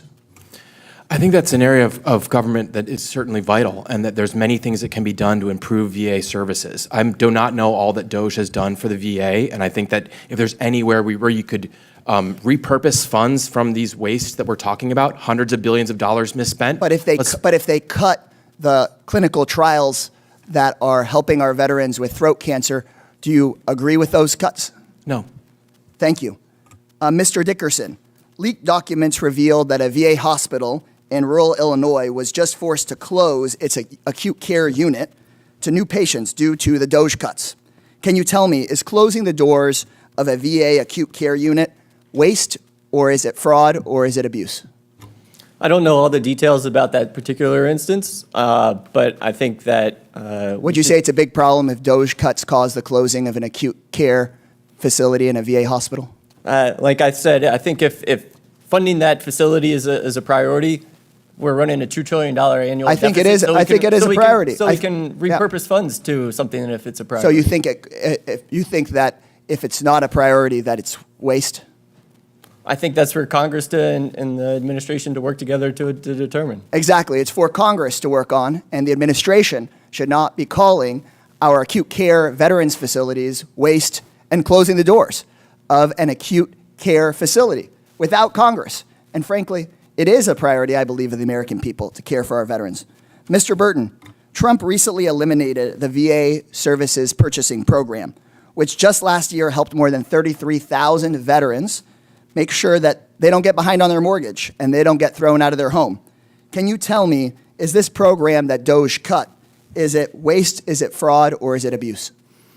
That's highly fact dependent, and I'm not that familiar with that program. I will tell you one thing. And I'll tell you, Mr. Burton, I'm familiar with it. It helped 33,000 of our veterans not lose their homes. And in my view, our veterans are not waste, fraud, or abuse, nor are they a piggy bank for billionaires' tax cuts like Elon Musk. I doubt anyone. This is my time, Mr. Burton. Yep. Fine. I am deeply concerned that President Trump will take reckless action to risk sending more American troops into endless wars in the Middle East. But back at home, he's breaking the sacred promise to our veterans to care for them when and if they come back. Donald Trump has already tried to fire thousands of people at the VA, and recent reporting shows that there are plans to try to fire 80,000 people at the VA. These reckless DOGE cuts have thrown VA hospitals into chaos, and in my own district, I've gotten reports of veterans waiting months for basic services like a wheelchair. I represent San Antonio, Texas, Military City, USA, where we honor the service of our men and women in uniform. And if we want to honor our veterans, we honor it with more than just words. We take actions to care for them when they come home. We don't needlessly send people into harm's way, and we don't cut their services for when they come home. This hearing should not be holding hearings. The committee should not be holding hearings on locking in DOGE cuts. We should be holding hearings about restoring services for our veterans. And while DOGE is screwing over our veterans, the administration is also stealing from seniors. We just learned about a huge new scandal that every senior in America needs to hear about. After Trump and Musk made massive cuts to the staff at the Social Security Administration, they've scrubbed government websites of information about how long it takes to get your phone call answered. They have erased from the websites the delays that it takes to process benefit claims. They have wiped away what used to be publicly available about how long it takes to respond to a 1-800 call at the Social Security Administration. This is a cover-up. And why are they covering it up? because wait times have exploded. A brave whistleblower just estimated that Trump's changes and Elon Musk's cuts have doubled the amount of time it takes to process a Social Security claim. Everybody needs to hear about it. Social Security is not Elon Musk's piggy bank. I yield back. The gentleman yields. No Madam one loves Chair. veterans more than President Trump, and he's made that apparent. That's why he's working for peace Madam Chair, right now. it's not your time right now. I'm the chair of this committee. That's not how I'm the chair- parliamentary procedure works. You're not Madam recognized, Ms. Chairwoman. Stanberry. You're not recognized. either. You can't just speak anytime you want. I'm the That's chair of not this how committee. That's not how it Ms. works. Stansbury, Madam- you're not recognized. Madam Chairwoman, that is not how You Ms. can Stansbury, you're smash not your recognized. gavel all day, but that's not how Ms. Stansbury, you're not parliamentarians- recognized. We're going to get you a Robert's Ms. Rules of Stansbury, Order you're and not- the A committee point of order. so that Stansbury, you're you not can- recognized. so that Point you of can order. Understand parliamentary procedure. Point of order. Okay. Point of order. All right, Madam Chair, calm down. Let's move on. Ms. Stansbury, you're not recognized. Point of order. Madam Chair, I've got Oh, I'm sorry, you had a point of order. So, Go ahead. Madam Chair, can we decide who's going to speak first and we don't? Absolutely. I'm the chair of this committee, and Mr. I know Gill, that, Mr. but- Gill from Texas There is you go. recognized for 5 minutes. There you Madam go. Chair, I had unanimous consent. I was trying to. Without objection. Thank you so much. This is from Citizens for Responsible Reporting. DOGE's big illusion, the heavy cost of Trump administration's so-called cuts.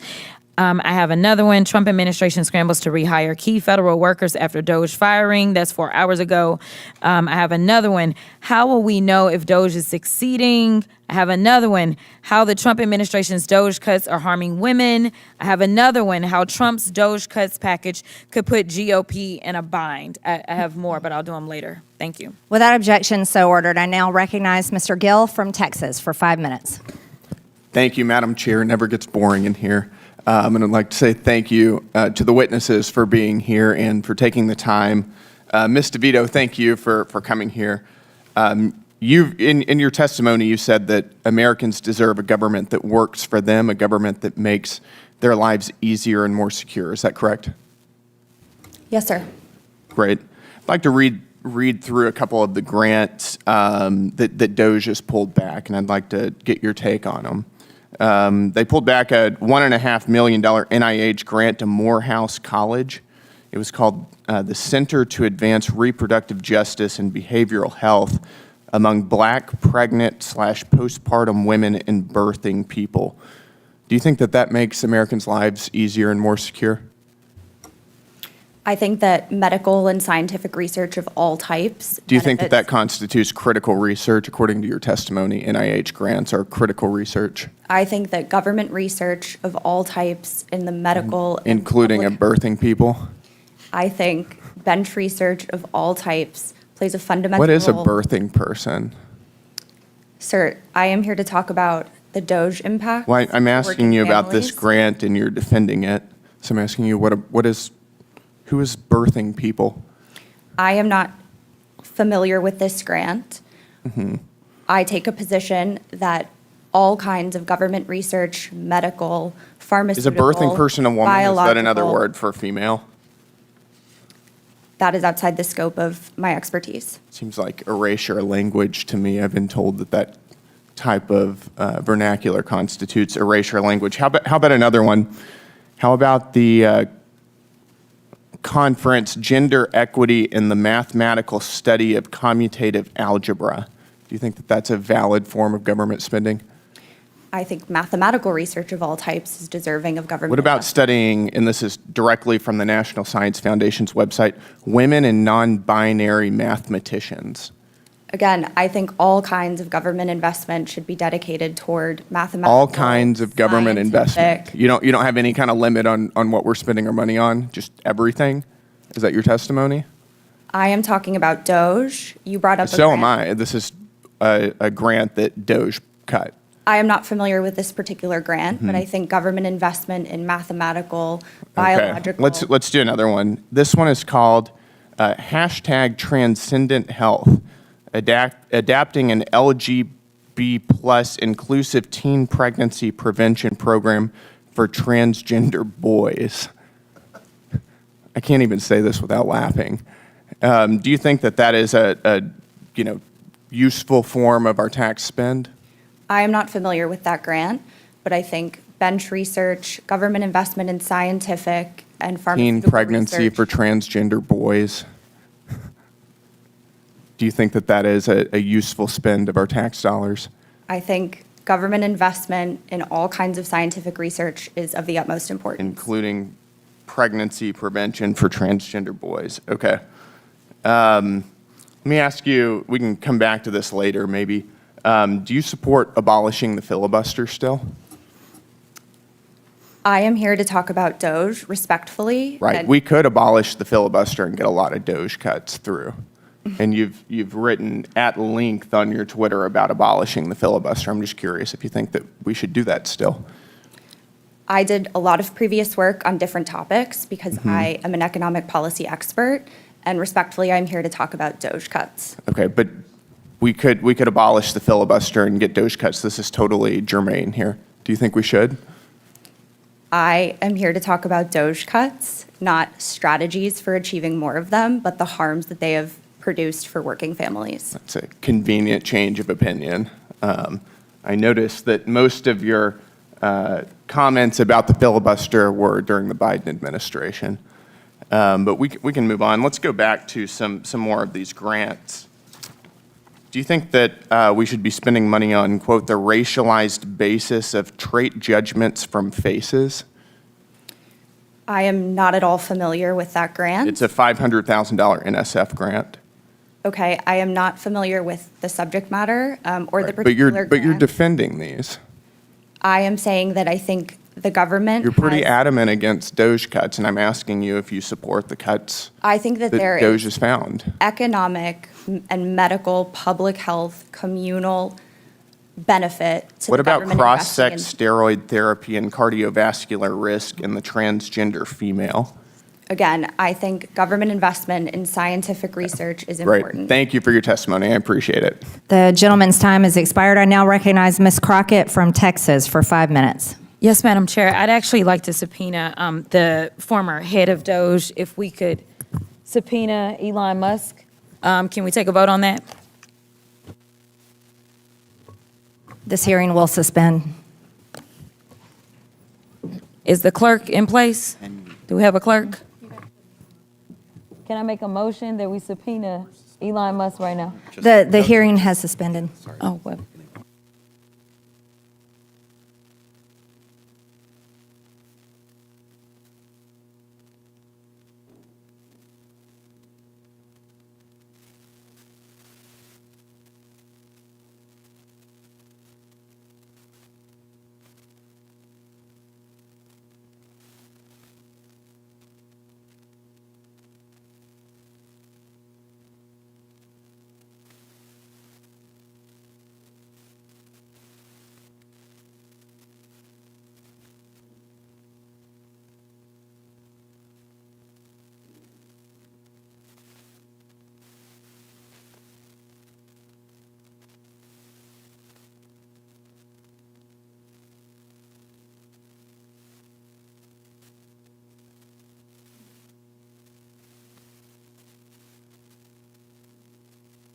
Point of order, Madam Chair. We're suspended. Point of inquiry? I'm trying to ask a question. The hearing is suspended. If you can have some patience, we're suspended. It's-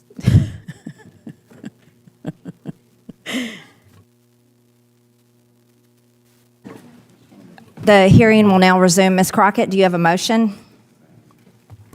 I didn't have a motion. I had a point of order. I was trying to determine how long it was going to take for us to call the roll. I can call it if need be. Well, if you're not making a motion, then already made you the can motion. continue with your 5 minutes of The questioning. motion was to subpoena Elon Musk, who was heading DOGE, who is the one that made the recommendations for these cuts, yet he is yet to come before this committee. And last time I checked, none of the witnesses sitting here know anything about DOGE except for what they read on the internet. I want to talk to the person. This isn't either. You've made your motion. Okay, well, you were asking, so I wanted to make sure you You made your understood. motion. Okay, thank you. Mr. Burchett, Chair Lady, I'd like to make a motion to table that motion. The motion is not debatable, as many are in favor of tabling the motion. Signify by saying aye. Aye.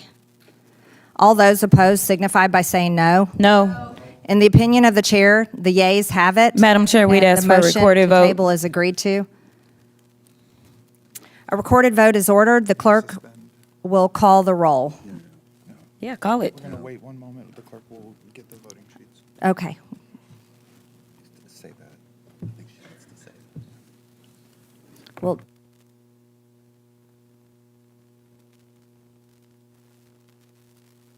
yes, the clerk will prepare for the vote, and then we'll go from there. The hearing is suspended.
Mic check 1 2 1 2.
What am I waiting? Recorded vote is ordered. The hearing will resume. A recorded vote is ordered. The clerk will call the roll. Mr. Cloud. No. Mr. Yes, to table. Mr. Cloud votes yes. Mr. Fallon. Mr. Timmons. Yes. Mr. Timmons votes yes. Mr. Burchett. Mr. Burchett votes aye. Mr. Burleson. Mr. Jack. Aye. Mr. Jack votes aye. Mr. Gill. Mr. Gill votes aye. Ms. Stansberry. Ms. Norton. Mr. Lynch. No. Mr. Lynch votes no. Mr. Garcia. Mr. Kassar. No. Mr. Crockett, or Ms. Crockett. No. Ms. Green. Yes to table.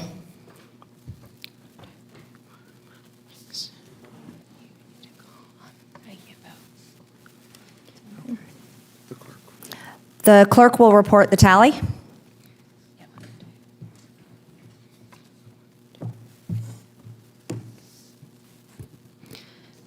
Madam Chair, the ayes are yes, the noes are 4. The yeas have it, and the motion to table is agreed to. The committee will now resume. I now recognize Ms. Crockett for 5 minutes. Thank you so much. You know what? It's interesting because we sit here in the Department of Government Efficiency Subcommittee, and the most inefficient thing that we have done since we have had the invention of this nonsense was the fact that we have decided that we will not do accountability or oversight over DOGE because we have failed to bring in the person who actually runs DOGE. In fact, we have decided, or actually y'all decided, that we wouldn't even debate why it is that we should or should not subpoena Elon Musk. In fact, y'all are just trying to get rid of the musky smell because it wasn't working out very well for you. And now you want to pretend as if you are coming in here to do exactly what your constituents want you to do. But the last time I checked, y'all didn't want to go talk to your constituents, because if there was one thing they were complaining about, it was Elon and it was DOGE. You didn't want to hear those. And listen, if I had time, I would run the tape, but I only got 5 minutes because there's plenty of video footage of all of y'all getting your butts handed to you when you went home and people told you how they felt about DOGE. So let's talk about it for a quick second. Americans are looking for help, but instead of offering it to them, the Republicans have unleashed the most aggressive attack on the working class families in American history. And they have been excited to do so. In fact, they are here today arguing to make all the chaos, confusion, and destruction caused by DOGE permanent. They want hungry kids to be permanent. They want sicker Americans to be permanent. They want homeless veterans to be permanent, shuttered hospitals to be permanent, disrupted Social Security benefits to be permanent. They sold out their constituents to give permanent tax breaks to billionaires, and they're doing it. And now they want to have a victory lap, celebrating the pain of their constituents. So, Ms. DeVito, let's go through some of the things that the Republicans have done to see if they're helpful or harmful to Americans. Helpful or harmful? Stripping health care away from 16 million people. I would say harmful. Laying off hundreds of thousands of federal workers. Harmful. Disrupting or delaying federal services such as Social Security. Harmful. Medicaid. Harmful. SNAP benefits. Harmful. Cutting billions from agencies like NIH. Harmful. EPA. Harmful. HUD. Harmful. FDA. Harmful. All right, seems like you understand the assignment. There's an entire agenda that is attacking the working class Americans from start to finish. And then the thing is, they told us that they were going to do this, but, they pretended as if they knew nothing about the playbook that was laid out by good old Heritage Foundation. All of this talk about lowering costs and reducing waste is absolute BS. Their agenda is about one thing: making the federal government so weak that they can exploit it for their personal gain. They're stealing your data to help their companies. They're taking away your health care and food assistance to fund tax cuts for billionaires. Their agenda is pro-disinformation, Obstruction, pro-greed, and pro-exploitation. If you didn't know, that's what DOGE actually spells out. D, disinformation. O, obstruction. G, greed. And E, exploitation. And congressional Republicans have been complicit in this agenda. They've helped this administration terrorize the public. They've allowed this administration to launch the country into a war without congressional approval. And while we're talking about saving money, let me tell you, just dropping those few bombs in one day, that was the beginning of what is going to be a very long bill for us as they talk about being efficient. There was nothing efficient about doing it. And maybe if there was some consultation, maybe with those that say have constitutional authority, since we care about the Constitution, then maybe we could have saved the American people not only money, but the lives that are now at risk as we have to put out warnings for American citizens in this country and abroad. Maybe we need to start leading with the people at the middle of what it is that is guiding us instead of following one person. The reason that people like me say things like y'all are in a cult is because somehow people are abdicating their duties and abdicating the very people that put them into office. But I got 30 seconds.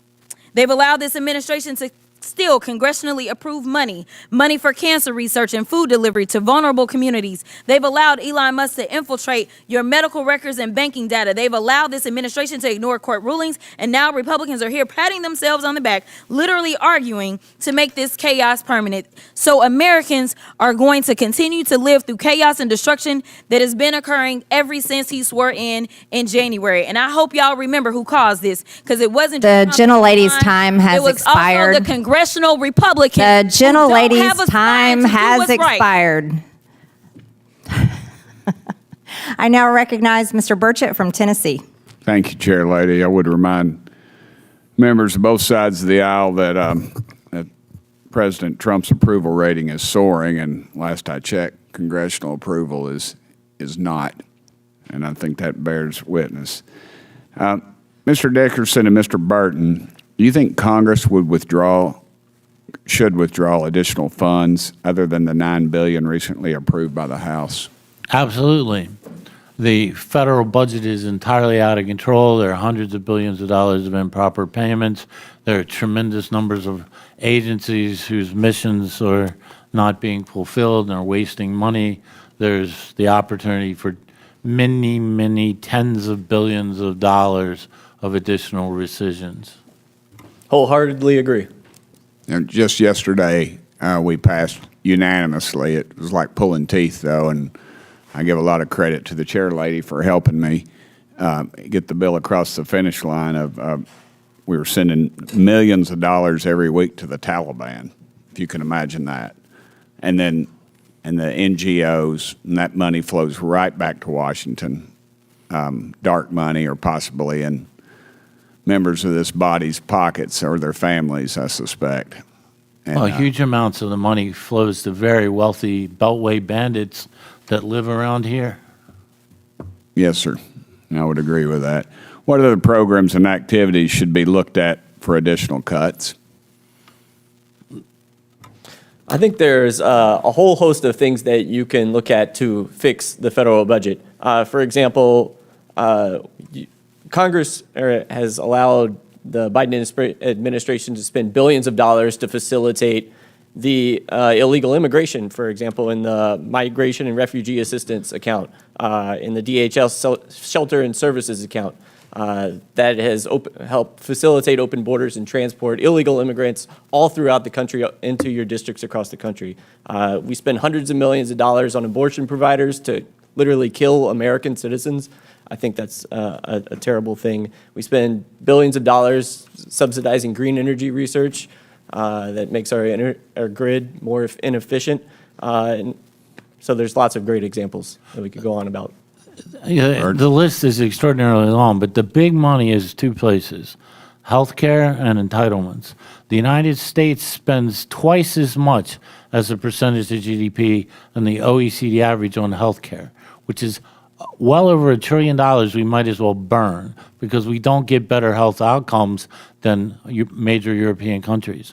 And then the entitlements, of which there are three major ones, or Medicare, Social Security, and Medicaid, but also Obamacare and dozens of programs, some effective, some not, meant to alleviate poverty.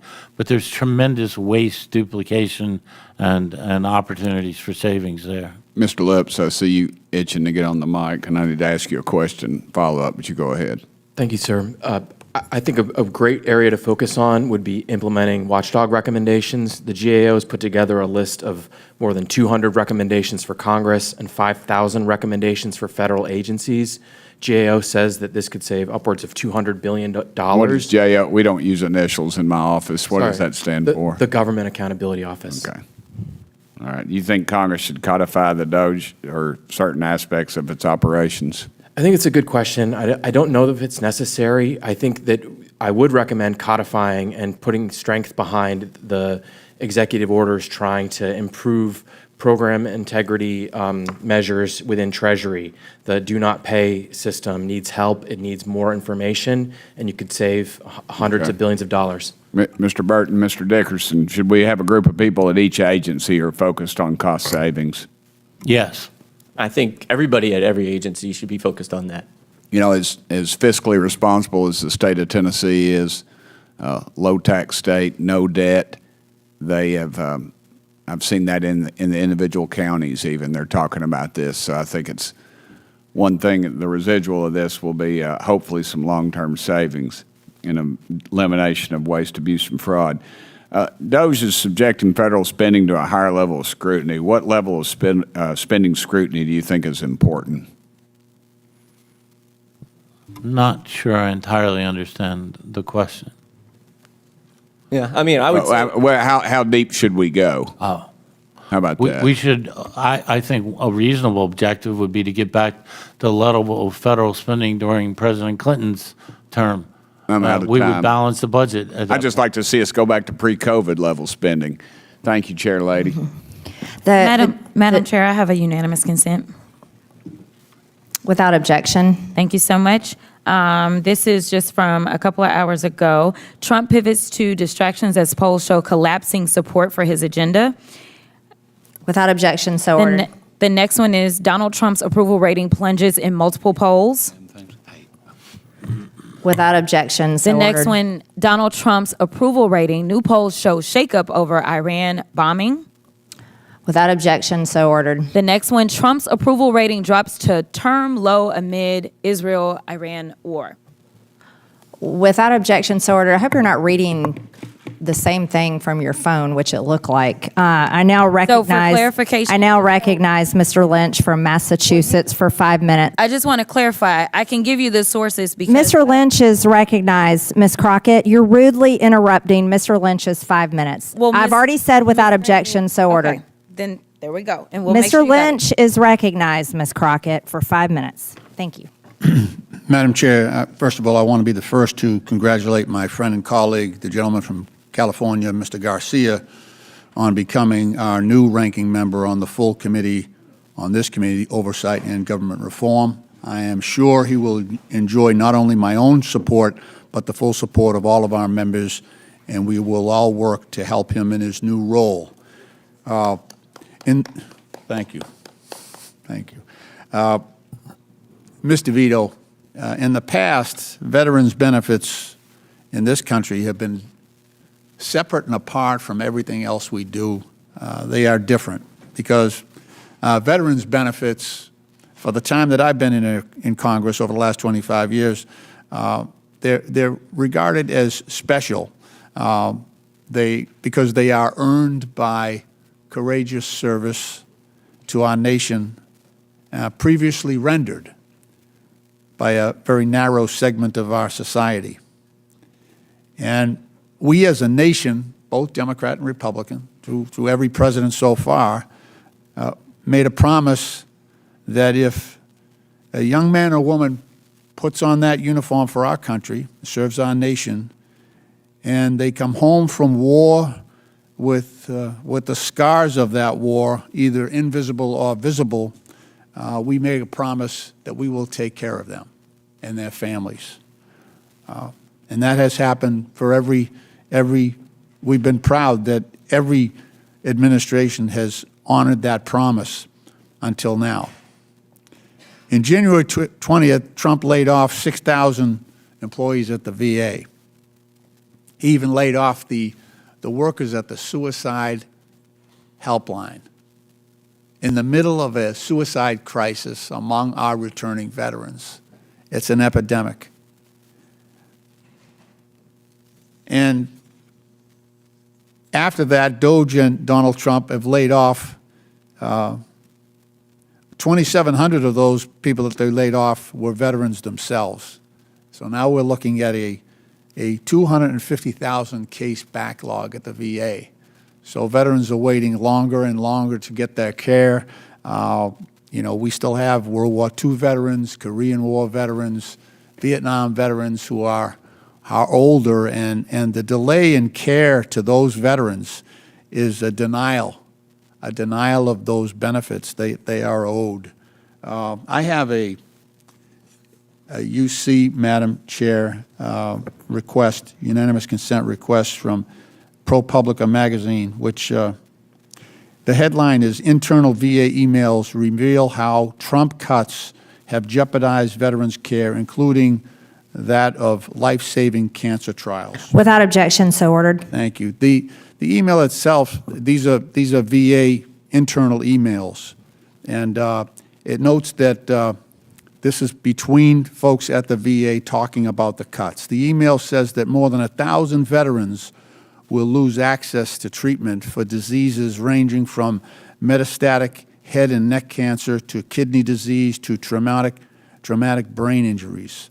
And it goes on further, and this is a quote from the internal emails, that the enrollment in those clinical trials is stopping, meaning that these veterans lose access to those therapies. Mr. Vito, can you talk about that, the delivery of services to our veterans? Thank you for the question. Unfortunately, what we're seeing across the country is that veterans' health care is being held up and interrupted because of the DOGE cuts.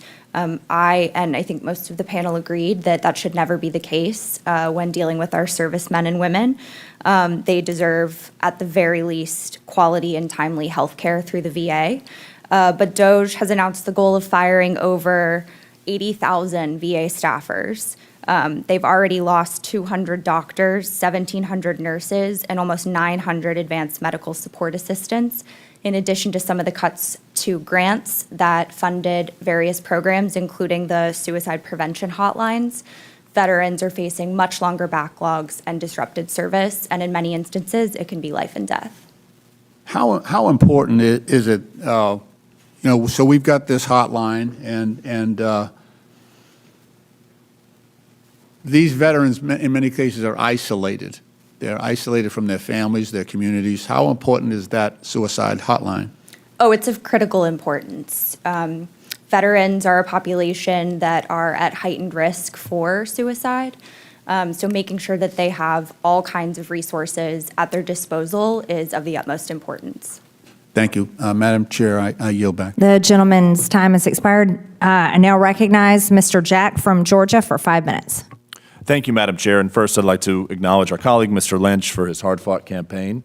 And I'd like to, at the same time, spend a little bit of my time today working with Mr. Dickerson and Mr. Burton. First, Mr. Dickerson, I want to congratulate you and EPIC for all that you've accomplished. I worked with both Paul and Zoe at the White House in the President's first term, and commend you all for your work. Mr. Burton, if you could, I was reading through your testimony, would love for you just to walk this committee through the history of impoundment and rescissions, I should say. It started, as I understand, in Thomas Jefferson's administration. Would love for you to walk us through the history. The earliest impoundment that I know of was by Thomas Jefferson. The Congress appropriated money to build some gunboats. Peace broke out, and he chose not to build the gunboats. So he, in effect, impounded the money and sent it back to Congress. That's been going on for a very long time. In older appropriations bills, particularly in the 19th century, generally read not to exceed X dollars. So presidents often didn't, because they didn't think you needed to spend that much money. And President Roosevelt impounded money and so did President Nixon. And at that point, there was serious objection by the Congress, and the Impoundment Control Act was enacted, which establishes an expedited procedure for rescissions, but it has very broad prohibitions on impoundment. There are certain reprogramming permitted and things of that sort. Obviously, if as with improper payments, if you can't spend the money, that's fine. The president should do that. So the rescissions process, however, is somewhat cumbersome, as you probably just discovered. It could be streamlined and made better, but nonetheless, that's the general requirement today. And one thing that stood out to me in your opening testimony and your testimony throughout this hearing is you mentioned the work that Speaker Gingrich and President Clinton undertook. Yes. So in your estimation, is our committee's work an extension of what was successfully done in the 90s to rein in spending? Yes and no. I mean, the effort in the 90s was very broad. The Clinton administration was serious about improving government administration. They resisted some of what the Grynkewich Congress wanted to do, but ultimately there were serious, very hard negotiations, and they reached an agreement. President Clinton signed legislation that substantially reduced federal spending. And there was tremendous amount of legislating going on throughout the Congress, not just in one committee, but committee by committee by committee by committee. There was a lot of legislating done, a lot of markups, a lot of investigations, a lot of hearings. It wasn't just one hearing like here. There was systematic throughout the Congress and in government in the executive branch.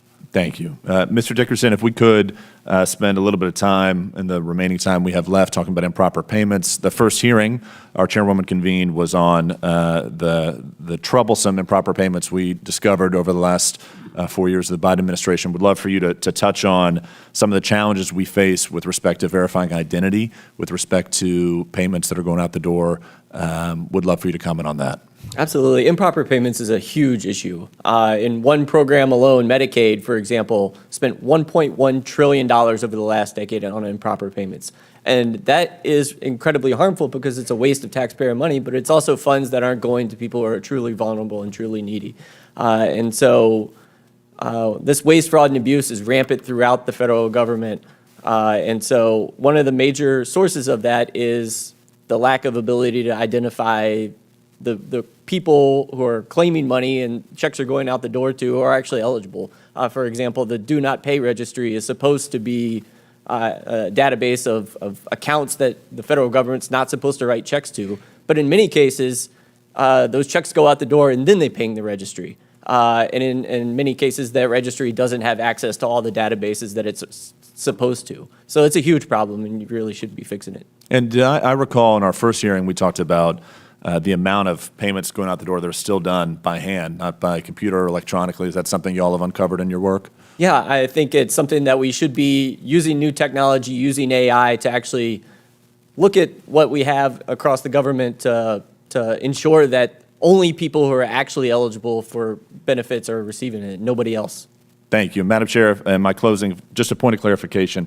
The poll behind you, behind our ranking member, it adds up to 110%. Just wanted to clarify, is it meant to add up to 110%, or is that an error? Do you yield? Yeah, I do. This is from a Quinnipiac poll that was held 2 weeks ago, and this is the data that was provided. There's a wealth of information, including information about Donald Trump's falling poll numbers, so you should take a look. Thanks. I yield back. The gentleman yields, and it still adds up to 110%. That's a fake poll right there. I now recognize Mr. Subramaniam from Virginia for 5 minutes. Thank you, Madam Chair. Before I get started on DOGE, Mr. Burton, you were one of the co-authors of Project 2025, is that correct? Yes. And is this administration trying to implement Project 2025? Yes or no? In some respects, yes. Okay, because last year we kept hearing about how they wanted nothing to do with Project 2025, and that must have hurt your feelings, I bet. But are you saying that they're trying to implement all parts of Project 2025? Well, I just said in some respects, yes. Okay, thanks. I just wanted to get that out of the way. I'm glad there's someone being honest these days. But let's talk about DOGE. So DOGE promised us $2 trillion in cuts back in January. And so far, we have a report card now out, and it's actually cost us billions of dollars, maybe over $100 billion by one estimate. It's actually costing taxpayers money. And it seems like, they're cutting a lot of things. How is this possible? Well, the reason it's possible is because they're cutting the very people who are actually there to help get rid of waste, fraud, and abuse. And they're cutting people who do essential research and run really important programs that save taxpayer money long term. And so the dashboard that we're talking about, the so-called transparency, was riddled with errors. There's been article after article about this. And so we know now that that dashboard cannot be trusted. What can be trusted is that we're not anywhere close to $2 trillion. In fact, there's another bill that this House just passed that adds $3 trillion to the debt.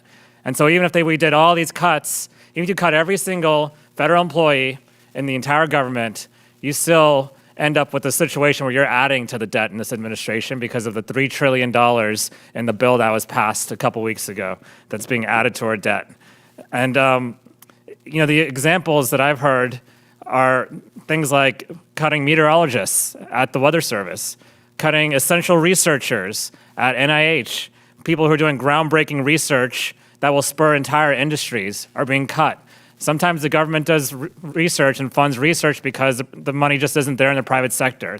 The private sector mandate isn't there. And so that actually, you talk about the internet, for instance, that was a DOD project at one point. And DOD funded ARPANET, which became the internet. And so we'll never know all of the things that we missed out on because of some of these cuts. And I've heard a lot about, we heard earlier about these cuts to veterans benefits. There's PFAS inspectors, nuclear scientists fired, although they tried to rehire them. There's been a lot of firings where they tried to roll them back. But I think Ms. DeVita, I just want to know if you were to do this, is DOGE doing what they're trying to do here? And why is DOGE so unsuccessful right now? Why has it been such a failure? Thank you. I believe that DOGE has been a lose-lose. It has failed to find the sizable savings, as you mentioned, and has only made life harder and more expensive for working families. You mentioned a lot of the mistakes. Those don't just cost. There is not just an opportunity cost to lost potential and lost impact from those mistakes, but there is also a cost to correct for them. So rehiring and retraining all of the federal workers. So is DOGE on track to save us money? Is it going to save taxpayers money long term? No. Why is that? I think DOGE has been making incredibly hasty cuts, and these have consequences. There are already a lot of protections baked into our federal workforce, our system of regulations. We can always add more that protect people in even better and stronger ways, but we cannot take them back without costs. So I'd ask Mr. Burton or Mr. Dickerson, I had one idea for cuts, which is the president actually, his last term, spent $150 million plus on golf trips. Do you think that's waste, fraud, and abuse? Yes or no? I certainly would think there's more high priority spending things, yes. But do you think that's wasteful spending? Do you think we should cut? Do you think that's less or more wasteful than cutting veterans' benefits, his golf trips? I would rather spend money on veterans. What about $50 million for the Department of Homeland Security's private plane? That's what they requested in the appropriations bill. Do you think they should get a new plane for DHS, a private plane? That's a factual question on whether or not this. No, so I'm reclaiming my time. In the end, what's happening is there's more waste, fraud, and abuse since DOGE has come into effect. It's led to poor services, a brain drain on our federal government, and it's going to cost taxpayers money long term. I yield back. The gentleman's time has expired. In closing, I want to thank our witnesses once again for their testimony today. I now yield to Ranking Member Stansbury for closing remarks. All right. Well, that's another DOGE subcommittee in the books. And another morning and a number of hours of our lives that we will never reclaim spent here doing more political theater with our friends across the aisle as the president is starting wars in the Middle East. And by the way, news just broke, canceled the classified briefing that had been scheduled for Congress without a rescheduling. He's deploying United States troops against our people here in the homeland. And this Congress, controlled by these folks right over here, is trying to gut your health care, food programs, and steal your public lands while saddling the American people with trillions of dollars in debt to pay for tax breaks for billionaires. This is one of the most unpopular domestic and global policy agendas in modern history. And they're here trying to convince you all that we should make DOGE permanent. But here's the thing. The GOP may continue to try to make DOGE a thing, but no matter how hard they keep trying, GOP will never make DOGE happen. Even with their Regina George out of the picture, that's Mr. Elon Musk in this scenario, Americans just aren't buying tickets to this show. And just like the movie business, House Republicans' DOGE reboot isn't hitting like they thought it would. And in fact, a majority of Americans actually oppose DOGE cuts, a number that will only grow as the devastating and real-life impacts continue to sink into everyday life for all of us. And I think we've all seen this film before, and we didn't like it. The fact is, DOGE is costing taxpayers more than it is saving, and Donald Trump has spent more of your hard-earned taxpayer dollars in his first 6 months in office than any other president in modern history. That's right, he spent more money than the last president just in the last 6 months, going golfing and doing other random things. While the Republicans are actually trying to increase federal spending in reconciliation with trillions of dollars in tax breaks and kickbacks to their donors.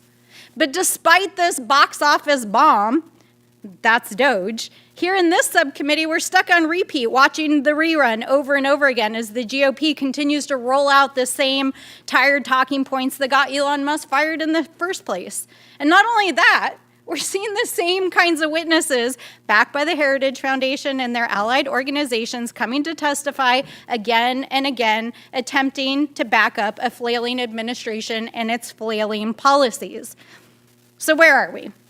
In case you forgot, the Heritage Foundation is the same organization that brought you Project 2025, which is what this is actually all about. A show that was so unpopular that even the president and members of this committee tried to distance themselves from during the campaign season and even lied to the American people about. But the American people are smart, and they're watching, and they know what a scam is when they see it. You cannot run away from Project 2025 because it's right here. And we will not let you destroy our government, our democracy, our institutions, and our freedoms. And we will hold you accountable. Medical trials ended, veterans' benefits cut, Social Security decimated, thousands of children without food and medicine, thousands dead across the world, American lives upended. That is DOGE's legacy. But it's clear, however, no matter the impact, the Trump administration and the GOP doesn't seem to care because DOGE isn't actually about waste, fraud, and abuse. It's not even about cost cutting or making the government more efficient. It's a means for pushing their political agenda on the American people. And if you couldn't tell already by their obsession with the culture wars, from attacking education to slashing global food aid to stripping health care, this is about remaking American society. They want to remake our country in a hyper-conservative image, just as they laid out in Project 2025. The American people know what's going on, and this is not the sequel we asked for. So, I want to just take a note from America's real anti-hero and to say to Mr. Elon Musk, as far as we're concerned, you're just another picture to burn. And to DOGE, now we got problems, and I don't think we can solve them. You made really deep cuts, and baby, now we're bad blood. I think we're out. I yield back. I now recognize myself for closing remarks. The American people gave President Trump a mandate to drain the swamp and they expect us to deliver on that promise. Our massively growing debt and interest threaten every single American, their children, and every generation to come. The United States is now $37 trillion in debt. In fiscal year 2024, the government spent over $1.8 trillion, more than it took in. And in fiscal year 2025, the interest on our debt is expected to exceed $1 trillion, more than our military budget. We need to be brutally honest about how this massive debt came to be in the first place. It originated from Congress and elected presidential administrations for decades. We are grateful that President Trump's DOGE team has already identified at least $180 billion in federal savings. However, without legislative action, these hard-won cuts could be reversed by the stroke of a pen with a future administration. After all, we listen to Democrats every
witnesses for taking the time to share their expertise and their experiences with us today. Transnational repression is when human rights violations cross borders. It can be done through killings, abductions, or enforced disappearances. The murder of Roberto Samcam, a retired Nicaraguan Army officer living in Costa Rica, who was critical of the Ortega government, may be such a case. Or it could come by online harassment, digital surveillance, and targeting of relatives, creating a chilling effect on the rights of freedom of expression and association. Our last hearing on this topic was only a year and a half ago. We are revisiting the issue because it is growing in relevance and interest among policymakers, and there are new multilateral developments to assess. Today we have a witness from Freedom House, which maintains a database of transnational repression, which now contains 1,219 incidents across 103 countries. Many, many more incidences go unreported. It is not just the number of cases that is increasing. We are learning of new and devious ways that governments are reaching across borders to infringe on people's rights. Today, we will hear from the president of the Open Dialogue Foundation. She and her organization have been the target of transnational repression through the international financial system and the weaponization of laws designed to deal with money laundering, financing of terrorism, cybersecurity, and mutual legal assistance. Beyond the themes and trends, we must remember that acts of transnational repression affect the lives of individuals. Today, we will hear from two witnesses who will speak of their own personal experiences and those of their friends and families of being targeted by the governments of Pakistan and Hong Kong for exercising their freedoms of expression and of press. And we will get an update on the experiences among the Indian diaspora in the wake of the targeting of members of the Sikh community, including the June 2023 killing of Hardeep Singh Nijjar in Canada, and the plot to kill Gurpatwant Pahan, a U.S.-based immigration lawyer and Sikh activist. Sadly, there are many, many more stories to tell. This hearing has attracted a lot of interest.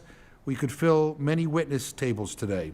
And without objection, I move to submit for the record additional relevant statements that we receive. To tackle the challenges of transnational repression, we need a common definition, an awareness of the many ways it manifests, and an understanding of how acts of TNR represent violations of human rights. Just last week, the Office of the High Commissioner for Human Rights issued a fact sheet listing prevalent forms of transnational repression and common effects on persons targeted. Importantly, it notes that non-state actors such as private companies and technology firms, criminal networks, private militia, or paramilitary groups and media organizations can also play a role in transnational repression at the request or with the acquiescence of the repressing state. OHCHR affirms that it remains the obligation of all states must respect and protect human rights and refrain from committing, enabling, or condoning acts of transnational repression. Therefore, it was welcome to see the statement on TNR made at the G7 summit last week in Canada. It outlines an agenda for action, including a plan to develop a TNR resilience and response framework and launch a digital TNR detection academy. I look forward to hearing from our witnesses how the United States government can support and build on this important multilateral effort. We in Congress are trying to do our part. In the last Congress, Co-Chair Smith and I introduced the Transnational Repression Policy Act to require an interagency strategy to address TNR at home and abroad. I'm pleased to report that we are working with Senator Jeff Merkley, with whom we have both served as co-chair on the Congressional Executive Commission on China, to update the legislation for reintroduction. I welcome any input from our witnesses on the content of that legislation. Domestically, law enforcement agencies are paying attention to this problem. Federal prosecutors have brought criminal charges for acts that fall within the definition of transnational repression. The FBI has improved its intake system for reporting on cases and maintains a transnational repression information page. However, there is a need for enhanced coordination between federal and local law enforcement to identify, prevent, and respond to TNR. As a case study, last year, Students for a Free Tibet and the Hong Kong Democracy Council released a report entitled Exporting Repression, assessing the inadequacy of the local police response to Chinese government-instigated attacks on peaceful protesters at the APEC summit in San Francisco on November 2023. As with all human rights issues, the United States is best positioned to make a positive difference if it leads by example. We lose credibility to speak from a place of moral authority if our own government engages in behavior that it criticizes others for. I am concerned when I read that the State Department is requiring foreign students applying for a visa to set their social media profiles to public in order to allow U.S. officials to judge if their opinions meet some arbitrary and potentially politically motivated standard. The effect of this policy would be to require students in other countries to restrict their speech in order to be eligible for entry into the United States. That would be a cross-border restriction on freedom of expression. In other words, transnational repression. We will hear testimony today about how China punishes people in the United States for speech that their government doesn't like. We should not be in the business of doing the same by penalizing people in other countries for speech that our government doesn't like. Transnational repression is a human rights issue. We must center our approach on the victims of these harmful acts. We must listen to them and commit to protecting them so they are free from the efforts of governments beyond our borders to deny their basic human rights. And with that, I will now introduce our witnesses. Here we go. There's a vote on a motion to adjourn. Okay, so I just was told that there is a vote on the motion to adjourn. This is the day that is not going well, but how much time we have left on the vote? 13 minutes. Okay, well, let me introduce our panelists, and then I'm going to rush over and vote and run right back, and then we get into the testimony. So Yana Gorovskovskaya, did I say that correctly? Is the research director for strategy and design at Freedom House, where she leads the organization's work on transnational repression and has authored several reports on the targeting of exiled journalists and international students. Previously, she was a postdoctoral researcher at Columbia University. She holds a PhD in political science from the University of British Columbia in her home country of Canada. Ludmila Lavska, right? I'm from Massachusetts. I have tough time pronouncing anything. She's the president of the Open Dialogue Foundation. ODF has advocated for political prisoners across the post-Soviet region and for G7 sanctions against Russia in response to its aggression in Ukraine. Because of this work, she and her organization have faced hostility from the government of Russia and others, and previously Poland and Moldova. She has pushed reform of Interpol due to its misuse as a tool of political prosecution. Ahmad Nourani is an investigative journalist and editor of Fact Focus. He's a graduate of Columbia University School of Journalism and holds a master's degree in political science from Pakistan. He has reported on corruption and misconduct by military officials. He's founded Fact Focus, a digital platform dedicated to investigative journalism, after he was dismissed from his job following pressure from the Pakistani army. Ria Chakrabarti is the senior policy director at Hindus for Human Rights, where she conducts advocacy with governments and the United Nations. She leads her organization's human rights campaign in support of Indian democracy, the release of political prisoners, and minority rights in South Asia. She has also worked with the U.S. Senate and the World Health Organization. Joey Su is a human rights advocate and spokesperson of Amnesty International Hong Kong overseas.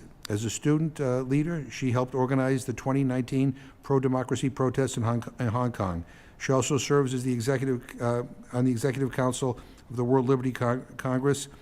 In December 2023, the Hong Kong authorities issued a bounty of 1 million Hong Kong dollars against her due to her activism in exile. And did I pronounce your last name? Okay, good, all right. Paulo Figueiredo. Okay, all right, I'm getting better. Grandson of former Brazilian President João Figueiredo is a journalist. He holds a specialization in entrepreneurship and innovation from Harvard Business School, certifications in business, international relations, and political economy from the London School of Economics, and microeconomics courses from the Massachusetts Institute of Technology. He appears on a wide range of television programs and podcasts and internet channels. And I'm just going to temporarily suspend, go run and vote, and you can time me.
All right, back. So we'll begin with Ms. Goroka Skyva to begin. And again, I apologize. This has just been a crazy day, so the floor is yours. Wonderful, thank you. Congressman McGovern, members of the Commission, I want to thank you for the opportunity to testify today. Freedom House greatly appreciates your leadership on this issue. As Congressman McGovern already mentioned, transnational repression is a set of physical and digital tactics used by governments to reach across borders in order to silence dissidents and members of their diaspora. It threatens not only the targeted individual and the community, but also the functioning of democratic institutions and indeed national security. Since Freedom House presented in front of this commission in February of last year, we have added another 160 physical incidents of transnational repression to our database. That database, which spans 2014 to 2024, now contains 1,219 incidents across 103 countries. As Congressman McGovern already mentioned, this really only represents the tip of the iceberg because we're recording verified physical incidents. I want to describe three striking findings from our data. First, the desire among governments to silence dissent beyond their borders is unfortunately widespread. 48 governments, and that's nearly a quarter of the world's states, have used tactics of transnational repression in the last 10 years. At least 19 have used spyware against targets in exile. Second, although the governments of Russia, Iran, Turkey, Egypt, Uzbekistan, Rwanda, and Cambodia aggressively pursue dissidents abroad, the Chinese government remains the most prolific perpetrator of transnational repression, undertaking the world's most sophisticated and comprehensive campaign. Third, transnational repression is made possible by cooperation between states. In 2/3 of the incidents that we have recorded, authorities in countries where the dissidents have resettled have collaborated with perpetrator states to facilitate transnational repression through mechanisms like Interpol notices, extradition, and unlawful deportation. In addition to tracking trends and incidents, Freedom House also examines policy responses of host states, and in fact, we just published a report on Canada about which I'll say a few words. In Canada, growing attention over the last 3 years to the issue of transnational repression has been motivated by two factors. The first is fears around foreign interference that were driven by findings that the government of China targeted Canadian politicians critical of Beijing during national elections with smear campaigns and threats against their extended families. Although there has not been any definitive proof that these efforts impacted the election outcomes, the Canadian government has undertaken changes in policy and practice that are intended to protect the country's political institutions. Second, many Canadians became concerned about the menace of extraterritorial violence in 2023 after the Canadian government announced that it believed that agents of the Indian government were credibly linked to the assassination of Hardeep Singh Nijjar, a Sikh activist and naturalized Canadian citizen. Public demands for responses resulted in a number of government reports, a public inquiry, and changes to legislation, including the adoption of criminal penalties for harassment, intimidation, and other acts done on behalf of a foreign entity. The Canadian government also provided significant leadership in shepherding a leader's statement on transnational repression that just came out of the G7 summit.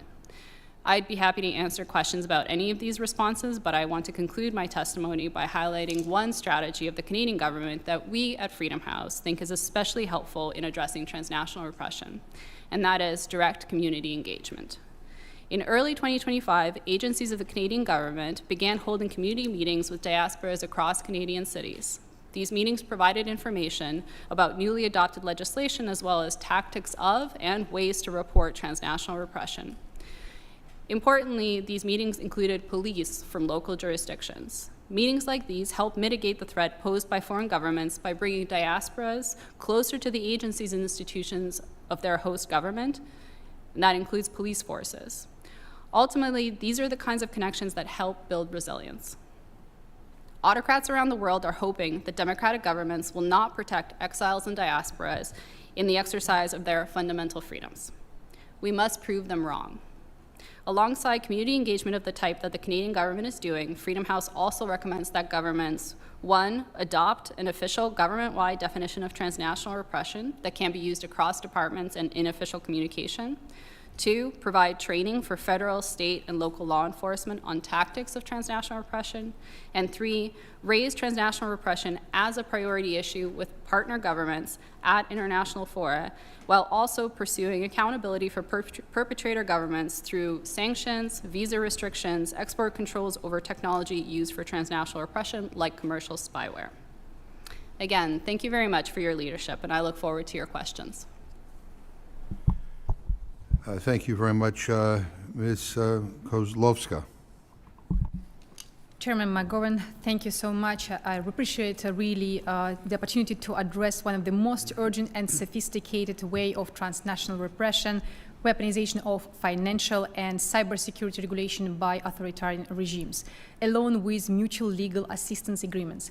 It poses a critical threat to national security, rule of law, human rights in the US and beyond.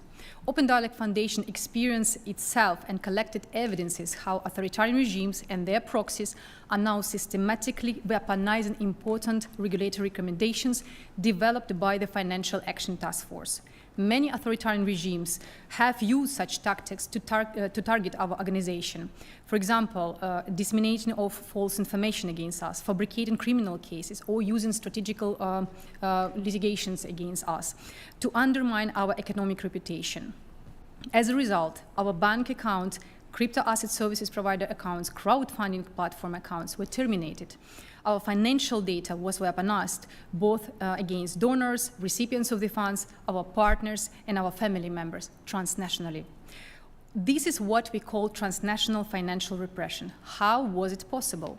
Authoritarian regimes abused AML compliance frameworks created by Financial Action Task Force. This led banks, crypto asset services providers, crowdfunding platforms to categorize Open Dialogue Foundation and its associates as high-risk clients, resulting in closures of our accounts in Western jurisdictions. All of this despite repeated court victories proving the accusations were unfounded. Under this regulatory pressure, Open Dialogue Foundation increasingly turned into Bitcoin peer-to-peer payment tools to overcome transnational financial repression, to continue our human rights work, and to deliver humanitarian aid, including Ukraine, since Russian full invasion since February 2022, especially when all traditional financial institutions were paralyzed. So how does transnational financial repression spread to the United States? I will illustrate it with 2 examples. First, the case of Barlik Mendagaziv and his family members who are US citizens and have their businesses and charity in Charlotte. Their case demonstrates the threat to US residents and entities faced from transnational financial repression. Their persecution stems from 2 factors. First, their success as American investor in Kazakhstan who refused to pay briberies to the corrupt regime. And secondly, their US-based charity supported families of political prisoners in Kazakhstan. They now face continuous pressure and risk of having their bank accounts terminated by the US financial institutions following the actions of Kazakhstani regime.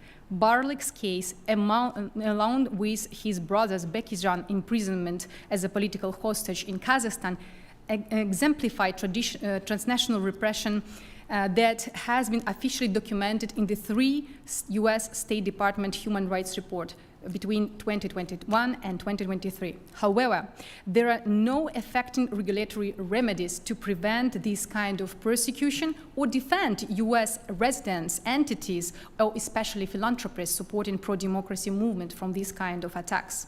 Another example, the group of Kazakhstani Secret Services operatives filed a coordinated legal complaint based on Wagyu cybersecurity and AML regulation accusations in Belgium against me and Open Dialogue Foundation, pressuring us to remove testimonies of victims of mass shooting and torture in Kazakhstan.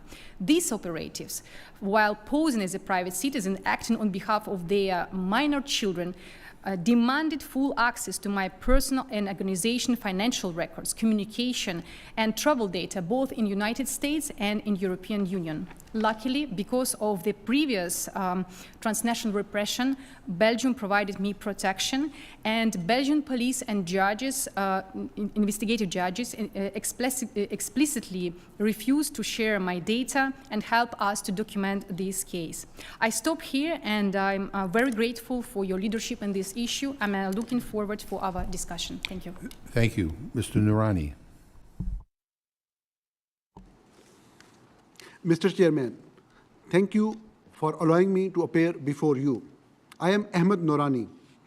I have been an investigative journalist in Pakistan's capital Islamabad for almost 15 years, where I mostly reported about poor governance and corruption in public sector. I am living in exile in the United States for the last 5 years. In Pakistan, the army is all powerful, and criticizing or writing about military is almost impossible. I face serious problems and attacks, and my family was subjected to harassment throughout my career. Committee to Protect Journalists has documented many of these instances during the last 2 decades. One of the most serious attacks occurred in October 2017 when I was attacked in front of the headquarters of intelligence agency ISI, and my head was struck with iron rod and I was almost killed. But luckily I survived. Once I recovered, I resumed my work. In February 2019, after a job of 13 years, I was sacked. I was fired by my employer under the pressure of military. The allegation was that I used the photo of Jamal Khashoggi as my Twitter profile during the state visit of Saudi Crown Prince Mohammed bin Salman to Pakistan. I was accepted into Scholars at Risk program at Missouri School of Journalism in 2020, where I launched a digital media platform, Fact Focus, using which I started reporting about the corruption of Pakistan Army journals. In 2022, I reported about the wealth accumulated by the family of the then Army Chief General Qamar Javed Bajwa. As a result, many cases were registered against me, and my family home was raided. However, no one was arrested at that time. Simply few weeks before, in March 2025, I reported about the wrongdoings and nepotism of the current Army Chief, General Asim Munir, based on credible evidence and verified facts. Shortly after this publication, I became the target of severe transnational repression orchestrated by Pakistan Army. In retaliation for my reporting, my innocent family members in Pakistan were abducted, brutally tortured, and held in illegal custody, part of a ruthless campaign of silence to silence my voice and punish those connected to me. They were released after 33 days. After their release, Pakistan Army blocked bank accounts of all my family members, including the pension account of my 66-year-old mother, leaving them unable to meet even basic daily needs. They are living in the same condition even today. While the Fact Focus is already blocked in Pakistan, a few days before, Pakistan Army has even blocked my YouTube channel, which is currently the major source of my income. This is not justice. This is state terrorism. On November 26, 2024, Pakistan Army opened fire on peaceful protesters in front of the Parliament House in Islamabad, killing and injuring dozens of innocent citizens. What rules Pakistan today is not government. It is a criminal cartel in uniform, a mafia wrapped in flag, operating with total impunity under the illusion of national security. Let me be direct. These are war crimes. These are crimes against humanity. What kind of government assassinate its journalists abroad? What kind of regime torture critics and intimidate families on American soil? The murder of journalist Arshad Sharif in Kenya in 2022 was not a tragic error. It was a cross-border assassination coordinated with the foreign operatives to silence a voice that exposed Pakistan Army's corruption. Another prominent journalist, Dr. Mohit Pirzada, now in exile in the United States, has been labeled as a terrorist by the Pakistani state. His family properties have been seized, his relatives harassed, his voice attacked because he speaks truth. And I say this with utmost seriousness. What Pakistan's military and intelligence networks are doing on the American soil through digital surveillance, threatening calls, blackmail, intimidation of family members, and online harassment constitutes an attack on the US sovereignty. These are not just diplomatic issues. These are the federal crimes.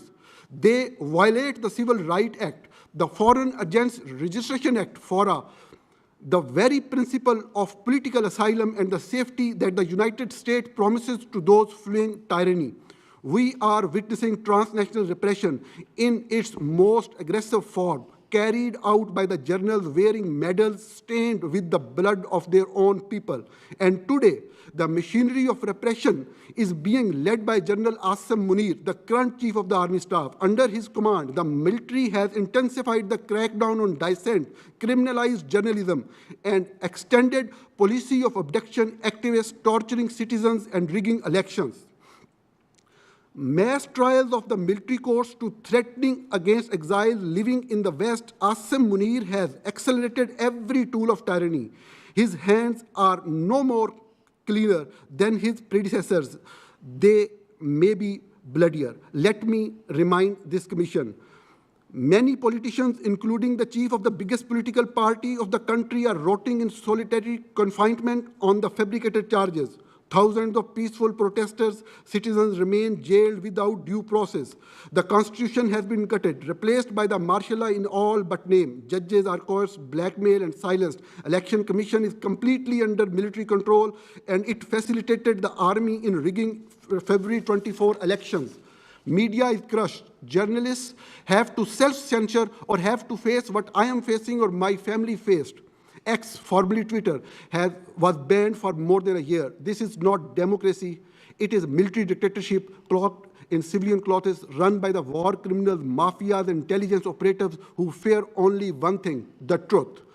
Mr. Chairman, I plead you not just as a journalist, but as someone whose family was shattered, whose colleagues were assassinated, and whose homeland is being held hostage by tyranny.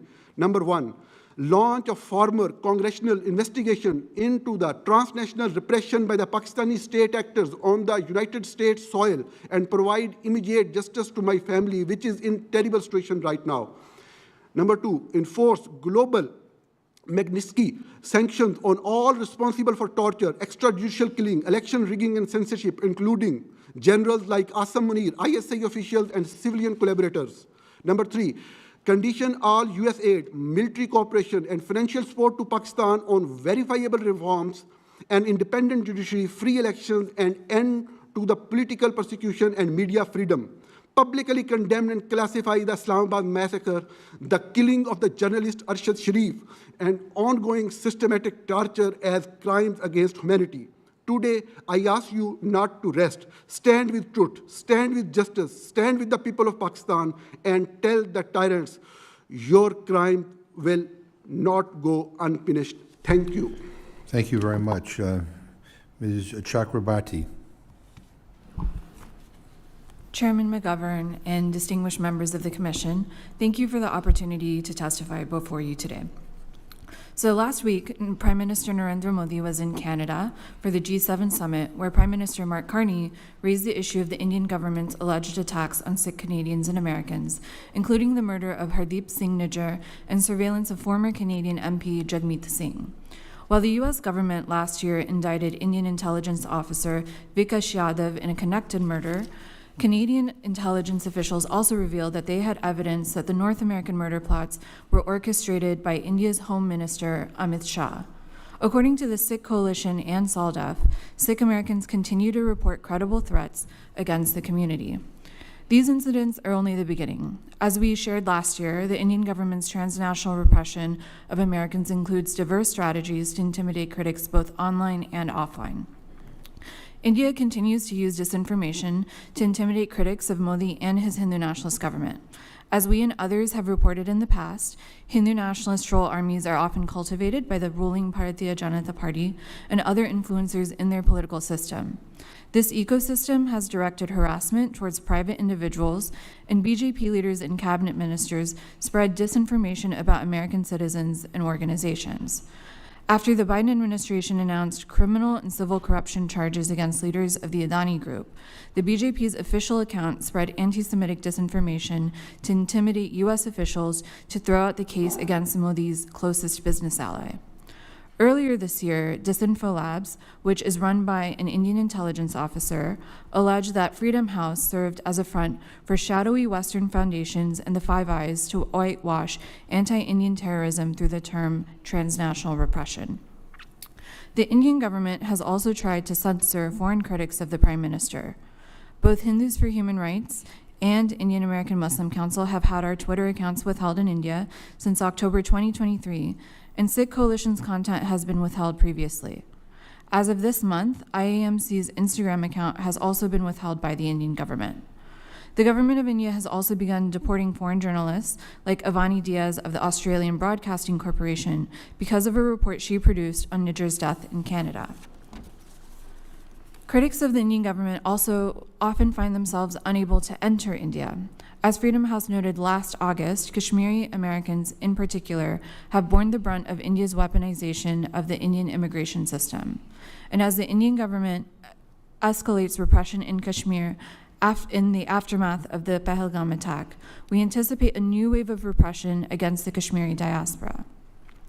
The Indian government targets the Indian American community comprehensively while weaponizing a small but vocal part of the Hindu American diaspora. While these organizations may not be fronts for the Indian government, they often echo Modi's talking points and try to intimidate critics of the government. Ironically, this hearing will probably lead to more disinformation, harassment, and threats against all of us by the government of India, the BJP, and the Hindu nationalist ecosystem. However, the U.S. government can provide powerful protection against the Modi government's aggressive assault on the rights of Americans. I want to echo the recommendations that my colleagues have already made. And at HFHR, we urge Congress to also push the executive branch on a number of fronts. First, we hope you will urge Secretary Rubio to use the State Department's new visa ban against Indian officials who have censored Americans. Second, we ask you to review the intelligence from the Canadian government that allegedly proves that Home Minister Amit Shah was involved in the murder-for-hire plots in the U.S. and Canada. If the evidence proves compelling, we hope you will ask the State Department to implement a visa ban and sanctions against the Home Minister, consistent with U.S. law. Finally, we hope that you can ask the State Department to determine whether arms sales to India must be conditioned based on India's consistent pattern of intimidation and harassment of Americans, as described in Section 6 of the Arms Export Control Act. We've seen how the U.S. government responds to its foes when those enemies have undermined American safety, but we have yet to see the U.S. government hold its friends to account. Like most Indian Americans, I want the U.S. and India to have a deeper relationship. But the U.S. should not sacrifice the safety of Indian Americans who embody the U.S. and India's people-to-people ties. As you continue to engage this issue, I hope that you will continue to uplift the concerns of Indian Americans like my colleagues and myself. Thank you. Thank you. Ms. Sue. Chairman McGovern, all staff of the Commission, thank you so much for having me today and for your long-time attention on the issue of transnational repression orchestrated by the Hong Kong and Chinese governments. I was born in North Carolina and grew up in Hong Kong, where I experienced the erosion of our rights to freedoms of expression, assembly, and association.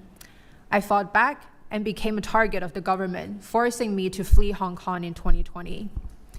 I then returned to the US, a place where I thought my safety would be guaranteed, only to realize that I am still not free from the reach of the Chinese and Hong Kong governments.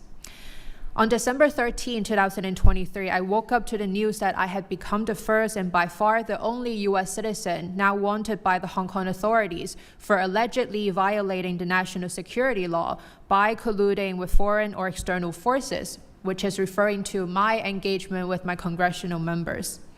They issued a $1 million Hong Kong dollar bounty for my arrest, leading to countless harassment and threats against my life, which includes a concerning number of suspicious emails I have received in January this year, offering life insurance for accidental life events and funeral and burial coverage in the event of my death. And unfortunately, as my colleagues have mentioned, this is just the tip of the iceberg. In recent years, the Chinese and Hong Kong governments have been acting in lockstep to escalate transnational repression in both scope and sophistication, which I will detail below.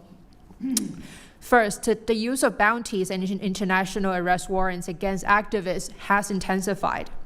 with currently 19 of us currently under threat. And these threats, unfortunately, are not merely symbolic. They are calculated acts designed to make engagement with advocates like myself dangerous and illegal. The aim is to intimidate us and, more importantly, isolate activists like ourselves from the broader diaspora, from those who are still on the ground inside of Hong Kong, and from our international allies.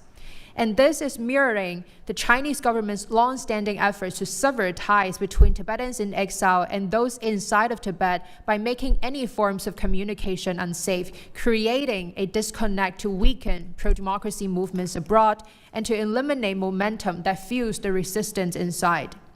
Second, the implementation of the Safeguarding National Security Ordinance, which is also known as Article 23, has led to new forms of coercion, including the cancellation of passports, revocation of professional licenses, alongside vague and expanded extraterritorial charges such as external interference and theft of state secret.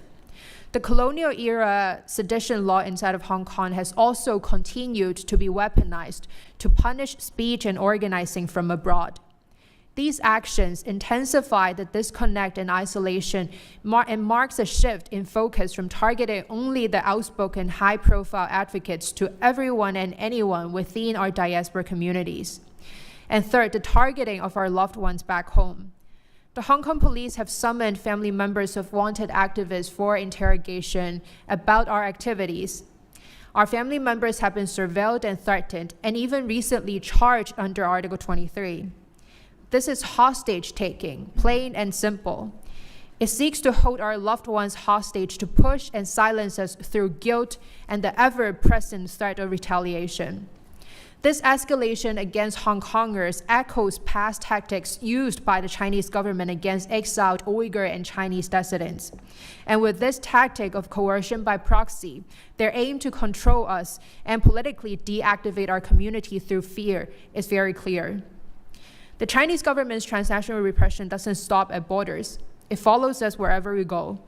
The Chinese government intends to create this chilling effect, as the chairman mentioned in the beginning, so profound that speaking out even from abroad feels impossible.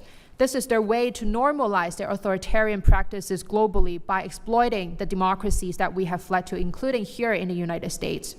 And the US government must do more and faster in response.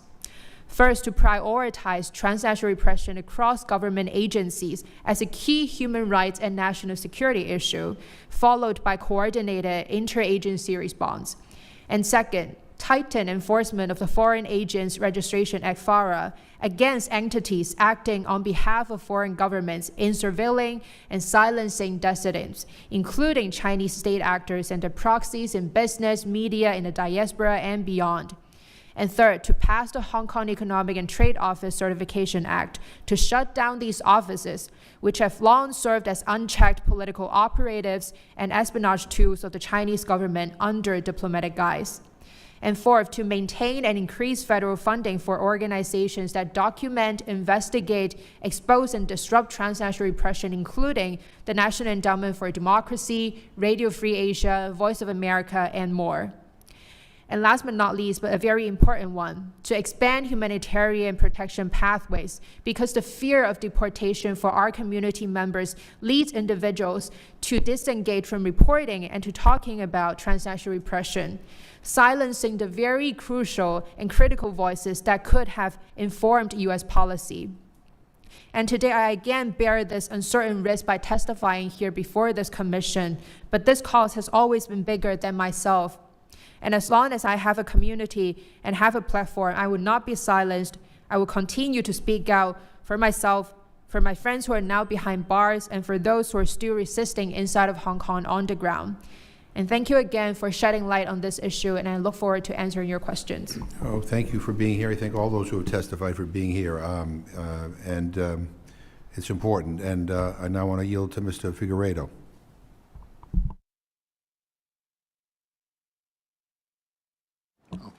Thank you. Well, thank you, Chairman McGovern, for your leadership on transnational repression.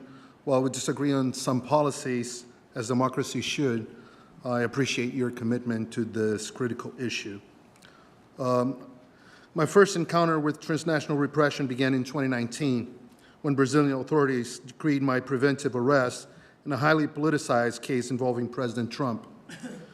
Though I was already legally living in the United States, Brazil placed me on Interpol's red notice list, triggering the cancellation of my journalist visa. ICE agents took me in handcuffs to Chrome Detention Center in Florida for 17 days in a case later terminated by Brazil itself. I spent over $1 million on legal fees and endured years of immigration court battles. In 2022, Supreme Court Justice Alexandre de Moraes, Brazil's current dictator masquerading as a judge, targeted me again for reporting inconvenient truths. He froze all my Brazilian assets, blocked my social media, canceled my passport, and condemned me to exile. When legal channels proved insufficient, he used back channels to have the United States FBI call me, attempting to coerce my testimony. House Judiciary Committee Chair Jim Jordan questioned this unprecedented violation in a letter to the FBI Director Christopher Wray on May 21, 2024, a letter never answered. Today, Moraes publicly insults me from Brazil's highest court, calling me a pseudo-journalist and a fugitive, though I've lived openly in Florida for 10 years. He claims there is a secret arrest warrant against me, and I cannot defend myself because I have not been formally charged, and that I don't even know if I've been placed on Interpol's list again. My case is not isolated, but part of a systematic campaign. Journalist Alan dos Santos spent over 2 years on Interpol's red notice list before his lawyers proved the Brazilian government possessed no evidence and got his name removed. When the Biden administration denied his extradition, stating that his conduct wasn't criminal in the United States, leaked dialogues revealed Moraes' judicial advisors discussing the possibility of sending operatives to kidnap Allen from U.S. soil and clandestinely transport him to Brazil.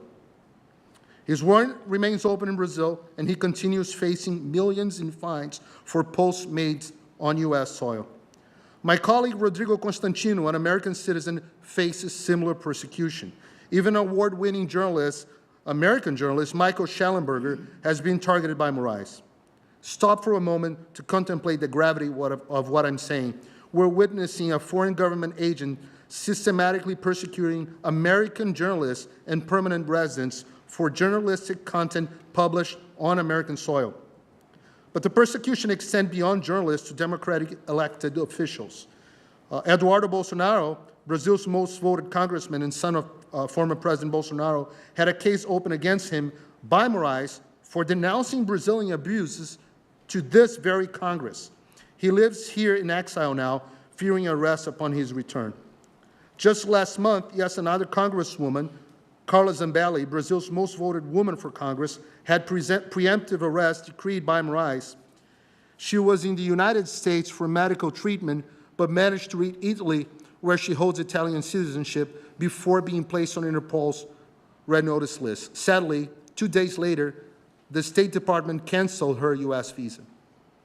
Another alarming case is that of Felipe Martins, former special advisor to President Bolsonaro. U.S. Customs and Border Protection systems falsely showed Martins had entered the United States when he was actually under surveillance in Brazil. This fabricated entry was used by Moraes to justify his 6 months imprisonment without charges. CBP later corrected the false record, but only after months of legal pressure. The case, currently in U.S. federal court, raises serious questions about potential clandestine collaboration between Brazilian authorities and elements within American law enforcement agents. Even humble citizens are unsafe. Just to give you one example, Brazilian-American housekeeper Flávia Magalhães had been arrested, decreed by Moraes, for social media posts critical of Brazil's electoral system made on American soil. Tech entrepreneurs like Chris Pavlovski, CEO of Rumble, and Elon Musk also fall victim to Moraes' systematic persecution.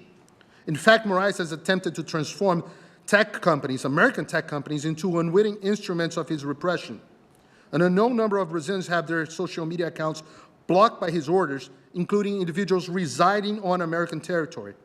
Tech giants like Meta, X, Google, and Rumble face threats of massive fines and executive imprisonment unless they share data about individuals on American soils with Maritime.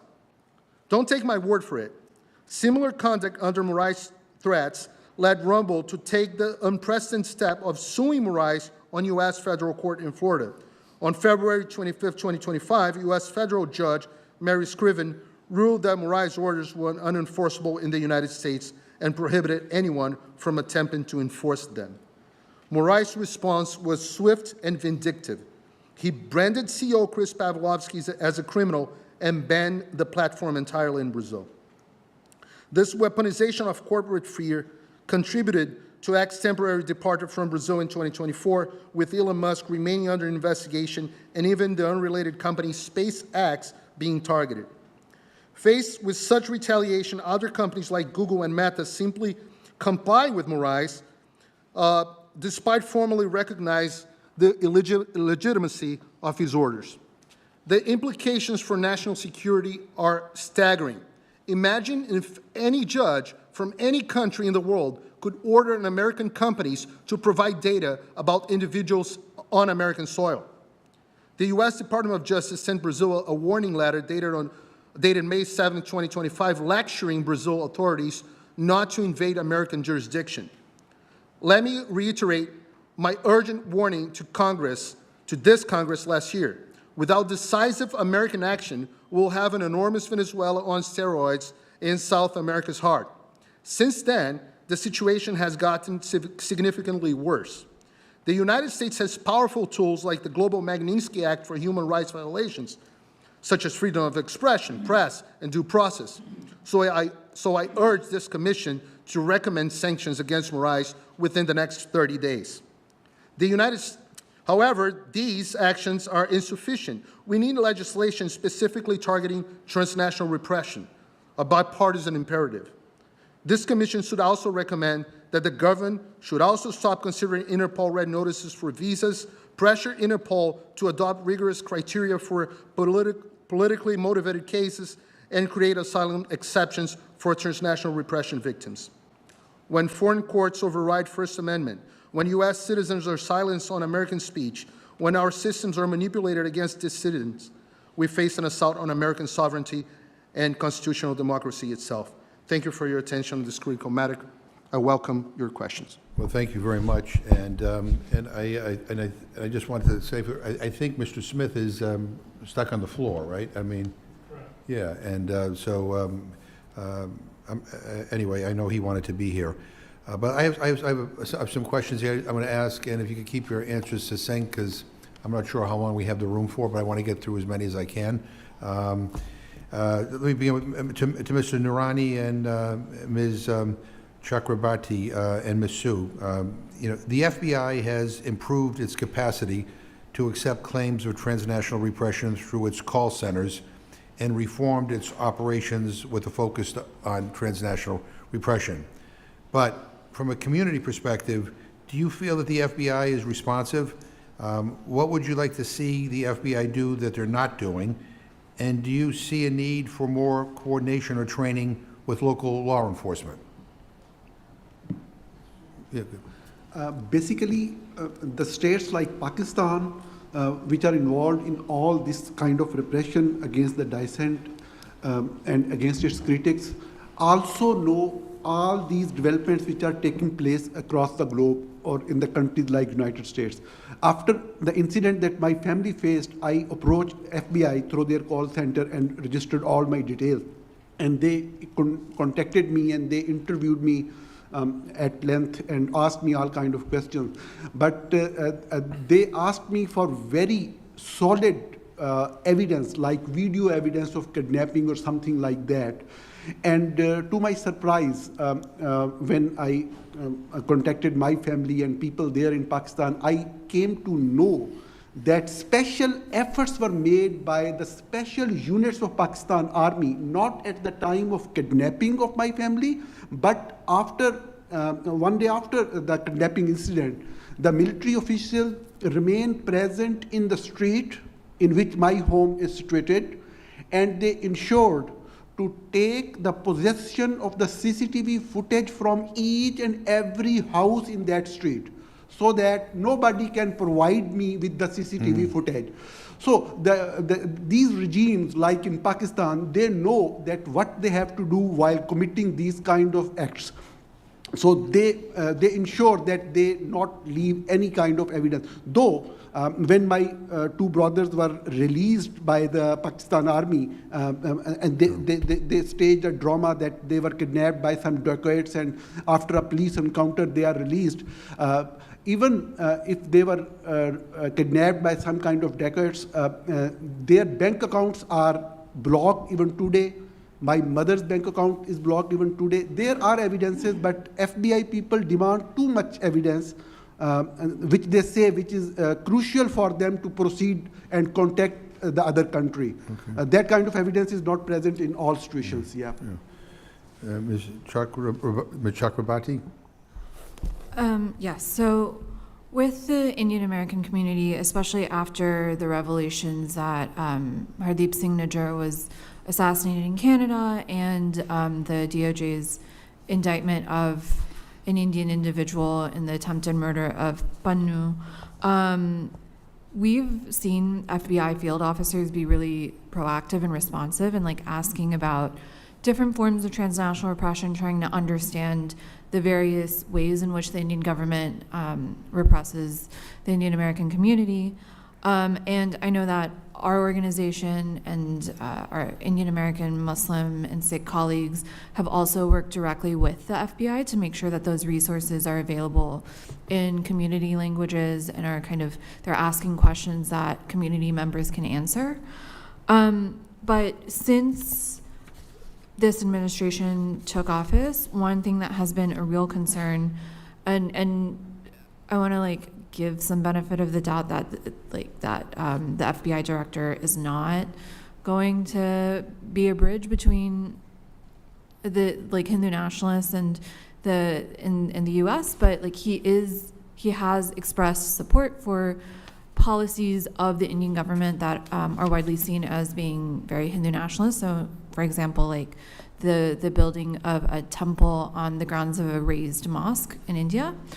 And so that has made Sikh and Muslim Americans in particular, who've already had a historically tense relationship with the FBI, again, revert back to that wariness and have extra wariness when it comes to talking about transnational repression, because they just don't know what's going to happen. And then the last thing is that in California, there's been a local or a state level bill, SB 409, and our community, the Sikh community in particular, has been really spearheading that, and it's to provide state resources and training for police officers around transnational repression. Thank you. Ms. Sue?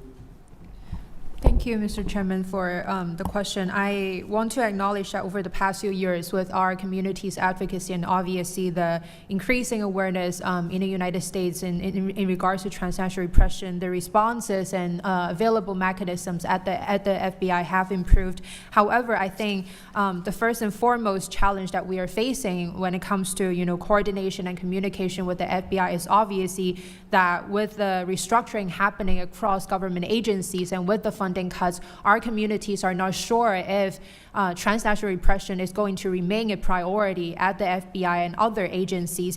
Our community members are not sure if those resources, including the hotlines that you have mentioned, are going to be retained. So I think the first and foremost thing this administration has to do is to address these concerns around whether or not TNR will remain a priority and will be followed by concrete actions and mechanisms made available at FBI and other agencies. And I think secondly, in regards to, some of the gaps that the FBI can continue to improve on, I think one of the very important things would be to diversify the language availability at the FBI. A lot of our community members, they feel more comfortable communicating in Cantonese, Mandarin, Uyghur, Tibetan when it comes to reporting cases of transnational repression. I think making those language services available would be very important. And then I will also recommend that, that we set up more resources in regards to survivor-informed, support for targets of transnational repression within our communities. A lot of our policy focus have been focused on identifying TNR and in terms of communicating on TNR. However, I think there is definitely this lack of resources made available to support victims of TNR in America. And last but not least, I will also just say that, Mr. Chairman, you mentioned at the very beginning the report produced by Students for a Free Tibet and the Hong Kong Democracy Council about the TNR that unfolded in San Francisco during Xi Jinping's visit to APEC last year. And that really exposed, I think, the lack of understanding of TNR and the lack of training that was, made available to local law enforcement. San Francisco is a huge community with, huge Chinese, Hong Kong, Tibetan, Uyghur populations. And even for a city like that, they lack the resources and understanding. And I can't imagine what the situation is like in other states across America. So I definitely do think that training and collaboration between FBI and other local law enforcement has to be made available as well. Thank you. And I also think that, Congress can be helpful if we pass legislation like we're trying to draft as we speak, basically to kind of set the guidelines and the rules. And I mean, there's issues of, there's some things the FBI can do better. We can't put too much responsibility and burden on the victims to come up with all the evidence, especially given the nature of transnational repression. And then there's, quite frankly, there are suspicions about where some in this administration are coming from, and I think that may but that's why legislation, that's why if Congress could come together and act, I think that would be really helpful. Ms. Noorani and Mr. Chairman, yes, can I add something, a different perspective on the FBI? Our concern is a little bit different, is about the FBI cooperating with foreign governments informally in some cases, not only FBI, but other law enforcement agents. In my case, I had FBI agents calling me informally, trying to coerce me to testify in a Brazilian case without following the proper channels that Brazil had to follow, the multilateral agreement that Brazil has with the United States, and trying to coerce me to, because most people, if you receive a call from the FBI, you get coerced. And we had one case of one person that actually testified before the Brazilian Federal Police in the United States in a Department of Justice building because of an informal call made from the FBI. We have a more concerning case that I just mentioned about CBP that we know for a fact that included false information in the United States immigration system about an entry of the former advisor of President Bolsonaro, Felipe Martins. That was used by the Brazilian government to imprison him for 6 months.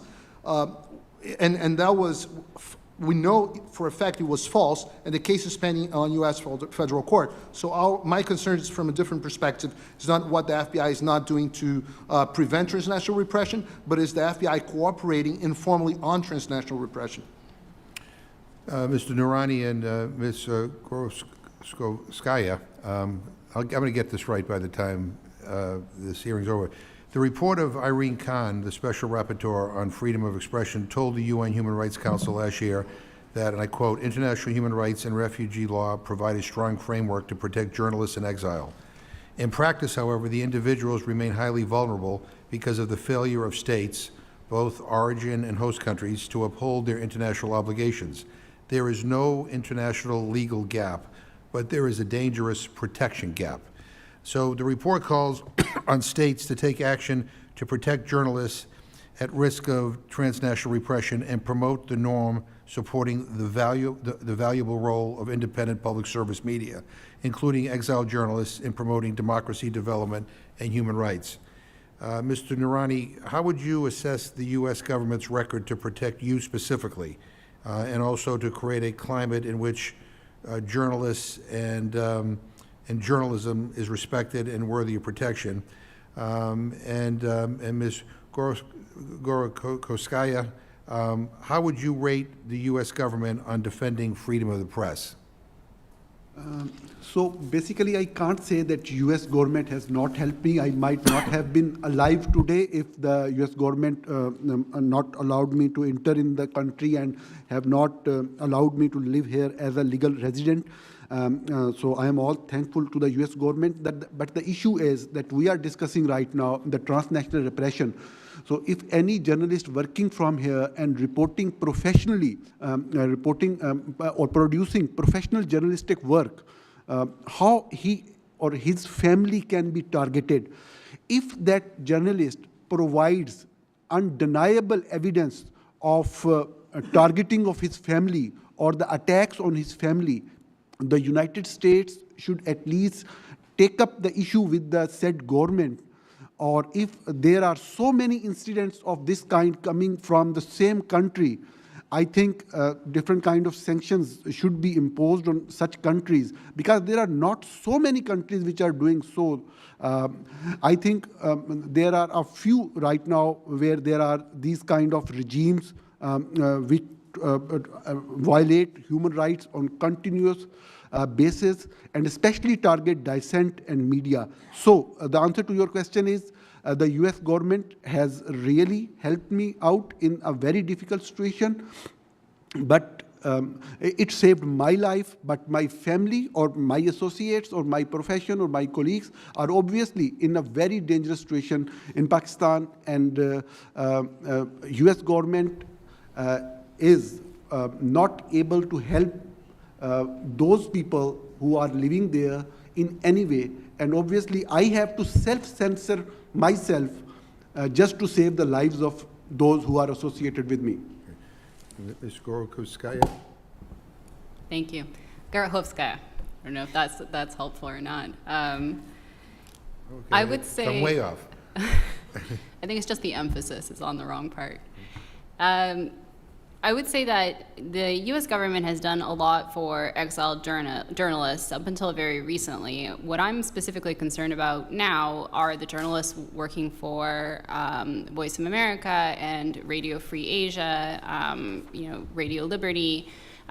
These outlets employ journalists working in exile who are in exile from very dangerous, repressive regimes, whether that's Pakistan, whether it's Cambodia, Vietnam, even China, and they are now facing the loss of their work, but also the loss of their immigration status. And many are at risk of being arrested if they have to go back home.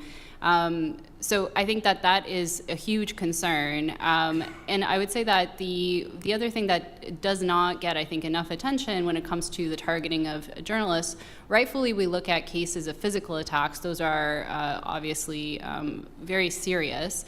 But exiled media is undermined every day through digital attacks, through attacks on their finances. These are methods to make sure that they cannot continue their work. And for that, they also need financial support. They need interaction with tech companies to make sure that this doesn't continue. And so I think that the U.S. could do a lot more to protect freedom of the media and to be a safe country for journalists working in exile from, unfortunately, an increasing number of countries around the world. Are you worried about the U.S. President's attacks on American journalists daily, and how that is interpreted by other countries that don't like journalists who criticize them? I mean, is that a concern that that you have? Because I mean, again, part of this is we have to lead by example, and I've been somewhat taken aback by the targeting of individual journalists, many of who have been journalists for years, and how it has become very dangerous for them. That's here in the United States. I'm extremely worried about attacks on freedom of expression. Another project I lead at Freedom House, our Freedom in the World Index, which tracks political rights and civil liberties across all countries and territories in the world, and has been doing that since 1973, shows that freedom of expression is the indicator that has declined the most over the last 19 years of global decline in freedom, but the leading indicator is freedom of expression, specifically freedom of the media. And freedom of the media, I think, attacks in authoritarian countries look like physical assault, imprisonment, these direct attacks on journalists, attacks in democratic countries on the media look like slap suits, they look like specific targeting of journalists, they look like smear campaigns, and I think they are also extremely dangerous.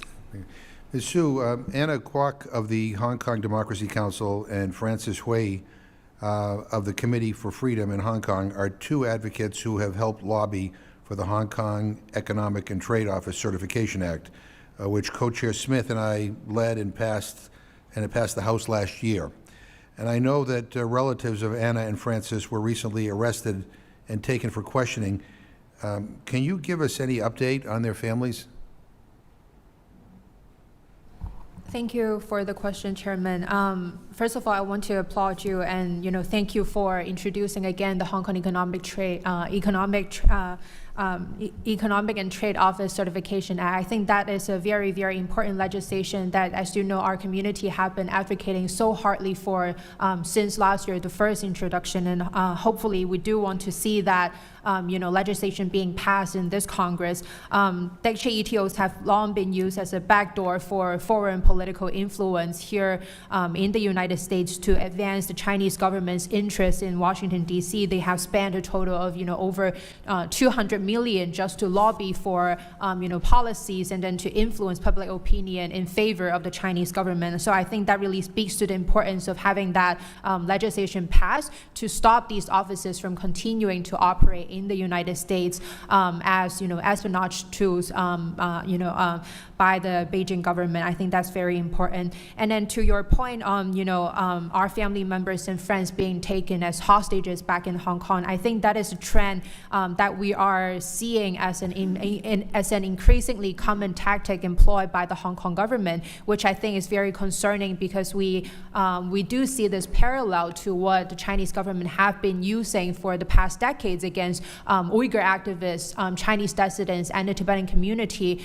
We have seen how Gulshan Abbas, who is also part of, I believe, the Defending Human Rights Project by this commission, how she was being taken into interrogation and disappeared for what her sister, Uyghur American activist Rushan Abbas, have spoken in regard to the Uyghur genocide at the Hudson Institute. And then last year, Elvadar of Uyghur American Association also spoke about how family members of Uyghur Americans have been forced to do WeChat calls to pressure their family members here in America to stop from attending congressional hearings, events, so that they would not be sent to concentration camps. I think that really speaks to the seriousness and in a trend that we are witnessing in Hong Kong. I do think it is very, very important that this Congress and this administration take the according actions and then to implement the accountability mechanisms that we have available to stop the Hong Kong government and Chinese government from furthering, employing this tactic. Thank you. Thank you.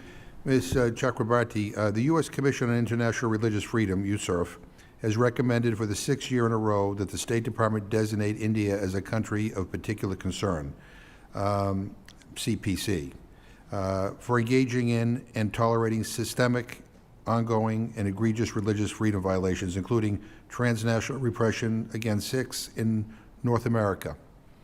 The State Department has never accepted this recommendation, despite its own extensive reporting on religious freedom violations in India. In your opinion, does India meet the CPC threshold, and what does that tell us about the U.S. government's ability to hold India accountable for transnational repression? Thank you for that question. And yes, India, by all measures, meets the threshold to be designated as a CPC. In the past, when we've asked about this decision, we've received answers from both administrations saying that the U.S.-India relationship is too broad, it's too important to do this. It would somehow damage the U.S.-India relationship. But we know, that many partners of the U.S., whether that's Saudi Arabia or Pakistan, are on the CPC list because of violations of religious freedom that happen. And even though the U.S.-India relationship goes beyond just this one issue, it is important to say that there are consequences politically to this kind of persecution of religious minorities in India, and the fact that as the Indian government closes up spaces for dissent inside India, it's now trying to do the same to the Indian diaspora, and that there are consequences for that. CPC is one of those tools to at least start the process of saying, like, actually, you can't persecute minorities or even people who criticize the Indian government if they're Hindu American, both in the US and in India. And so I think this is one of many tools, and there are ways in which you can still push for a stronger US-India relationship while still using this tool to hold the Indian government to account. Yeah, and I'll just say, I mean, by the way, this happens in Republican and Democratic administrations. There's sometimes seems to be double standards on when we speak out against human rights violations and when we don't. And yes, we want a good relationship with countries like India. There's no question about that. But I would like to think we could still pursue that and still be a strong voice and an advocate for human rights. And because when you have I enforce, I'll talk about human rights here, but not here, even though we all agree that there are human rights violations, then you start losing credibility on this issue. And I always have thought if the United States is supposed to stand for anything, we're supposed to stand out loud and foursquare for human rights. And Ms. Kozlovska, you raised the case of Barlik, if I pronounce this right. Mendegazi, right.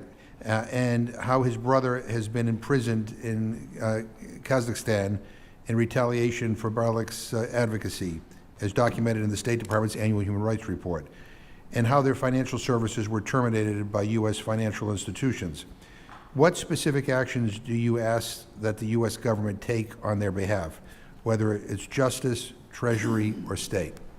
Thank you so much for this question. And first of all, we would like to advise the Congress to request a Government Accountability Office and FinCEN into investigation of transnational financial repression, examining how anti-money laundering, counter-terrorism regulations, cybersecurity frameworks are weaponized by authoritarian regimes against U.S.-based civil society organizations, charities, philanthropists, entities, philanthropists like private people like Barlik Mendegaziyev, and investors and U.S. citizens. And this investigation should evaluate how U.S. compliance policies and financial intelligence sharing enabling politically motivated exclusion civilians with findings which afterwards has to be reflected in State Department human rights reports. And one of the most important things is also, of course, accountability. So we advise that U.S. should impose global Magnitsky sanctions on Kazakhstani officials involved in extraterritorial targeting of the U.S. entities, residents, through anti-money laundering and counter-terrorism regulations, cybersecurity abuse. And we call Commission to help secure release of political hostage Bekirjan Mendegaziyev. Thank you.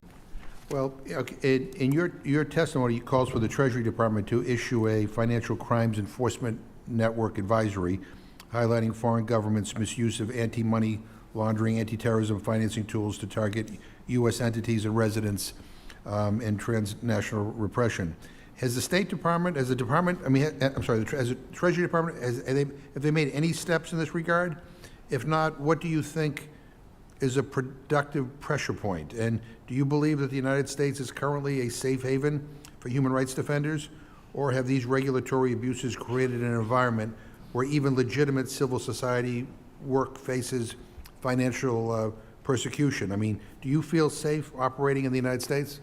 Unfortunately, I don't feel safe operating in the United States, but also in other Western jurisdictions because of very sophisticated ability with no regulatory remedies provided right now in Western jurisdictions against this kind of transnational financial repression from the side of authoritarian regimes. So for this reason, we really advise to request Treasury and FinCEN to highlight how exactly foreign regimes misuse anti-money laundering, counterterrorism regulations, cybersecurity tools to target both U.S. citizens, entities, and not to share intelligence information with those regimes who violated or recorded already that they have violated and abused these important instruments for political prosecutions.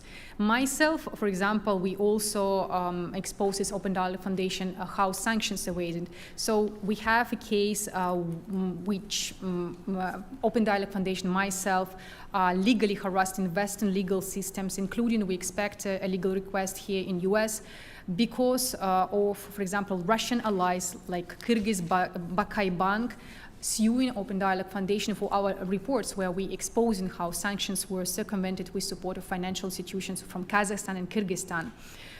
There is a number of evidences how authoritarian regimes threaten donors and discourage financial support for pro-democracy movements, watchdogs, and humanitarian work. And again, on my urban experience, because Russia, for example, classified us as that we possess threat to constitutional order, defense capacity, and security, again, because of our humanitarian work and support for Ukraine, and also exposing sanctions evasion, they prosecute me personally and extend my family members also here in US, those who are facing financial exclusion also in US and other jurisdictions, so basically transnationally. And we need to develop effective regulatory and legislative remedies against such practices. Okay, I have another Freedom House question. Freedom House is the leading NGO in Washington on transnational repression. In addition to your database and working group coordination, you have given invaluable input to the Transnational Repression Policy Act that Co-Chair Smith and I introduced. And Freedom House, however, has been hit by the Trump administration's funding cuts administered by Secretary Marco Rubio, who ironically was the co-lead on the Senate version of our bill.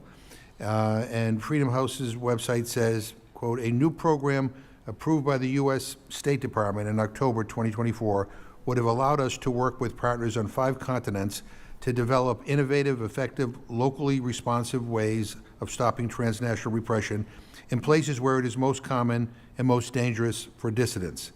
This program was terminated less than 4 months after it began.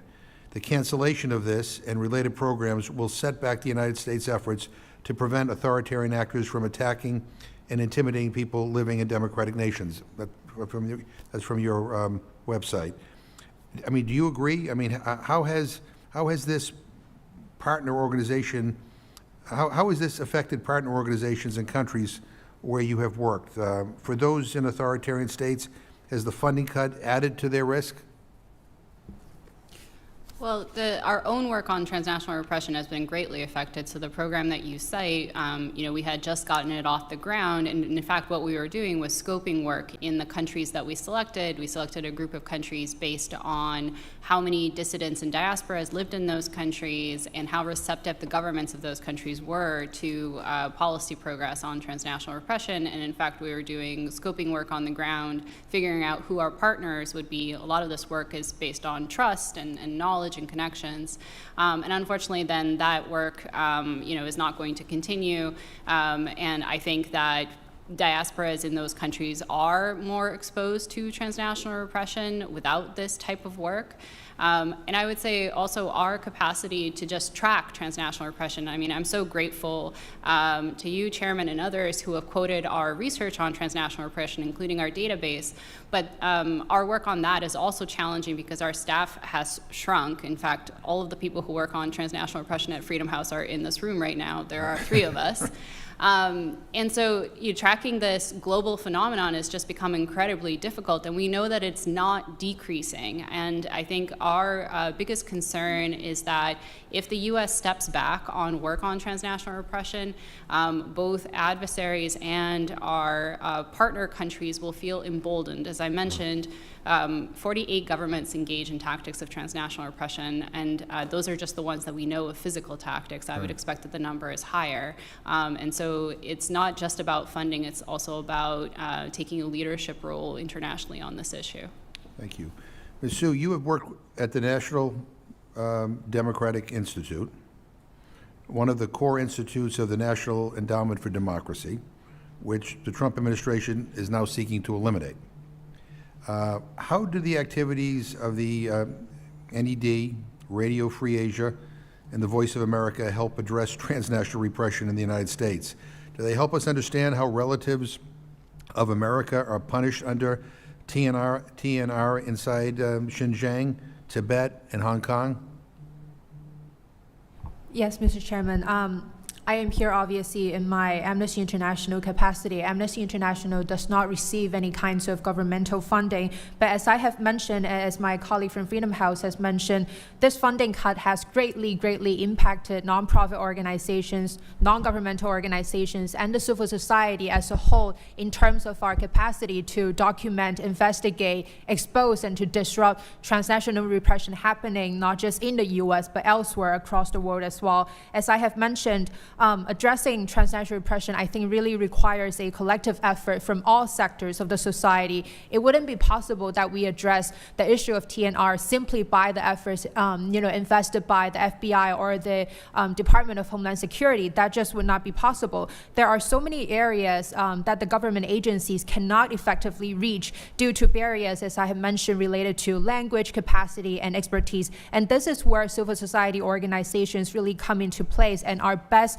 position to fill these gaps. The report that you have mentioned at the very beginning, Mr. Chairman, I think that is a great example of how civil society efforts can help, identify TNR happening on American soil. And as my colleagues here have also mentioned, over the past few years, media agencies, including the Radio Free Asia, VOA, and then the others, have did such an outstanding job with their impressive journalism to expose these TNR campaigns happening in the US and elsewhere, because these stories very often mainstream medias may not be able to pick them up and then to write in details about what has been unfolding within our communities. It was only for RFA and VOA's efforts that these stories were able to be reported and cited in governmental research and documentation about TNR.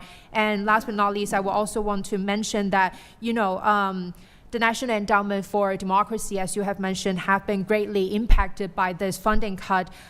It was only for the net efforts and grants that our governments were able to identify the secret police stations that were in operation in New York and elsewhere.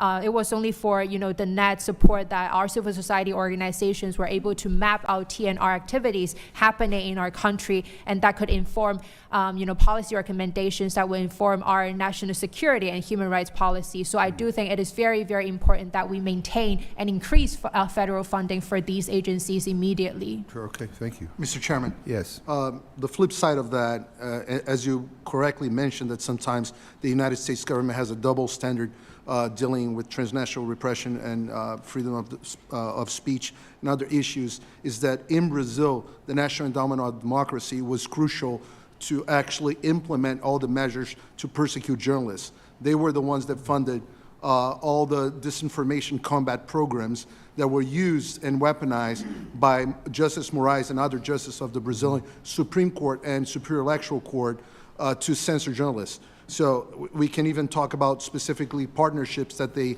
had with Brazilian NGOs to monitor the internet and pretty much censor constitutionally protected speech. And all that affected not only Brazilians, but United States citizens. So the flip side of what she's saying is that for the Brazilian case specifically, the funds being cut for the NED actually helped promoting more free speech. And I think this has everything to do with what you said about the double standard of the U.S. government, depending on the administration. I appreciate that, and we can maybe disagree on that. But let me ask just another question here. Maybe this is to Mr. Noorani and Ms. Sue and Ms.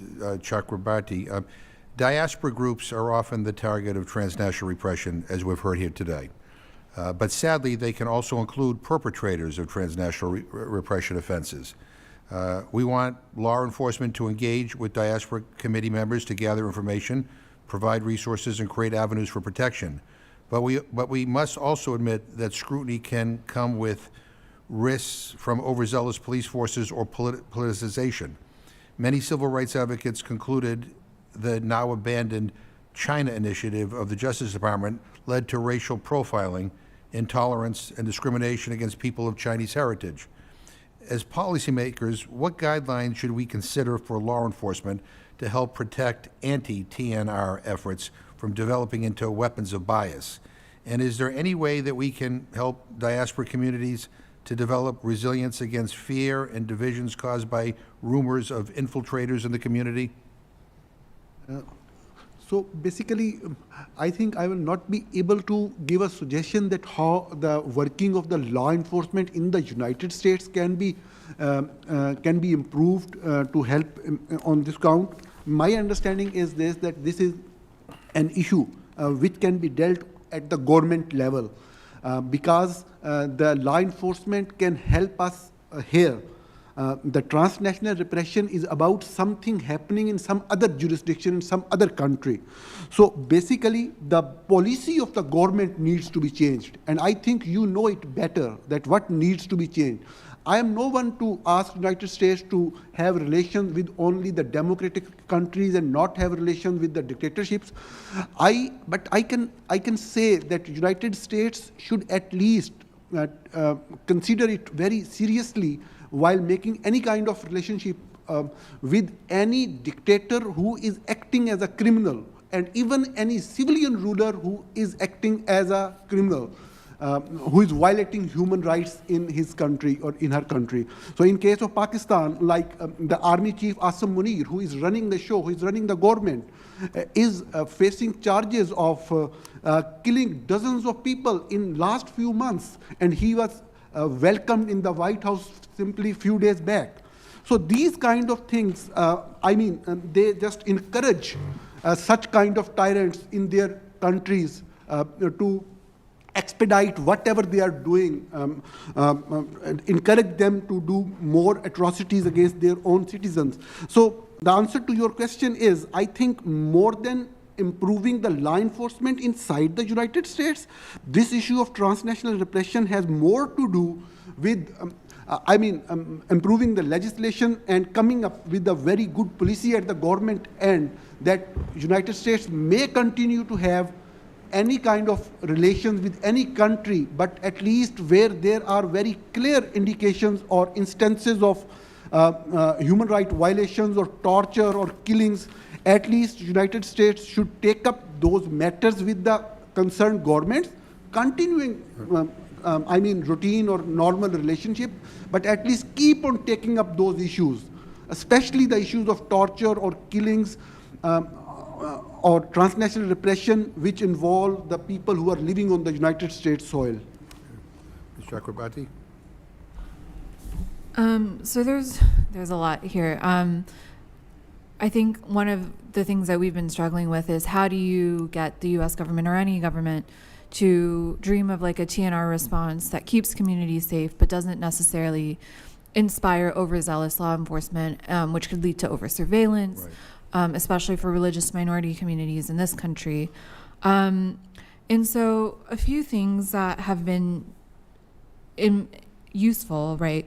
One is that the Department of Justice, before DOGE took away many departments inside, or different offices inside the Department of Justice, the Community Relations Office was a really great conduit for a lot of these kinds of meetings where civil society could come together. There was a Middle Eastern, North African, South Asian, Sikh, Muslim, Hindu roundtable, the Masa roundtable, where we would meet with like the Department of Justice's community relations staffs would convene this roundtable, and we would meet with all parts of the Department of Justice, including the FBI, about community concerns. And that's gone now, and so having those kinds of avenues open was really useful at that time, and if those kinds of offices can be restored, that would be very useful for restoring that kind of trust. It makes it feel like our communities have a seat at the table. One thing that lawmakers can certainly do is be a conduit, for some of these interactions, kind of say, here's a community that is concerned, here are their concerns that they have about transnational repression, and encouraging police to move away from surveillance strategies and more towards community input strategies And for us too, as civil society, kind of asking for those kinds of tools where community input is put in rather than asking for surveillance or kind of punitive measures. Part of this also requires like regulating tech companies and making sure that they're not complying with censorship requests abroad, holding foreign governments accountable through legislation, and more education broadly on what are the community dynamics within a certain community. So for instance, with the Hindu American community, there are a lot of organizations that have Hindu in the name, but may have a very specific political bent to them and will represent one part of the Hindu American community. Many Hindu Americans also don't necessarily identify with or like organize themselves into organizations that have Hindu in the name, but may find themselves more comfortable in broadly Indian American or South Asian American or even cultural associations. And it's important for anybody in government to really hear from them. And the last thing I would say is that, with the responses to like transnational repression coming from the Indian government, they've been primarily Department of Justice focused responses, and the State Department and the Department of Defense and other parts of the US government have kind of taken in that information, but haven't then used that to regulate the way those parts of the US-India relationship should be affected. And I think that's another really important tool to hold the Indian government and other governments to account. Ms. Sue? Thank you for your question, Mr. Chairman. I would just want to note, first of all, that I have never worked for the net, but if you look at the public records made available by the net and its core institutions, all of the work that these institutions have done over the past decades with civil society organizations across the world have been bipartisan without political bias. I think it is very important that we note that there has not been any kinds of politically biased programs implemented by the net and its core institutions. I think we can agree to disagree politically, but I do think that it is very important that we disagree with disinformation. I want to first note that. And then second, to your question, I think when we talk about, how do we prevent the risk of, police surveillance, I think it is that is also why it is so important that we integrate the community and civil society perspective in terms of addressing transnational repression in the U.S. and elsewhere. I think when we only rely on law enforcement and governmental branches to address TNR in this country,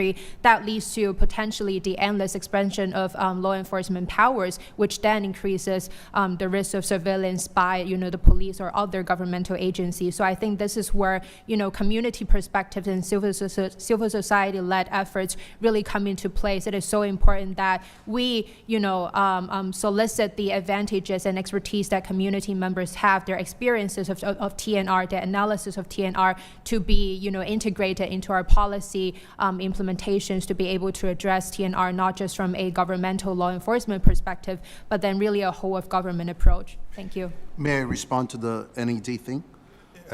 Yes. Very briefly. I can't speak about other countries. I can speak about Brazil. In Brazil, all the NED money was directed to combat disinformation only for conservative, only for President Bolsonaro supporters. So I can say for a fact that in Brazil, the NED had a very partisan role, and it's sad, and I hope it doesn't happen anymore. So let me tell you what we're going to do. I have a couple of more questions that whoever wants to answer, just raise your hand, because I think all of you, might have some perspectives, or some of you may not want to answer them. And then I'll give everybody a couple of minutes to say anything you want to say on the record that hasn't been asked or you think is important for this hearing. And so, that may take another 15 minutes, if that's okay with all of you. All right, good. So, all right. So look, at promoting accountability and legal recourse against transnational repression compels us not only to strengthen laws, but also to create norms against TNR to allow for accountability and effective mechanisms of remedy and reparation for victims. The OHCHR fact sheet calls on us to, quote, ensure that extradition procedures are transparent, efficient, take into account international human rights and refugee law safeguards, and guarantee compliance with the prohibition of refoulement and respect for fair trial, end quote. The current administration has not followed transparency and due process in sending people to the CENTCOM prison in El Salvador. Most of the 238 Venezuelan migrants it sent there in mid-March had not been convicted of any crime in the United States, but they deported them anyway. And the administration has also canceled humanitarian parole for Venezuelans and Cubans, Haitians, and Nicaraguans, making them vulnerable to deportation and harm if returned to Venezuela. Does the United States government have credibility to help protect victims of TNR against extradition when it is engaging in that practice itself? Just raise your hand if you want to. Yeah, Mr. Nur. I mean, this administration has started taking this kind of action, which is obviously condemnable. But we can't say that we should stop fighting against the transnational repression. I mean, there is a government, then there is the legislature, there are organizations, civil rights organizations. The fight against the transnational repression can continue at many levels. If this government is not taking up that seriously, we should persuade the government, we should pressurize the government, we should convince the government that it must do that. It must stop having that kind of relations with those countries which are involved in these kind of terrorism activities. This is something in which the countries create an atmosphere of fear and terror in the hearts of the people, in hearts of the citizens, and control the people through terror. And that terror is directly connected with this transnational repression.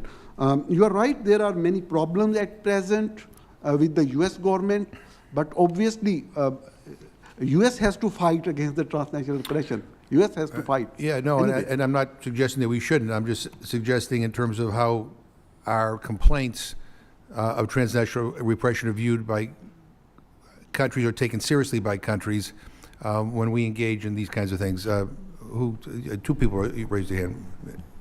Ms. Sue, and we'll go right down, yeah. Yes, Mr. Chairman, I think a lot of the things that this administration is doing is undermining our moral authority to speak about issues on human rights, TNR, that is happening, occurring on the ground in Hong Kong, in China, and elsewhere.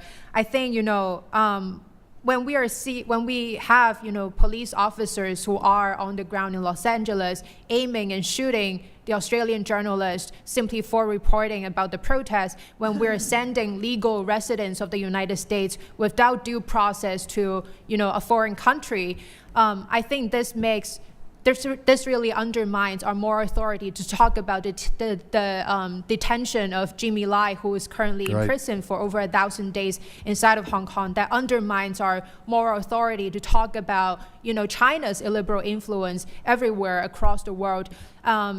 When our community members, not just from the Hong Kong community or the Chinese communities, but from other communities as well, are so fearful that they are going to be arrested all of a sudden by ICE agents, they're not going to talk to the FBI or the Department of Homeland Security about TNR cases happening in America. They're going to be hiding in their homes, not talking to any governmental agencies about these countries' illiberal influences happening in our countries. So I think this is so important. This is why it is so important that when we talk about human rights, when we talk about democracy and freedoms, that we lead by action, not just by words.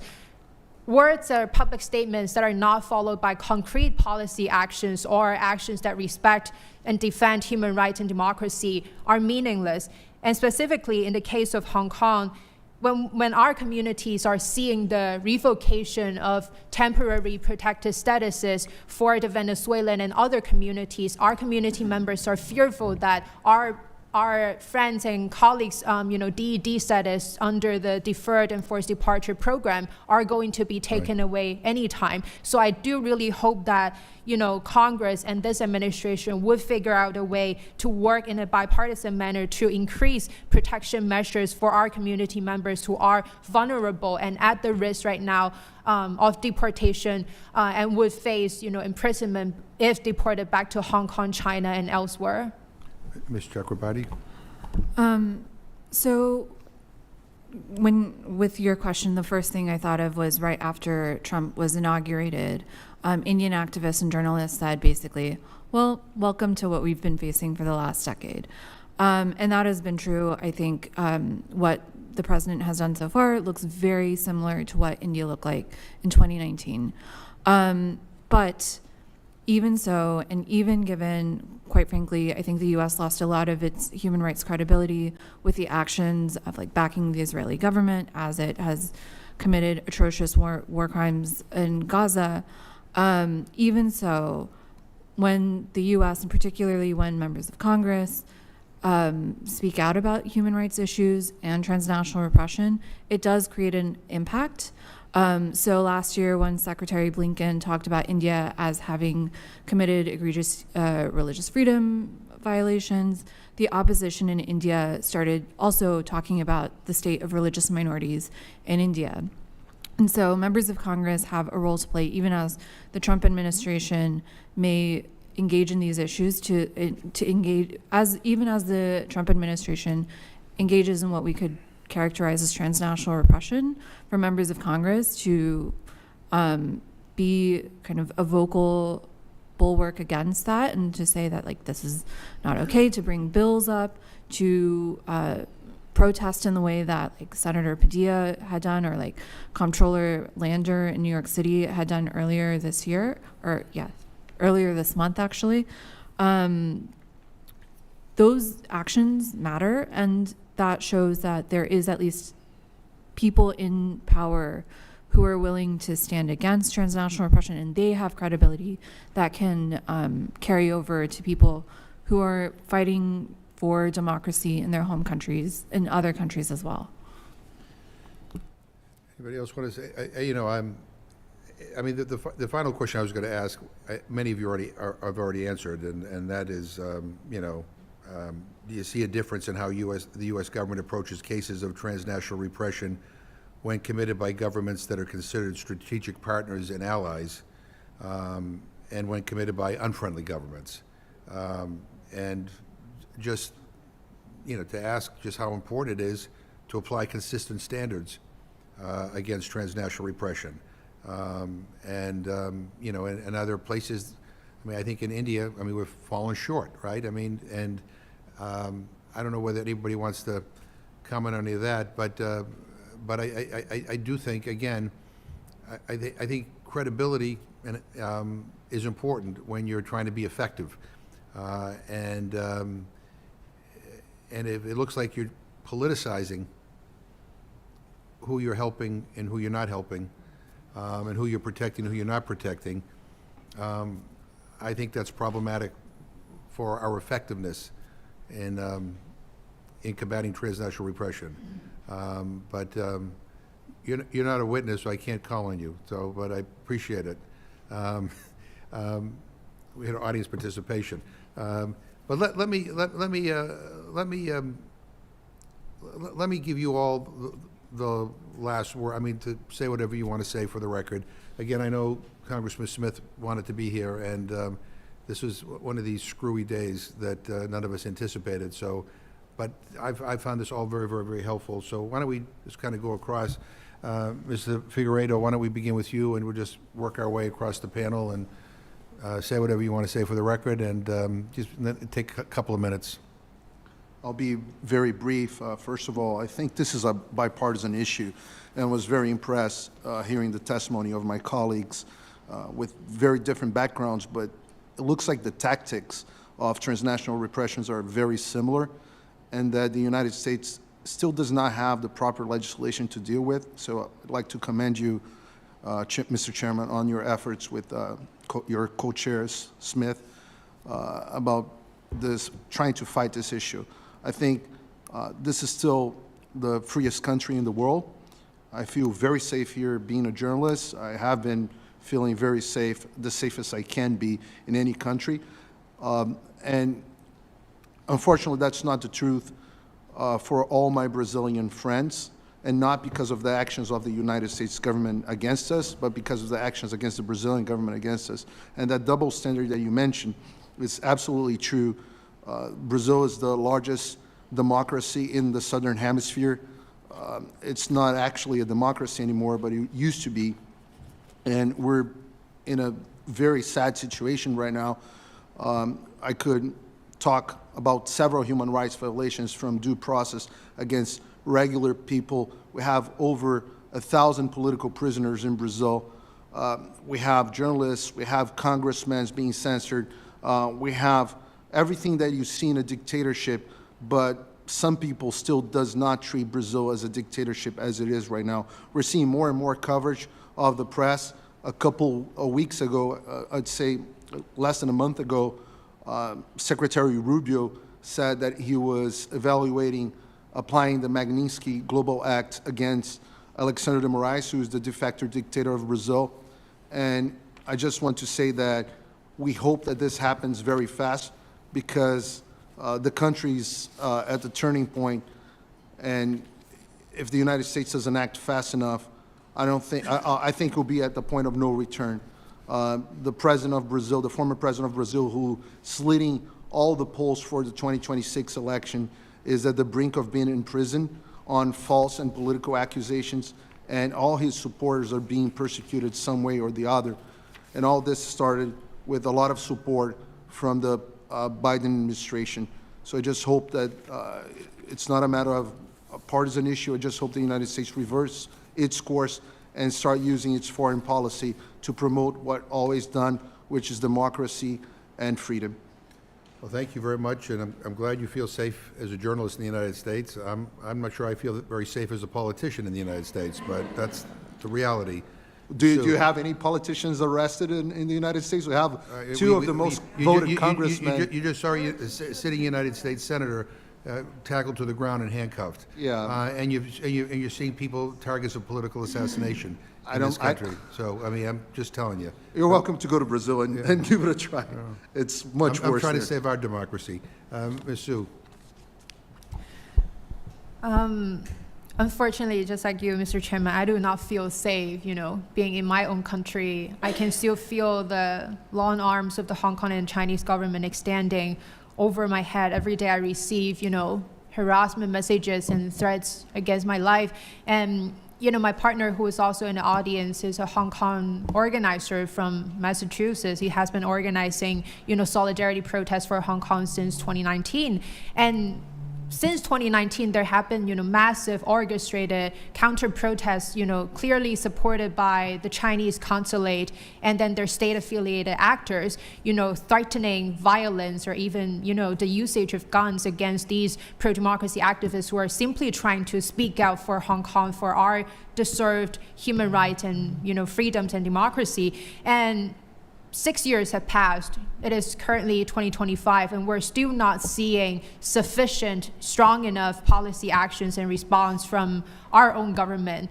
I do not feel safe. I do not feel protected by our government, and I think that really speaks to the seriousness of, stronger and more comprehensive TNR policies, both in terms of the executive branch and in terms of the legislative branch. And I think, as I have mentioned, there are, so many concerns within our communities as in whether or not TNR will remain a policy priority of this administration. I do really hope that following this hearing, I do really hope that the administration will take, the recommendations by myself and my other witnesses into account, into really responding to China's expanding illiberal influence in our country, to address, the expanding TNR campaigns happening against high-profile activists as well as other members of our communities. And I will also want to take this opportunity to just again to urge, members of the Congress to support, to co-sponsor the Hong Kong Economic and Trade Office Certification Act and to pass it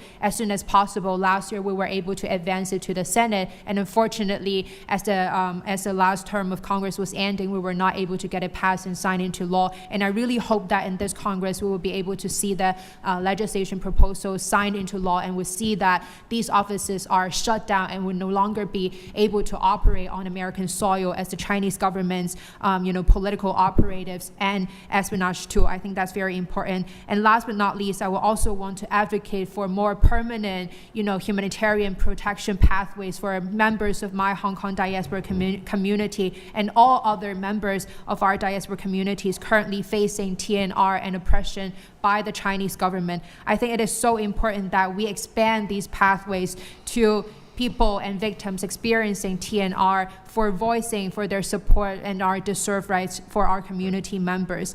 And again, I would like to thank you for your continued attention and support to our communities. And I really hope that this hearing will be followed by these concrete policy actions. Thank you. So on the question of safety, I'm a U.S. citizen. I am from a Hindu community. I feel more safe than a lot of other. I feel more safe than maybe most Indian Americans who are facing TNR. But that's not the case for a lot of people. And one thing that I think I alluded to in my remarks but want to mention is that many people who are Indian passport holders, who are Kashmiri, they have had notices that their passports have been impounded and that they have to surrender them. And this is, I know, something that other diaspora groups have also faced from other governments.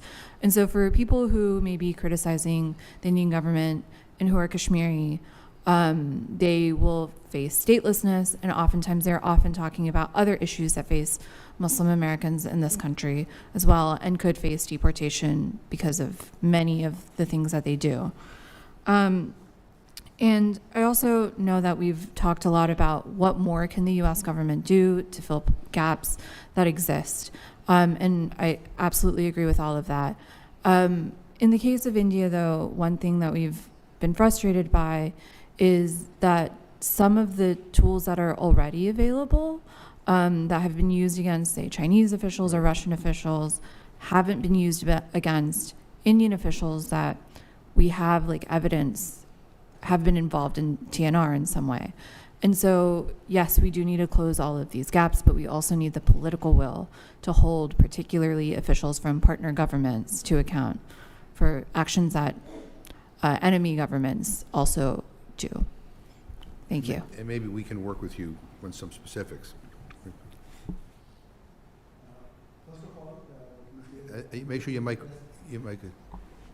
First of all, let me say that I'm really impressed by the presentations of my friends here. I really honor their great work that they are doing through their organization. I am also feeling really strange that I am sitting for the first time in my life with someone who has a bounty of $1 million on her. By the way, I just want to bring in your notice that bad actors anywhere in the world produce bad people, and bad people like terrorists are not good for this world.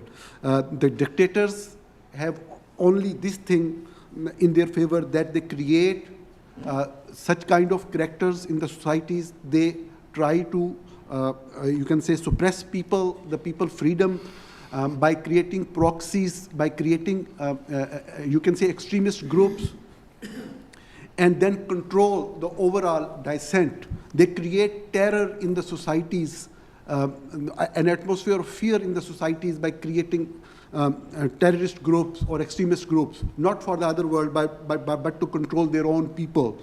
This is the case in Pakistan, where military is involved in these kind of activities. We have seen in the past many such instances in case of Pakistan. The United States, due to many reasons, has supported Pakistani dictators in past just for the short-term objectives, which is a very wrong policy, I believe. The support of the United States for the dictators or the army generals in Pakistan is something very bad for the people of Pakistan, who are continuously facing the wrath of the military generals, the suppression, the oppression, and there is no stop. There is no full stop to any of this. And the main support that the military general in Pakistan has is the support of the government in Washington, D.C. So the policy of the United States government has to be changed someday. in a way that it may continue to have its diplomatic relations with such countries, but at least it should take on any government in Islamabad or the military generals in Islamabad for any serious human rights violations, like killing of several people in one day for just protesting, like killing the journalists in other countries, like attacking the families of the journalists who are living in the United States of America, their families being attacked or they are being kidnapped or they are being tortured just because of this thing. I think the last thing that I want to say is that if a case is taken up of transnational repression, that must not be dropped, even if that person goes behind or drops that charges. The government of the United States should continue to ask if there is substantial evidence of that kind of torture or killing, and should continue to take on the governments like the government of Pakistan. I'm really thankful for giving me this opportunity. Thank you so much, and I would like to say that over the last 15 years of my human rights work, the last 10 years I was constantly transnationally repressed with different kind of means. And every time we overcome this kind of transnational repression with different means used, for example, by Kazakhstani or Kyrgyzstani regime or Moldovan in the past, we observe one trend: lack of accountability provoke further and further more sophisticated way how, for example, Kazakhstani regime or Russian proxies like Bakai Bank from Kyrgyzstan using different tactics to prosecute us for our human rights or our watchdog activities. For this reason, I want to say that we have to, from one side, work for legislative remedies, but from other side, we need to have a instrument to raise awareness.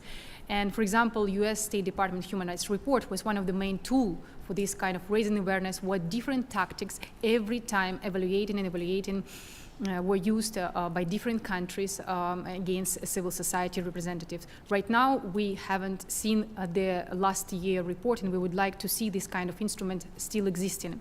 Another important instrument is when G7 countries and such bodies like Financial Action Task Force labeling privacy payment or privacy communication technology, basically new technology which provides privacy for citizens globally as tools for money laundering, for illicit activities or financing extremists or threat to national security.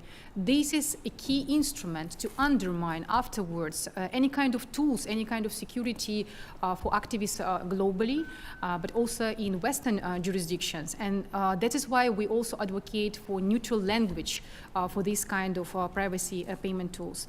And lastly, but not leastly, Kazakhstan Secret Service agents who filed a criminal complaint against me, and how Belgium justice uncovered the attempt for those agents to weaponize cybersecurity laws, shows the case that not everybody is privileged like me, where I have in Belgium, for example, special protection, but what can face every US citizen and entity when their travel data, communication data, and financial data can be weaponized with no remedy. I think it's one of the most serious threats right now when we have no solutions how to stop these kind of abuses. And this is where I am looking forward to cooperate with you.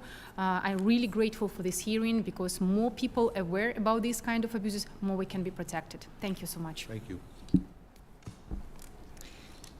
I want to echo what everyone else said. I'm so grateful, and Freedom House is so grateful for your leadership on this issue.